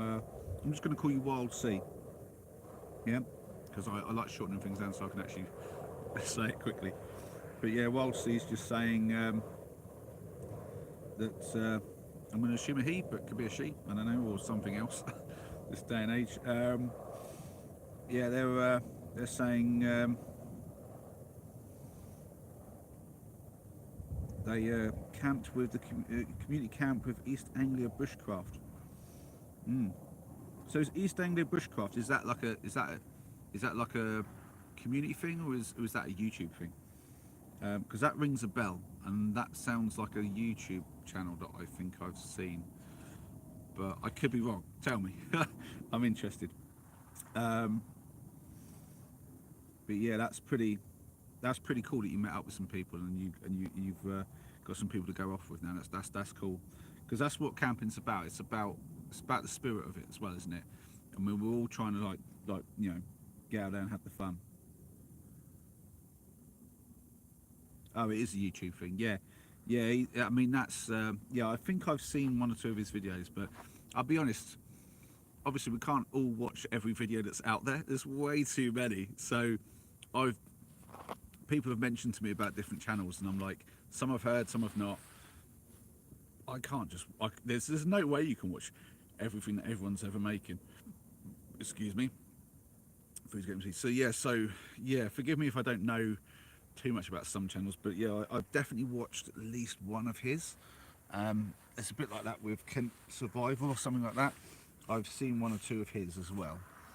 But yeah, I definitely need to stand up for a bit, guys. My back is murdering me. Ooh. Maybe it's time for another walk around before I say my goodbyes, because I think it's getting about that time. I think it's yeah. Yeah, we're coming up for 4.5 hours. I think we've got to call it at some point. Oh,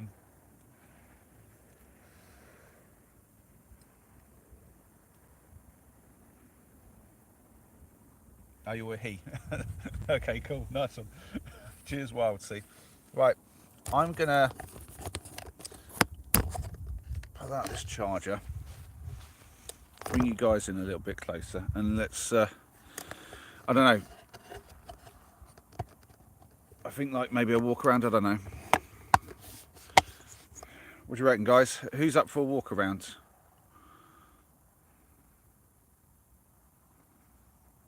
There's Noah back in. No, it's just 4 hours. I'm like, yeah, dude, it's coming up for 4.5. Sparker. There's no escape for me, I know. Oh dear. Right. Right, let's turn this light a little lights on. There we go.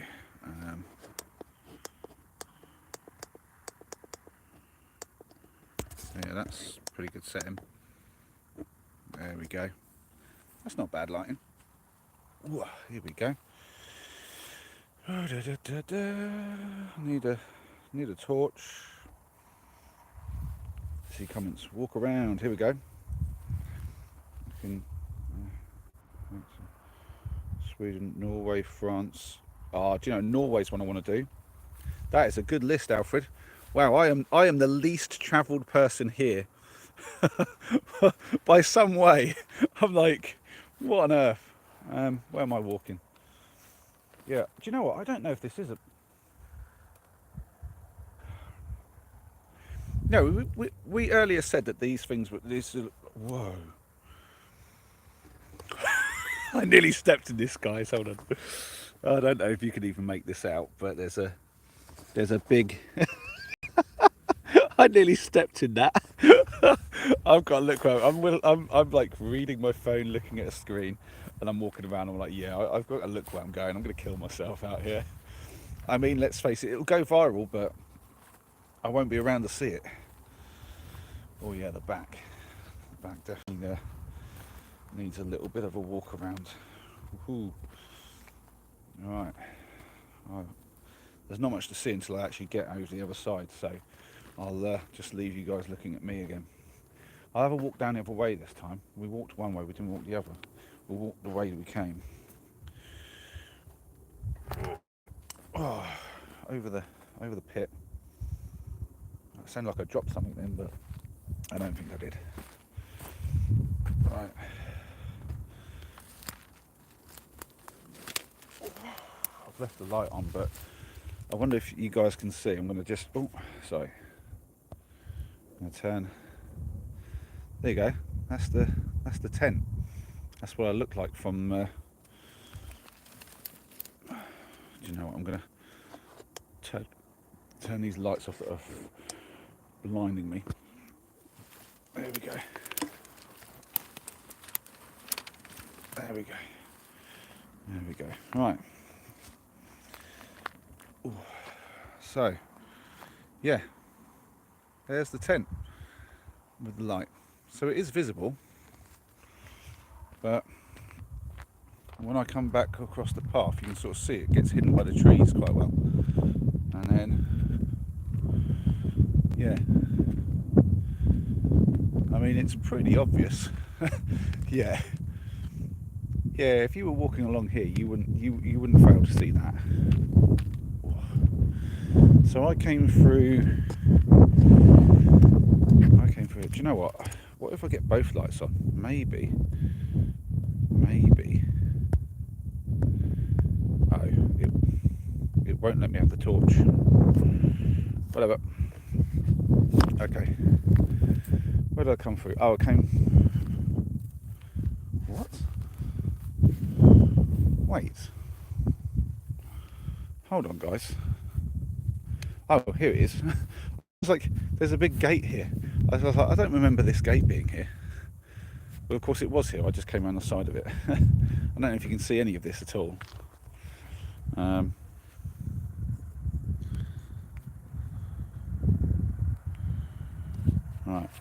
Let's see if we can't. There we go. Yeah, look. There's a gate there, and I'd forgotten that was even there. And then we've got what is essentially still in construction site.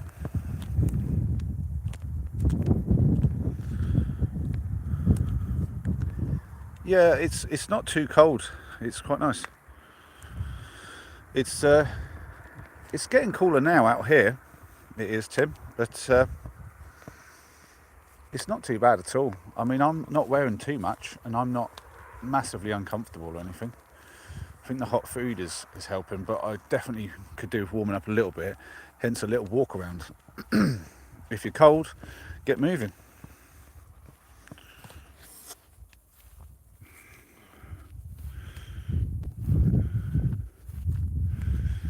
Yeah, there's not much to really look around out here. It's just the very, very dark allotment to the right, and then this kind of half-built spots over here. I'm going to walk back. Whoa. I definitely will need to cut this short soon. Starting to need to drain the main vein, or whatever they call it. That's the call of nature is upon me. I think having shifted around a bit, and that's a good time to probably end it. We're coming up to 4.5 hours. I think we'll call it a 4.5 hours, guys. It's got to be done. There's always, oh, there's the back goes as I take a bad step again. Yeah, there's always another day for another stream. I've been really enjoying these actually, and it seems like a lot of you guys do. Hopefully in the future we can get a few more people who are regulars who want to join us. But yeah, wow, you guys have been to some cool places. Yeah. Cheers, Sparker. It feels weird calling you Sparker, but at the same time, that's your name on there, so that's what I'm going to call you. It's weird how you get used to things though quite quickly. And now Alfred though, that's a cool name. Just makes me think of Batman and stuff. It's that's a cool name. I mean, there is a lot of other stuff after Alfred that looks even cooler, but I won't even try to pronounce because my pronunciation of anything is pretty bad. But yeah, I've certainly not mastered the English language, let alone any other stuff, which that looks like it might be.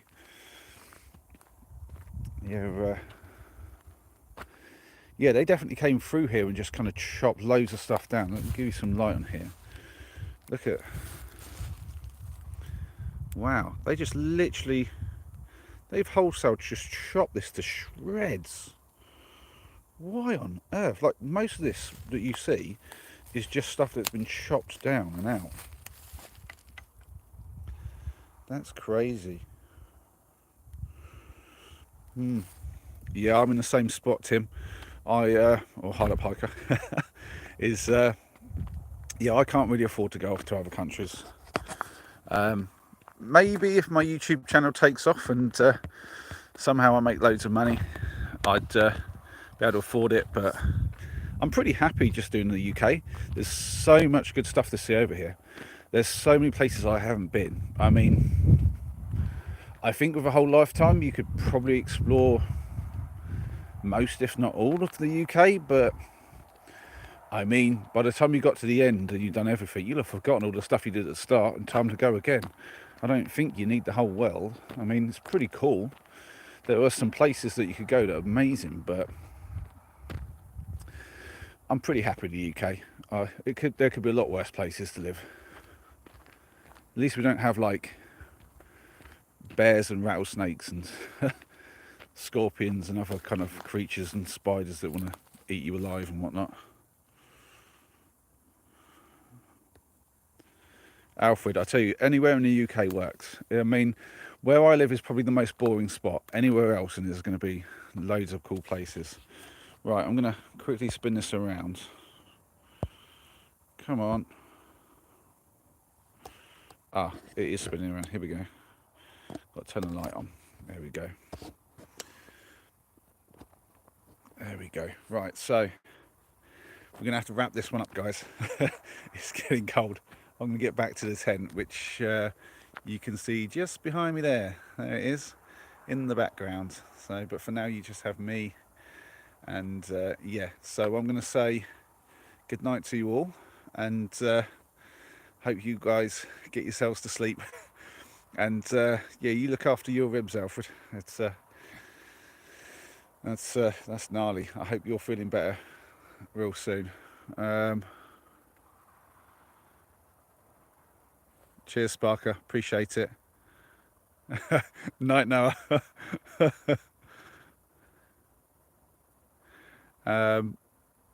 Cool. Yeah, we'll see. Thanks for asking me. Yeah, cheers, Tim. You're more than welcome. Cheers for joining me. It's been really good. Okay, so yeah, bye everyone, and I'll see you again soon. Check out, hopefully next Wednesday, my Wonky Line mission will be out. Do check that out. And yeah, thanks for coming along. Thanks for being part of another really long but very, very enjoyable live stream stealth camp. So yeah, take care and have fun. And then how do I stop this thing? This button here. Take care.